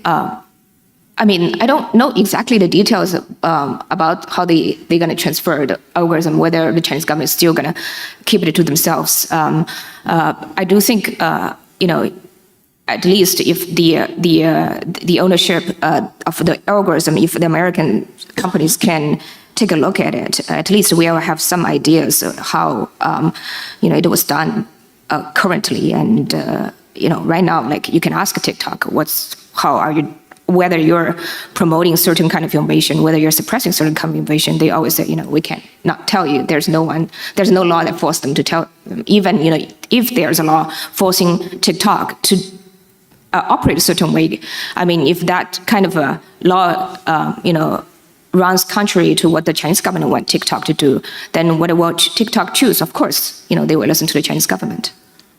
Got it. Thank you. Peter. Look, the central problem with TikTok is whether or not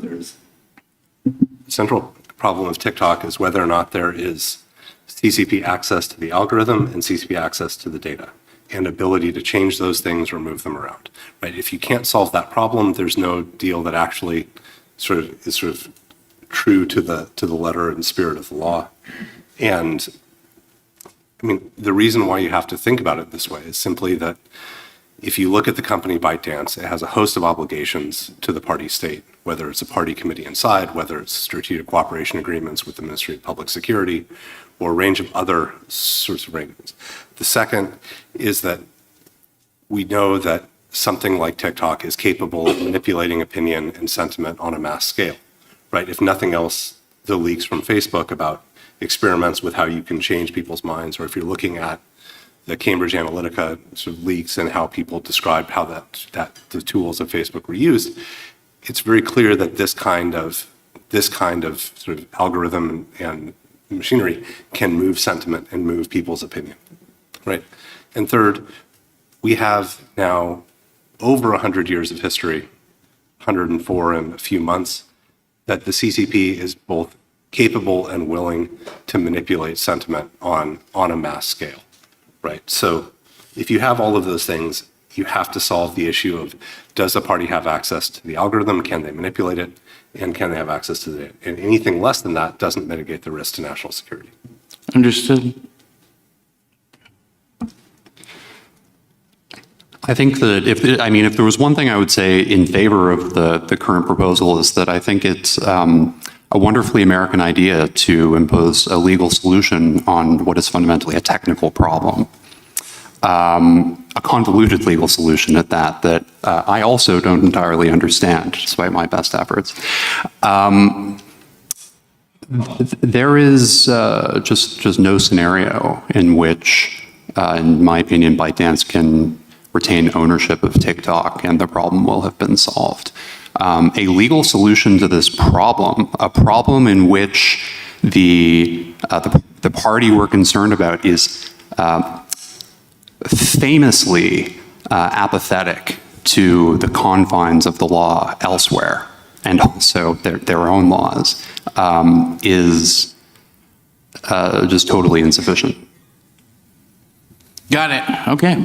That's not exactly encouraging, but so be it. When I was preparing for this panel, I was thinking to myself, well, a lot of these issues, a lot of these people, a lot of you in this audience we've discussed and worked on, we've studied for a long time. And I was thinking, what is the next level of the challenge? What is the 2026 and beyond iteration of the Chinese techno-authoritarianism that we're not talking about yet, that most people, even maybe some people in this room, are not tuned into? And I asked Connor that at lunch, and he scared the bejesus out of me because he said generative AI in Chinese surveillance projects, which I hadn't even wrapped my head around. And anyway, without further ado, Connor, how does that change the game? What are you seeing in your research?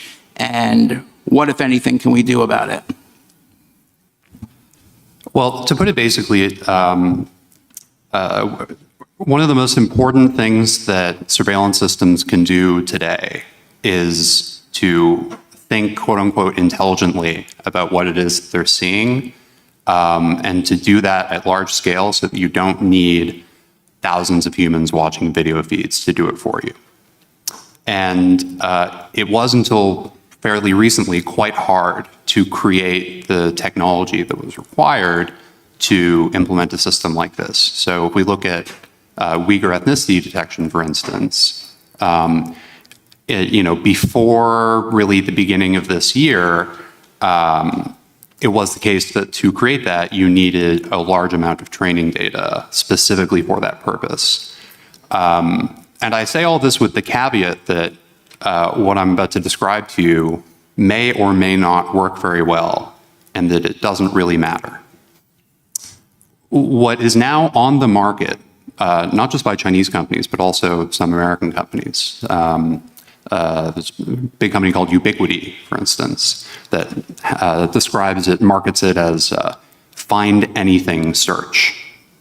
And these systems can monitor live feeds or search archives for really any description that you enter. So, a one-legged clown who is, dancing like he's never danced before. You could put in any description, however absurd. I think I've seen that video. Yeah. I've been looking for it. That's it sort of, you can create alerts and it brings up what you're looking for. Why this is also concerning is, it goes from being an expensive, time-consuming process to create a system that automates something that you want to do or do to your population to a much less time-consuming process, which means that the applications are going to become far more various, far easier to implement, and implemented with relatively low friction. So I think we'll see a lot more abuse of video analytics as a result. Is there anything we can do about it? No, not really. Right. I mean, yes and no. So the broader answer to the question you asked, the biggest risk, is I think not really one of technology, but of a lack of leadership. Banning these things or applying sanctions for that matter, I do support this, but it also requires a vision to supplement it. And we, democracies, offer nothing. We have no solution to provide to Nigeria, let's say, who have real problems that they need to solve. The Chinese are offering technological systems that they say can solve them. We are offering nothing. And that's not competition, it's opposition. We should compete, not just oppose.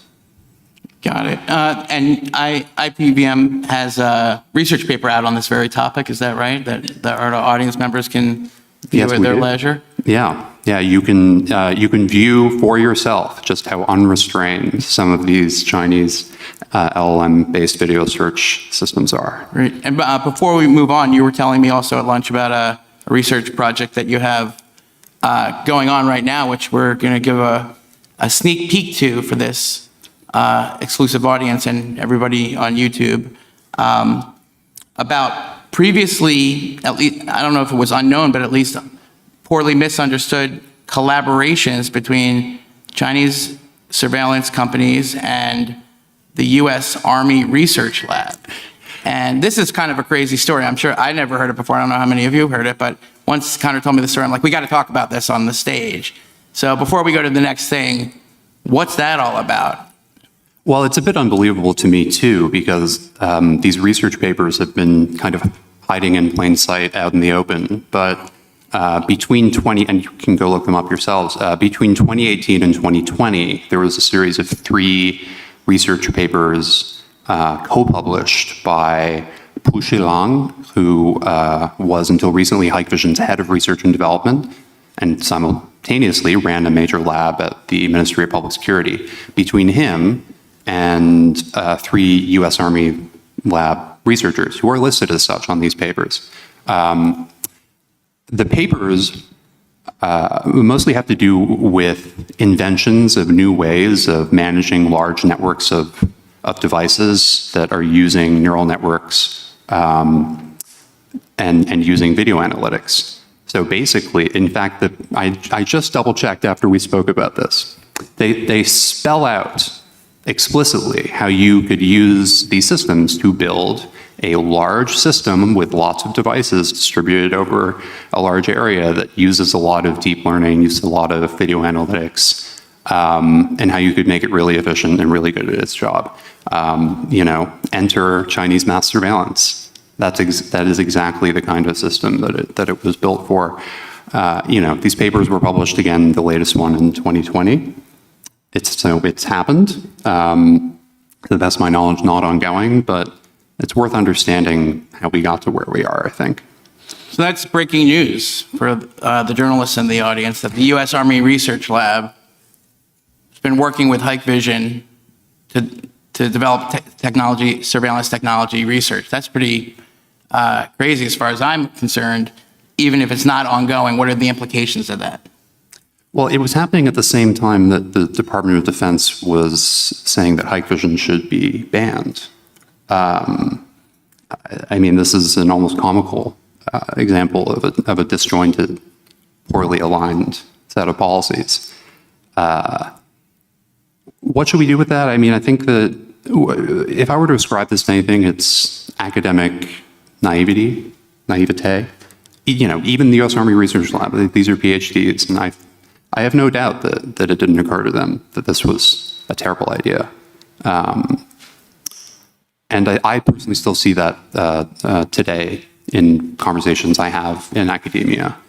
A lot of confusion over what the standards are, for instance, with commerce sanctions. And I think greater clarity is needed on what is and is not an acceptable collaboration. Clearly. Thank you. Peter, while the U.S. system seems, as Connor just explained, pretty disjointed, what do you see on the Chinese side? Is this surveillance tech infrastructure integrated into broader Chinese intelligence and influence operations? If so, how so? And how does this advance the Chinese Communist Party's overall intelligence and influence operations objectives? Well, I would say the PRC's sort of growth through the technology stack, moving beyond sort of 5G, beyond some of that core infrastructure into things like the underlying connective technology for Internet of Things, getting into the software itself for AI, right? It doesn't have to be perfect. It does not have to be as good.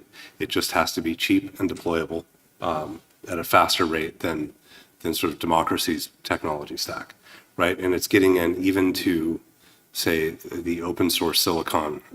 So if you're talking about sort of mass production of the foundational chips or legacy chips that make everything work except the high-end computing, like you can see this steady drumbeat, right? So as that moves out, as that expands, it becomes, for example, control over, say, information pipelines and platforms, right? Who cares what the democracy's narrative is if it can't be delivered to the people that would need to hear it, right? And as Yachio pointed out about the WeChat ecosystem, right, it means that people can leave and never really leave, where they get locked into a sort of a particular kind of information environment where that's where they choose to spend their time. And these technologies allow that to go further and further out and to be integrated more deeply into just about everything else. So if you start thinking about, what kind of alerts you get on your phone based on your interests, and what kind of alerts, for example, your fascination with the Dalai Lama and Tibet, Josh, would perhaps not appear on your phone anymore as this continues, right? So those things could be gradually phased out of what you see. And it's not that this is always some deeply integrated system. It's that the power of the party, the centralization of the Ministry of State Security that's occurred right around the intelligence law in 2017 and going forward, that really has changed the MSS from kind of a secondary agency to something that is a little more KGB-like, that's politically powerful, not just powerful as a sort of a police versus someone on the street. That gives the party or the intelligence services the ability to go tap into whatever these technology companies are doing and take advantage of that capacity without having to replicate or rebuild it themselves. There's a series of articles in Foreign Policy by Zach Dorfman now about 5 years ago that was pointing out how these companies collaborated with the MSS, which was essentially that the MSS or the military intelligence services showed up and said, we want to know this, this, and this. Here's a data dump, or here's this, or, we want you to use your computing power and your technology to answer those questions for us, right? And so I think part of this works because they're not trying to control it. They're not trying to integrate it this way. They're letting the market, they're letting the forces that have propelled these companies to a global position to provide them the access and then to exploit it. Got it. Thank you. Before we move on, that sort of raises a question in my mind, since you brought up the hardware and the chips and the infrastructure.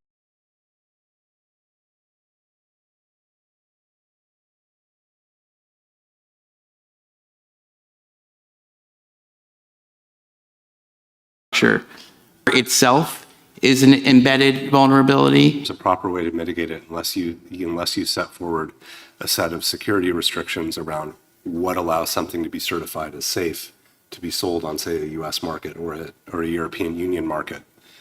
And that ultimately, if you come up with those kinds of safety standards, then it's going to require the kind of inspection regime that the PRC has increasingly not allowed.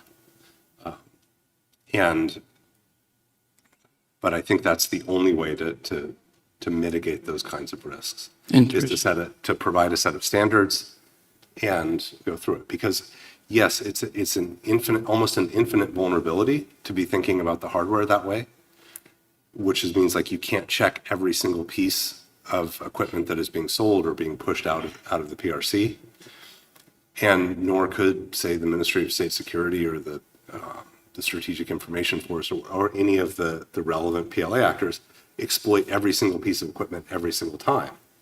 But it is a vulnerability that is almost impossible to check on the scale that those pieces are moving out. So you have to set certain kinds of production standards that, for lack of a better way of putting it, mean that those products, without sort of some kind of physical inspection in the production line, sort of external monitoring of the production line, which the PRC won't allow. Got it. So we're not there yet. Connor, do you have a view on that question? I would just say I completely agree with Peter's perspective about setting standards of safety. I think that's very much the right way to look at it. And as for the question of lock-in, I would say the cameras are literally bolted to your ceiling. It is, and continues to be in the United States, an arduous process to replace these devices, even within government to an extent. So yeah, there's a major lock-in risk, and the lock-in risk is much worse for scenarios where they're being used for like citywide infrastructure, like safe cities projects and such. Thank you. Yachao, your research on Beijing's global media influence operations kind of fits into this, because so many countries have this tech already, the software and the hardware. And you studied, 30 countries. And so you were in a position to help us understand how that system is being used. What examples are there to show us how those platforms are being controlled, and what are those implications for those societies, especially democratic societies, but not only democratic societies? Well, I mean, before TikTok got so popular in Western countries, the Chinese apps were already very popular in Southeast Asia, in South Asia, whether it's social media platforms or messaging apps or online shopping platforms. So, I mean, online shopping platforms, it's not necessarily ideological, but it's possible that you cannot buy certain T-shirt that says Free Tibet, or you cannot buy certain books. So, even I'm just taking an example of a Chinese app that is not, has nothing to do with ideology. It still can be used as a way to, suppress certain kind of spread of certain information in other countries and promote other kind of information in other countries. So, I mean, a big change over the years is that the Chinese-owned, platforms became more and more popular around the world. I mean, I feel like the West only woke up to this trend only when TikTok became so popular in America. But this has been going on for a long time. Then people start to realize, well, the other apps, the shopping Temu apps and shop whatever, all this, like, oh wow, they're all controlled by the Chinese government. So that has been going on for a long, long time. Nobody paid attention. Suddenly they realize, oh, this is a huge problem. This is number one big China. The other really, the Chinese government in the past was very much doing their propaganda on whether it's on newspapers. In the past they had inserts to the Washington Post, propagating the Chinese government's messages. Right? Oh, I know. Yeah. They canceled those, by the way. But. They were buying TV stations, radio stations around the world, especially in the Chinese language world. But now they are increasingly, cooperating with influencers. The people who are on Instagram, on TikTok, who already have millions of followers, who are, just popular, especially among young people, and they are paying them, secretively and asking them to promote a certain kind of information. This is obviously the most prominent case is having the influencer promoting a narrative, the Chinese government's narrative on Xinjiang. So I think this, that kind of propaganda is less dry, less, just boring. It's more interesting. It has a personality backing it. So I think it is getting more and more effective in the rest of the world. Interesting. So I want to keep this constructive and forward-looking. So what can we do about it? What if you were in charge of Western society's response? What are some things that could be done if we wanted to? Well, I came to this conference just for deliver this message. Perfect. Because trying to suppress disinformation is such a delicate question because it always concerns free expression, right? But there's another way to address it is to invest in promoting good information, promoting fact-based information, promoting investigations. The Trump administration defunded a lot of organizations that were doing the great work of countering the Chinese government's propaganda, Radio Free Asia or Voice of America. They're not suppressing this information. They're just supplying the fact-based information. And anyone who is in this conference who have some access to the government, tell the administration, you really need to give the money back to them and for your own national interest purposes. That's the message I wanted to deliver to them. Got it. Thank you. We're going to go to questions. We have about 10 minutes for questions. We got a lot of great questions. I'll try to get to as many as I can. Full disclosure, I am addicted to TikTok. And it is full of Chinese propaganda. But I was banned for life from Red Note for putting a Tibetan flag as my profile picture. And it only took them about 10 minutes to figure it out and ban me for life. So that's probably a mark of their generative AI capabilities. But that's neither here nor there. Okay, so let's see.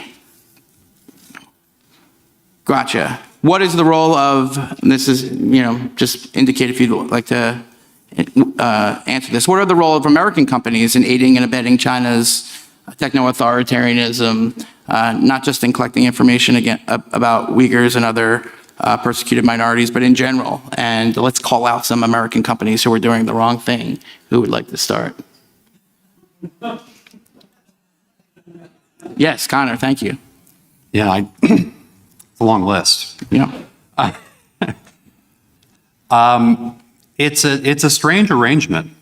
Basically, what seems to happen is that American companies build the technology for either the Chinese government or for Chinese companies, who then take the technology and make it their own, make it themselves, and then sell it back to American companies who slap their own label on it and then sell it to Americans.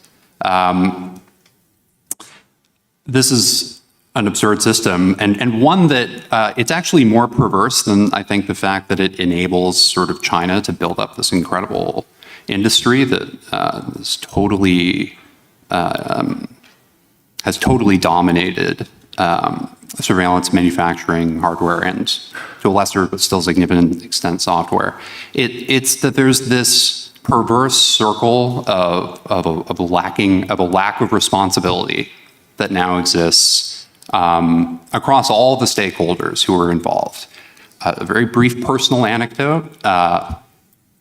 After I joined IPVM for the first 3 years, I was living in an apartment that I was lucky enough to have a hike vision camera installed right above my doorway, which I thought was pretty funny because, I would spend my days looking at the problems with these devices. And I eventually spoke to the management and they basically said, oh, well, that's going to have to be our integrator's problem. And I've had that conversation with systems integrators. They're going to say, oh, well, that's our distributor's problem. That's our manufacturer's problem. And the manufacturer says, oh, no, that's the end user's problem. And we're right back at the beginning. American companies just aren't taking responsibility. Which ones exactly? Well, I think the worst offender is Honeywell. What is the most common Chinese device on federal networks? Honeywell cameras, which are Dahua cameras that have had a Honeywell label slapped on them.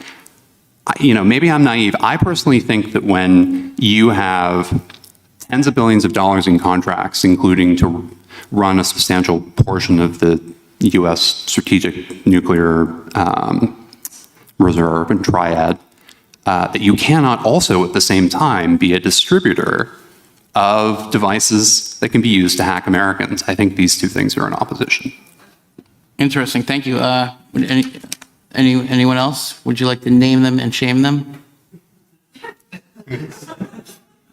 I would say Apple. I would say Apple, because just such a, so much percentage of Apple's products are made in China, and also Apple is China's Apple's second market. So they have done so many things to self-censor, to share data with the Chinese government. Speaking as a Chinese person, it's like, anybody in China, they can't have access to certain apps because the Chinese government has allowed them to, and then Apple just gladly comply with, as if the Chinese people don't deserve the same standards of free speech, free information, privacy rights as Americans. And the Apple always say, well, we're just complying with local rules.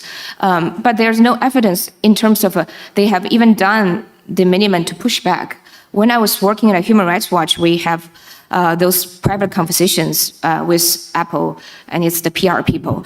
And I just felt a portion of my career has been wasted in talking to people who just recite what they're supposed to say to us, and then they check their box saying, oh, we talked to human rights organizations, we have done our good work.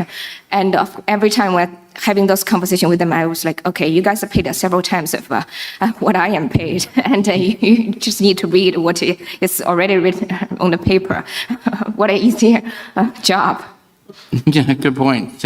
We have journalists have the same issue, actually.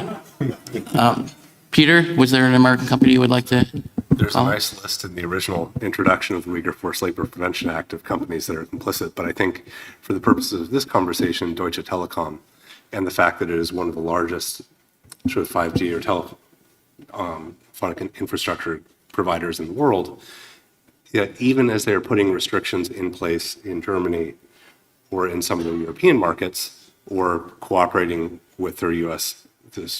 companies that they have here with those restrictions, they're still pushing forward and pushing Huawei equipment out around the world, and will continue to do so. So again, it's sort of like what Yachio said of like, well, only some people deserve these standards, but everyone else, gets the stuff that spies on them. Got it. Well, I hope we haven't alienated any of your sponsors, Adrian, for the conference, but so be it. Got 5 minutes. I'm sorry? Too late now. Yes, that's right. Okay, this is a good question. There used to be to its credit, the first Trump administration did a lot to sanction or blacklist companies that were sharing U.S. hardware, software expertise with Chinese companies of concern, especially related to the Uyghur forced labor and genocide issue, but not just that. And whatever happened to that regime? Is that still going? Are they still doing that? Are we still in the business of using blacklists and sanctions to address some of these cooperations? And if not, why not? The short answer to that, that's very quick, is simply yes, the US government is. The subsidiary rule that was just passed basically changes what had been kind of a whack-a-mole of like, here's this company Inspur that we have an issue with, but its 4 subsidiaries have never done business in the United States, so we're not going to put them on the entity list. Right now, all of those have been added, and I think the estimate is that something like, with that rule going into effect, is that something like 20,000 plus companies have been sort of added to the entity list by virtue of that subsidiary. So that's a pretty healthy expansion of what those lists were. And isn't that the thing that spurred the retaliation that led to the talks and the negotiation that we're going to see tomorrow in South Korea? And couldn't those be rolled back in some sort of trade deal? I think you're the one with the best sources in DC at this. The answer is maybe. Let's see. This is a good question. How much of this is now, how much of their current R&D in these areas is now indigenous in China, and how much of it is stuff that they either stole or appropriated or bought or acquired some way from the West? What is the trend here, and are they almost at the point where they don't need to steal our technology because they're doing it on their own? I think I'll start with Connor on this one. I don't think there's really a clean answer to that.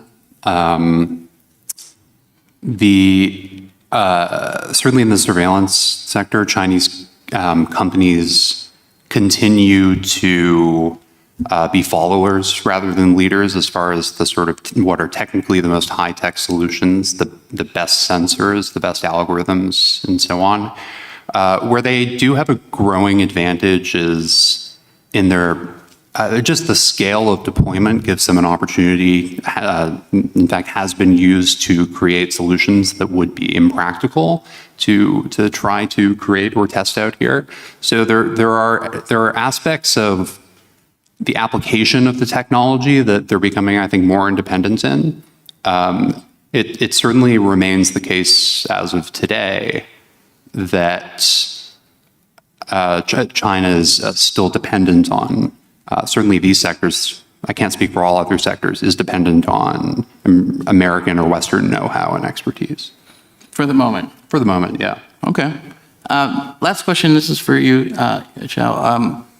China's use of mass surveillance and algorithms have created a social credit system where individuals are kept in line and loyal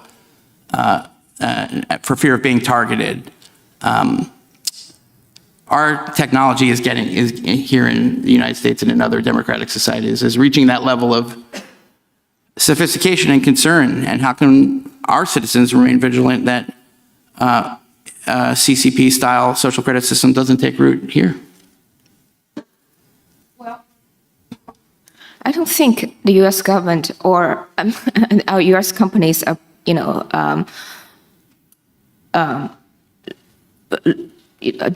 ranking people according to their behavior. I mean, there are, there are credit scores, but it is, private company owned. But in China, the issue really is that any kind of private company are not really private companies, and whatever data the private companies collected have, if are required to be shared with the Chinese government, and the Chinese government has are using them to regulate your behavior. But I don't think this for now is a issue in the U.S. I don't think the U.S. government has any, at least, I mean, to set aside the free speech part, I mean, they're not saying, if you don't pick up trash, then then your score is going to be lower, then you can have access to certain benefits. But we will see. I mean, I do see, the U.S. government, even in the past several months, they're, looking at what people say on social media, using that as a criteria to, not to,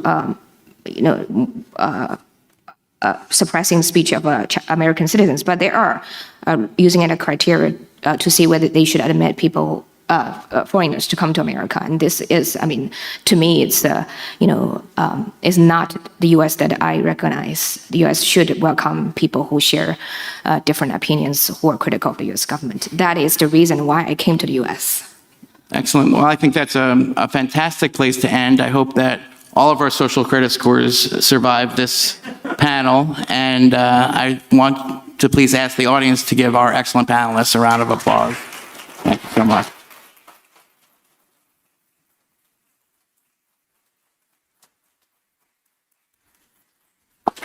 Thank you so much, panel. You guys did fantastic. I know it's hard after lunch in between, but it was definitely insightful and entertaining, to say the least. So thank you so much for moderating, and thank you all so much for participating. We are going to take a 20-minute break. Please don't leave the facility. Come back. We have an exciting interview, and then we also have a special guest for our closing remarks. So we'll see you back here in 20 minutes. That was awesome. Good job. Thank you. Good job, guys. You did fantastic. Thank you. Thank you so much. It's always part of these talks. Have meaningful conversations.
Okay.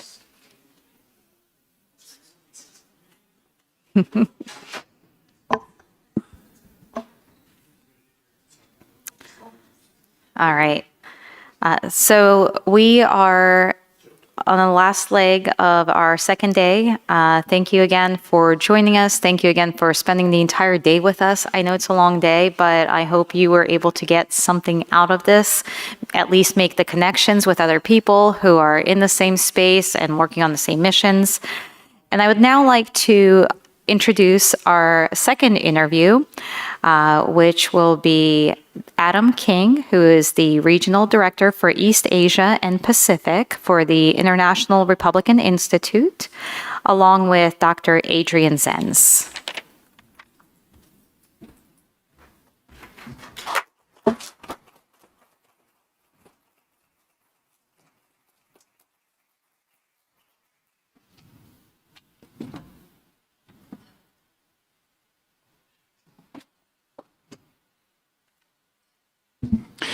Well, thank you so much. Those of you who are still here are really here because you're passionate about the topic, because there's no more free food. It is my privilege to speak here with Adam King, who is IRI's Director of China Programs. During his more than 15 years at IRI, Adam has worked with partners across the Asia-Pacific to implement programs focused on civil society strengthening, political party capacity, elections, media freedom, migrant worker rights, public budgeting, youth civic activism, women's political participation, religious freedom, and many others. Wow, that is a lot. 15 years. I'm not sure I could do all these different topics. Adam has also observed elections in Bangladesh, Cambodia, Mongolia, and Timor-Leste. That sounds like it's part of Indonesia. Used to be. Okay, used to be. I guess I'm too old for this. I memorized most of my countries when I was in middle school. During his professional career, Adam also worked at a non-profit organization focused on individual and family philanthropy across the Asia-Pacific and spent time at a technology startup in Germany. He has lived in Australia, China, Germany, Hong Kong, Russia, and Singapore. Adam speaks Mandarin, Chinese, 很好, and German. Sehr gut. Maybe we'll do this. How about a multilingual interview? That would be more engaging, wouldn't it? He's been sanctioned by the Chinese government, a badge of honor that we both hold in common. Please welcome Adam King. Okay, I'll just continue in English. Is that okay? Okay, good. Yes, please. Adam, you've worked in relation to the Asia-Pacific region for quite some time. In your view, how has China's role in the region evolved? Thanks, Adrian, and thanks for having me. I really love the Victims of Communism Memorial Foundation, so it's really fantastic to be here and appreciate all the work you've done. So on the question, I mean, I think all of you know how much things have changed over the last 20 or so years, right? China's economic growth has really been the driver behind the way that it views the world. And for me, there were two main turning points where China turned from cautious to assertive, right? Because the Deng Xiaoping maxim of, hide your strength, bide your time, that ended a long time ago. And the first one, what I think was the financial crisis of 2007 and 2008. I think, if you engaged with China before that and after, you saw a very clear shift in how they engage with the world, in that they really thought, oh, our system is actually better. They started to have a sort of assertiveness based upon the fact that they thought they knew how to do things better because of the way that they thought that they weathered that storm relatively well. And then the second turning point was Xi Jinping, right? And I think when Xi Jinping came into power, he saw it is now China's time. And so we are really going to start pushing our own model, our own narratives, and that changed things a lot. And so under Xi, China's foreign policy has become more centralized, more ideological, more ambitious. This has led to some recalibration, some pushback from neighbors.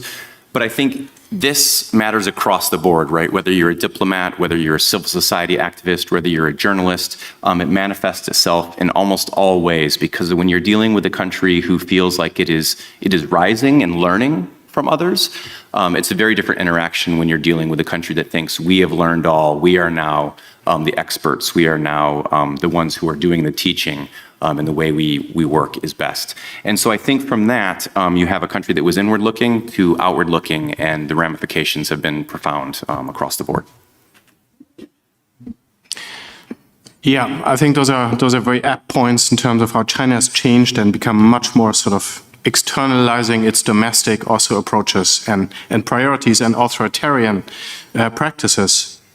Now, which trends in Beijing's governance approach that you've been seeing particularly concern you? What are some of the developments you see that keep you awake at night? If you do stay awake at night, that's a presumption. I have 3 children. I don't sleep all that well at night, unfortunately.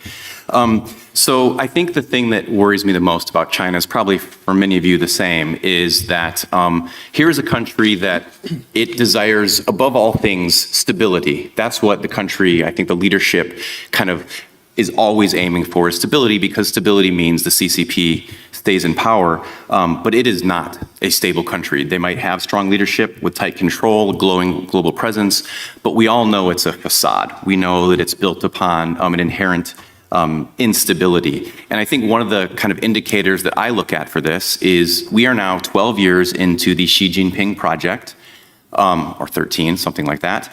And if you remember, when he first came into power, one of his biggest pushes was root out corruption. That was the biggest thing he did. We're going to go after the tigers, we're going to go after the flies, we are going to root out corruption. And what is he doing right now? He is rooting out corruption. Right now it's mostly in the PLA, but this tells you that over 12 to 13 years, either corruption has not been rooted out, which means he's completely failed at this objective, or that the entire system is predicated on the continual rooting out of corruption, revolution, all of these things within the system. The system must continuously be purged in order to survive. And that is not a system that is inherently stable. That is an inherently unstable situation.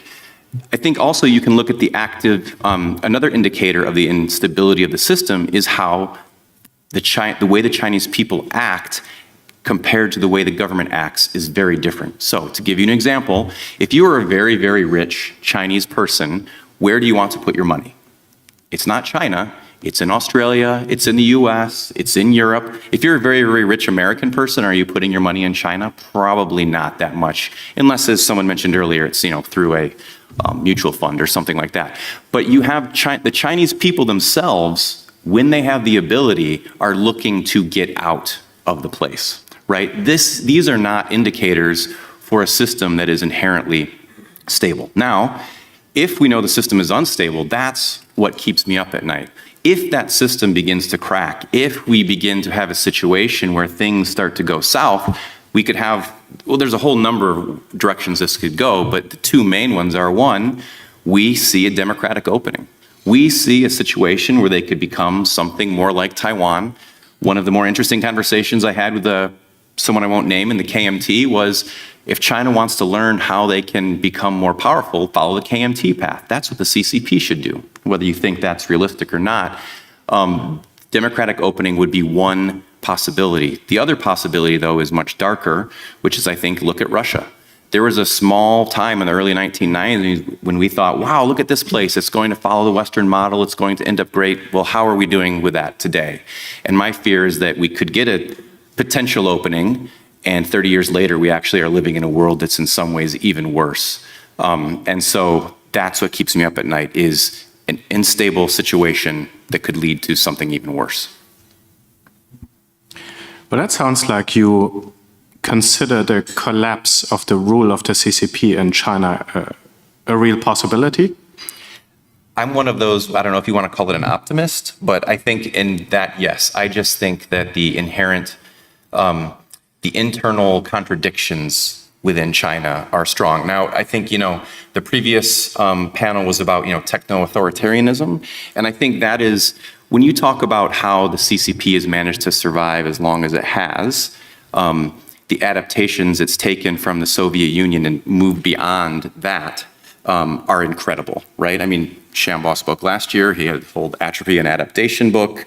And I think using technology to crack down is impressive. And so for a Leninist Marxist system, they are literally incredible at this. But I also think these things, they just can't ever last forever.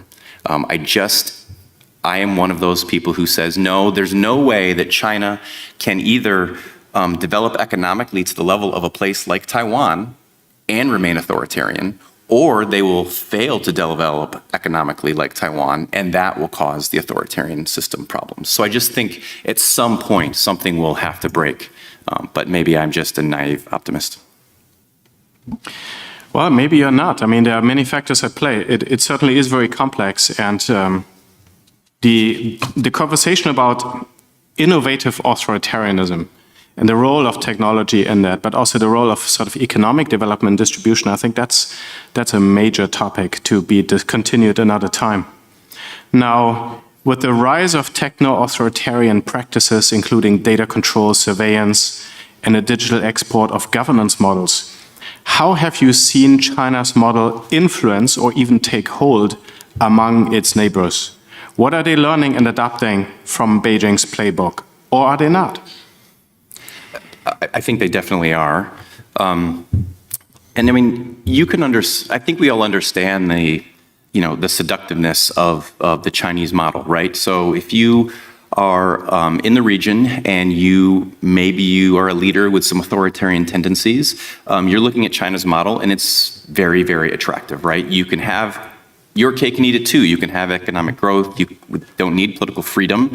You get social stability, but you don't have to have that messy public debate that no one really wants. And China's narrative, which is true, of lifting millions, hundreds of millions of people out of poverty, that really hits. I think people kind of forget why they were in poverty in the first place, which is a very important piece of that. But that's kind of left aside of the lifting out of poverty. But I think it's our job to kind of remind countries in the region that the success is very overrated for China, and it's also misleading, and that there's actually even better examples in the region, right? You have Japan, you have Korea, you have Taiwan. These are actually truly successful countries. The CCP likes to tout how rich China is, but it's actually not that rich. Their per capita GDP is in the low teens right now. Taiwan, I think, is 3 or 4 times richer in that scale. And the problems that China's having now really are going to threaten its long-term economic viability, right? The demographic crisis, low youth unemployment rate, all these things. Now, that being said, when you talk about all this technological, either surveillance or even other things like social media, the CCP is extremely good at promoting its model. And it's funny, I've had people ask me, why do, things that are very untrue that the CCP says, why does it stick? And I say, because they say it 1,000 times. Like if you say something repeatedly, it begins to just become fact in a way. And I think the way that the CCP is able to tout its model as a fact repeatedly, it just starts to stick. And so for me, my concern is that you have leaders across the region looking at the CCP as a model, but then adopting the methods, right? Whether it's technology, whether it's surveillance, and these things which really enable even governments that might not have the Leninist system to kind of do it using human resources, they now have the technological resources to do that. And that's what worries me around the region. Yeah, one of the points we had from yesterday evening's panel, Day 1 of China Forum at the Victims of Communism Museum, was how artificial intelligence is like a force multiplier. It makes the strong stronger and the weak weaker in some way. It really plays into the hands of those who are already powerful. And for example, with transnational repression, even though it can be used to expose TNR attempts, but AI really sort of enables and empowers especially also autocratic countries to engage in increasingly sophisticated forms of transnational repression. So yeah, this is a very important point here. Now, What about the young generation, though? Do you see the young generation in the Asia-Pacific region becoming more resistant or more susceptible to different types of authoritarian narratives? And mind you, we know Southeast Asia is one of the classic textbook cases of sort of democratic retrenchment or a soft authoritarianism, hybrid models, and so on. So for the younger generation, I think it's both. I think when you look at the Asia-Pacific region and the education level of young people, it's incredible, right? So when you have more education, people are typically going to be more democratic leaning, right? That is this what you normally have. You also have people who are more worldly, right? Young people have traveled more, maybe studied abroad, they have more access to information than previous generations. And so we've seen a lot of Gen Z movements across Asia Pacific, right? Nepal, Bangladesh, Hong Kong, Thailand, and elsewhere. And so this has shown that the instinct for freedom, I think it definitely exists. I think the challenge is if the momentum doesn't live up to its promises, right? And that's where I think a place like Bangladesh, I'm watching that very closely, because I think if that democratic opening leads to more democracy there, it can be a bit of a blueprint that other places might follow. Look at Nepal. What's going to happen there is going to be extremely important. We all know what happened in Burma and in Hong Kong. And so I think the challenge is we don't want a repeat of the Arab Spring, where there was this great opening, really potential for democratic renewal, but look at Egypt today, look at Tunisia today, and I think there was a lot of false promises. And what happens when delusionment starts to set in, when you think that something's possible and it doesn't come through, then people begin to look for that strongman. They begin to look for a system that will deliver the results, even if it's less democratic. It gives them easier, simpler results. And so my worry is that we're going to have a lot of those false promises. The delusionment will start to set in with the younger generation, and will actually be worse off. So it's a real opening now. It just has to be taken advantage of. Yeah, and that of course gets us into conversations about regime stability, like the way a new regime comes into power or a democratic transition happens, right? That really shapes the resilience and the survival chance of the new form. Like, for example, if guerrillas are overthrowing the government and setting up their own government, their survival chances are really low, depending on if they've had prior extensive penetration engagement with civil society versus they're hard power military focused. They just know how to shoot bullets, and then they come to power, and guess what? Pretty soon after, they'll be overthrown with a coup. And I guess you might, this is a bit of an impromptu question, but do you see that the way that a democratic movement is started, or that a country turns from authoritarianism towards democracy, can that be a predictor of how democracy will fare? Or is there anything on that you could comment, or that you've seen that kind of speaks to that? And that can maybe informs how Beijing is playing into that, because of course one of the reasons, if you take this argument, one of the reasons the CCP has survived for a long time is that from early on it was always deeply embedded in civil society. Yeah. So, I'm not a Bangladesh expert, but I have followed it relatively closely, not as close as some of my colleagues. And there was a lot of, I would say, good in the way that the Bangladeshi kind of change happened, but there was also a lot of pretty horrible things that happened there. And I think they have a path that I can see the way through, that this could actually turn out well in the end, but I think it will be a challenge. But I think also it's very interesting watching sort of the dynamics between the caretaker government and the students, right? The students are very ideological. They have kind of their lines where they think things must happen in this way or in that way, whereas the caretaker government, led by a Nobel laureate, is trying to kind of find a more middle way. If we were to look back and talk now about what if there was a democratic opening in China, and that's where I am really, that keeps me up at night, because I think Civil society has been held down there. There just are no institutions. The free media doesn't exist. The institutions there are such that it's interesting. I was recently reading more about, Taiwan's transition to democracy, but the situation with, the U.S. as security guarantor, it changes everything so much that's why even if there's a democratic opening in China, I'd still be pretty terrified of where the direction it would actually go. I would entirely agree with that.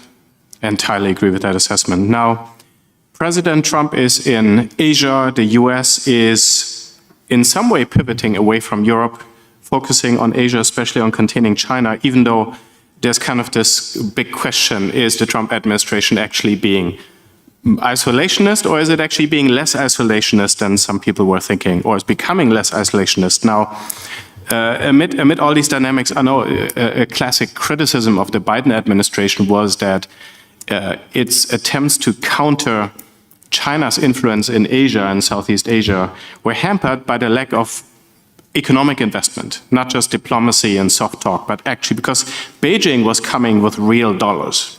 Now, my next question to you is, based on your experience, are there ways the United States could work with regional middle powers in the Asia Pacific that are not being fully explored yet? I mean, definitely. There's always more opportunities to engage. I think the key is, you'd mentioned economic engagement. There's many ways to engage. I think the key point is that we cannot make it a binary choice, right? We cannot ask any of these countries to simply disengage from China completely, right? But the argument is, and I think actually many of them want to engage with us, right? They actually do see the United States as a counterweight to China.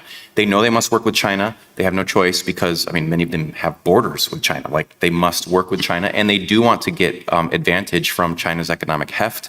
But at the same time, and they might not say it publicly, they definitely value us, the United States, as a counterweight to China's influence. And an example I like to give is Vietnam. Vietnam is a one-party communist state. China is a one-party communist state. I think probably they'd rather, in general, work with the United States. They see us as a better, I would even say, protector of their sovereignty. And so, my organization, IRI, we work with a lot of, not necessarily governments, but we'll work with civil society, media, different organizations in different countries all across the world. And when we talk about China, it's always, we do not want to stop you from working with China. We don't even encourage you to stop working with China, but you need to do it with eyes open. You need to understand what the CCP is actually about. You need to understand that your government might be making, taking loans that it shouldn't. You might be making security arrangements that are kept completely opaque. And so if you're going to actually work with China, which you should, you need to do it with eyes open, transparently, and openly. And by the way, if you engage with the United States more, we're going to protect your sovereignty more, because we're not here to undermine your sovereignty, where the CCP actually often is. That is what they are doing. Yes, they claim that they have no strings attached engagement, but that is not the case. There are very big strings attached. So I think that's where it's often we need to do more, yes, but I think we need to be very thoughtful in how we engage to make sure that the countries understand that we are there to stay, we are there to help them, and we are there to, in a very different way than China is. No, I think that's very well said. Now, we have very little time left here, but maybe just very briefly, if you have a very brief response, what prevents the regional governments from speaking out about China's rights abuses, and how can we change that? What recommendations would you have? I just mentioned that there's no strings attached. Well, everyone knows they are attached, right? And those strings are, you have to adhere to all of China's core interests. Yes. And those core interests are, there are many, but for example, they are territorial integrity, Hong Kong, Tibet, East Turkestan. You name it. That also happens to be the same kind of places where the rights abuses are the worst. And so there is a sort of, whether it's verbally spoken aloud, sometimes it's coerced, agreement that you don't speak out about these things, right? And the prime example is obviously Muslim majority countries that don't speak out about the Uyghur crisis. They know that that would be very hurtful for their economies in a variety of different ways. But I think what you have is civil society, media, kind of chipping away at this, right? You're creating this kind of like, you are a large part of this, creating this massive like wall of evidence that cannot be ignored. I think you start to see at the UN, more and more countries slowly starting to mention China's rights abuses. There's strength in numbers. And so I think it's over time building that coalition, which people in this room are doing, to the point where people will begin to speak out more and more. I'll stop there. Adam, thank you so much. Please join me in thanking our speaker. Thank you.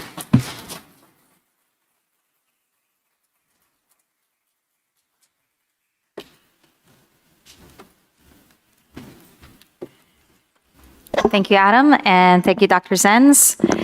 We have come to our final presentation of the China Forum, and we, again, are so grateful that you guys have stuck around all day.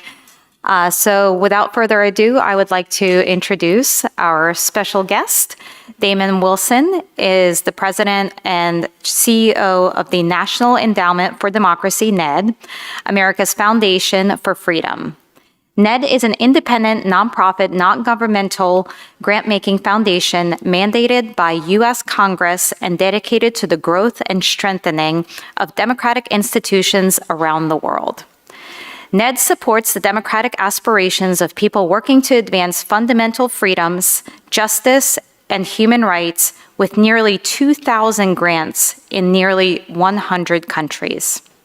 This includes support for the NED core institutes, which include the International Republican Institute, the National Democratic Institute, the Center for International Private Enterprise, and the Solidarity Center.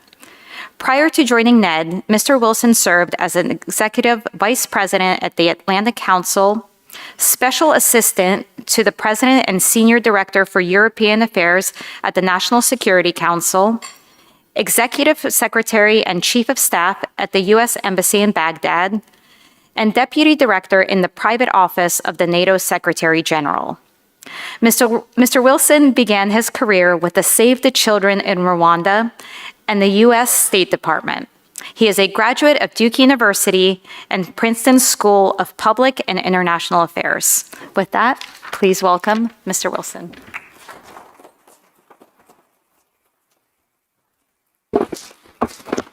Thank you so much, Karina. Thank you. It is a real honor and pleasure to be with you. The last thing you need at a long conference is a long CV from the last speaker. But thank you, Karina, for that kind introduction. And first of all, let me just give a shout out to the whole Victims of Communism team, Eric, Karina, Ashley, Adrian. It's a remarkable tradition and history of convening the best and most important thinkers on China, which is a fundamental issue for our country, a fundamental issue for freedom, which is why I'm honored to be here to help close off this conversation. It's really important to ensure that the stories of those who have suffered under communism are not forgotten. And I think you've helped ensure that over the past 2 days. So I want to thank everybody who's been here and who's come through. Last night, we were able to hear from Rushan Abbas. Before that, Grace Jindrexel. So many that are standing up for truth in the face of fear. And you remind us that the story of China today is not just one of repression. It's also a story of remarkable courage. And some of that started to come through with what you heard from Adam. Thank you from our colleagues in Common Cause at RI. And so it's an honor for me to close this forum, but to do so in a way as an institution that was founded for 40 years ago on a simple belief that people everywhere desire and deserve to live in freedom. So looking back to the Cold War, it's easy to think the victory for freedom was inevitable. The Berlin Wall fell, the Soviet Empire collapsed, democracy spread, but it didn't feel inevitable at the time. Some of you will have memories of that, not all of you. If you think back to the 1970s, again, some of you, not all of you, but if you think back and understand the 1970s, America felt divided, uncertain of itself. Many believed and argued that we were in decline.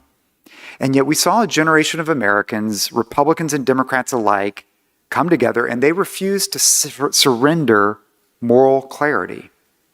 They built alliances, they built in human dignity, and they stood with those who dared to believe that freedom could prevail. They were clear-eyed about the Soviet threat and understood communist ideology. Above all, it took the efforts of the victims of communism at the time, the people who lived under that oppressive system, the people who knew it best, to be the real agents of change in their own societies. So behind every major shift in history were people who lived under oppression and found ways to resist, whether Polish shipyard workers, Czech writers, Soviet dissidents, Chinese democracy advocates in Tiananmen Square. They were the victims of communism, but they were also the agents of its undoing. And we, America, stood with them, not to impose our system, but to affirm a universal truth that no regime, no ideology, no wall of fear can extinguish the human desire to be free. So today, we face a different but equally profound challenge from the Chinese Communist Party. But I want to focus less on the repression, the nature of that repression. You've talked about that a lot over the past day and a half, because we know that story all too well, some of you painfully too well. But I want to focus more on the resilience of the human spirit within China. At NED, my colleagues and I, I'm here with William Nee. We have the privilege of meeting with extraordinary people who carry that spirit forward. They're activists in exile, they're journalists preserving truth, they're survivors of forced labor, they're religious leaders keeping faith alive underground. And their courage reminds me of what I've seen in other closed societies. When I worked with activists from Eastern Europe in the 1990s or from the Middle East during the Arab Spring, we saw that every authoritarian system looked unshakable until suddenly it's not. What cracks it open isn't the power from the outside, it's the courage within. So that courage is alive in China today. It's the students who held up blank sheets of paper during the white paper protests. It's the one man, Peng Lifa, who climbed Siktong Bridge and unfurled a banner that read, "We want food, not PCR tests. We want freedom, not lockdowns." It's the Uyghur woman, like Rushan, fighting fiercely for their family members. It's the farmers and factory workers who, even amid censorship and surveillance, they find ways to demand fairness and dignity. China Dissent Monitor has recorded nearly 1,400 acts of dissent in just the last quarter. That's a 45% rise from the same period last year. And each one represents people. It represents a spark of conscience. And together, they illuminate something powerful, that even in the heart of the world's most advanced surveillance state, courage still finds a way. So at the endowment, we have the privilege, and I would say the responsibility, of walking alongside those who keep the flame alive. We stand with those on the front line of freedom, and it's not an abstract concept. It's deeply human. We support innovators that are breaking through censorship and building secure channels for truth and civic expression. We support Uyghur organizations that are documenting crimes against humanity and making sure that those stories reach policymakers around the world. We partner with Hong Kongers who are preserving the record of their struggle for freedom. We stand with Tibetan advocates defending the right to choose their own spiritual leader, free from party interference, and defend their culture from erasure. We work with Chinese lawyers, labor organizers, and citizen journalists who often at great risk refuse to give up on their country's future. These are the true patriots for China. And they are our friends. I think of the rights defense lawyer who led the charge and abolished China's re-education through labor system, the woman who fought for property rights and won local legal reforms. They aren't stories of victims. They're stories of builders of a more open, just, and democratic China.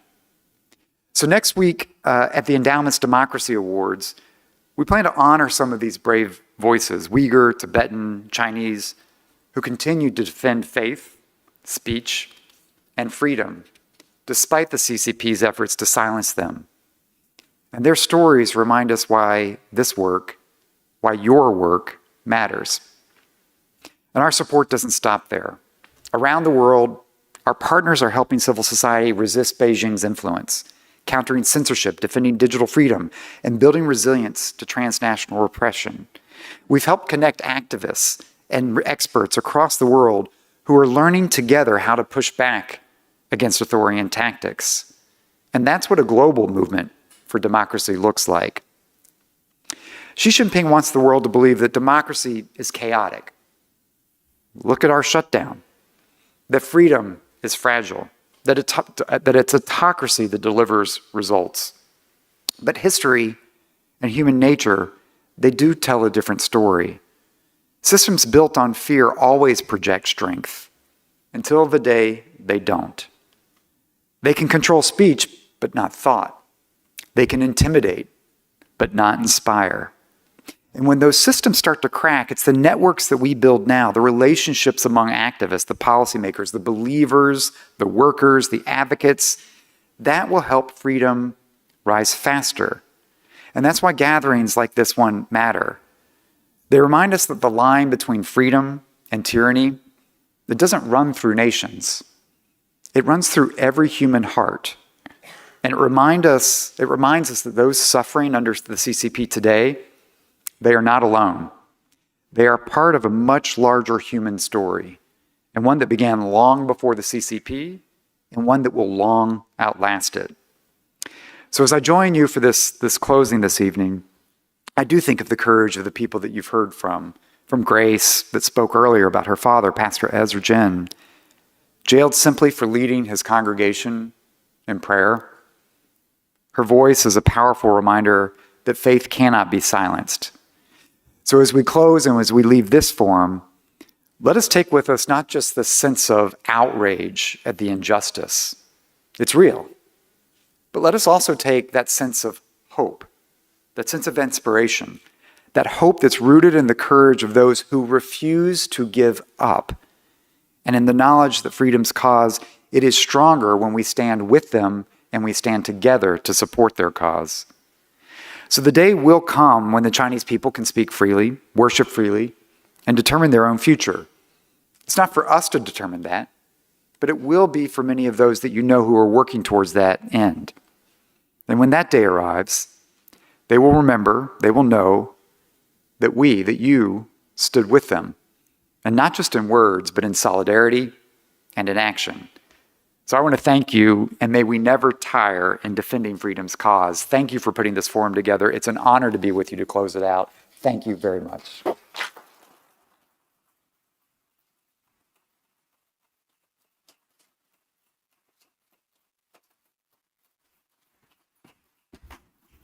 Wow. What a powerful closing. And with that, I would like to bring up our CEO and President, Dr. Eric Patterson, to close out our China Forum. And again, thank you all so much for being here. Wow, it's impossible to deliver something beyond those incredible words by Damon. So, Damon, thank you. Thank you for inspiring us today. And I think that that's a theme from this day. You know, we started this morning with a scene setting by Dr. Doshi, and it would be easy to have a certain amount of resignation that China might win, that this terrible system might be one that inexorably is moving around the world. But I think that what you've heard today is a set of presentations that are hopeful and resolute about pushing back, and that the fundamentals of the Judeo-Christian, Western, classical, liberal tradition will win in the end. And I think whenever I'm at one of these events, what would our founders say? VOC had two founders, Lev Dobryansky and Lee Edwards. One of the things that Lee was very good at was thanking the people who made something possible. And I'd just like to recognize two individuals, Serkan Taz and Colleen Prince of our team, who made today possible in so many ways.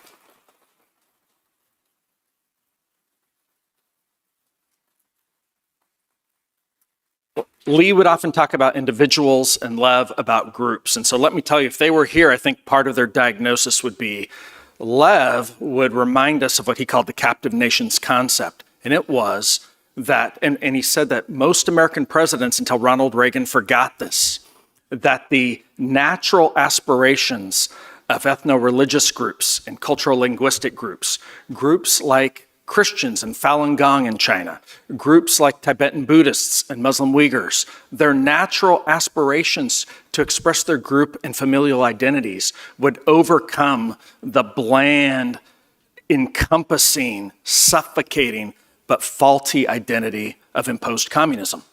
And Love was right.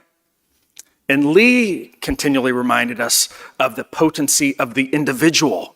Over and over and over in his writings, he talks with a lot of optimism and joy about the power of the individual aspiration for freedom. And we heard about some of those types of individuals in Damon's talk. And so whether it's the individual or the way that individuals associate naturally, these are things that call out the lie of Chinese communism day in and day out. So let me leave you with 3 to-dos. What can be done? What can you do? I think that the first thing that can be done, and this is really an invitation, I bet about half of you have not visited the VOC Museum or visit our website or the many free resources that are available there. Or our Victims of Communism bookshop on Amazon that has children's books that champion freedom and tell the story about communism and other things. So first, please use us as a resource and spread the word. And there's 3 or 4 of you who could give as well. So, and you know who you are. So please join us in this work. The second thing that you can do is this. We all have a role to play to be telling the story of what we heard today to our public officials. And by public officials, I mean in government, but I also mean those who represent corporations and things in the choices that we make. And that is, I recently tried to buy shoes that were not made in China, and the people in the store had no idea what I was talking about.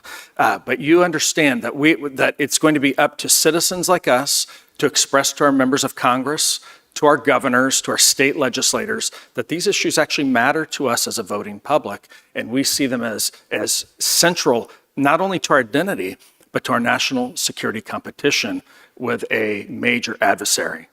And then the third thing, and I speak specifically to the physical group that's here with us today.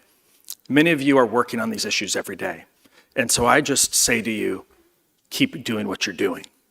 There's so many think tanks, nonprofits, activist and advocacy organizations, members of the press here who care deeply about these issues. So I think I can say on behalf of all of us at the VOC team, thank you, and please keep doing what you're doing to advocate for freedom for all those still held captive by totalitarian regimes today. And with that, we end this 11th China Forum. Thank you very much.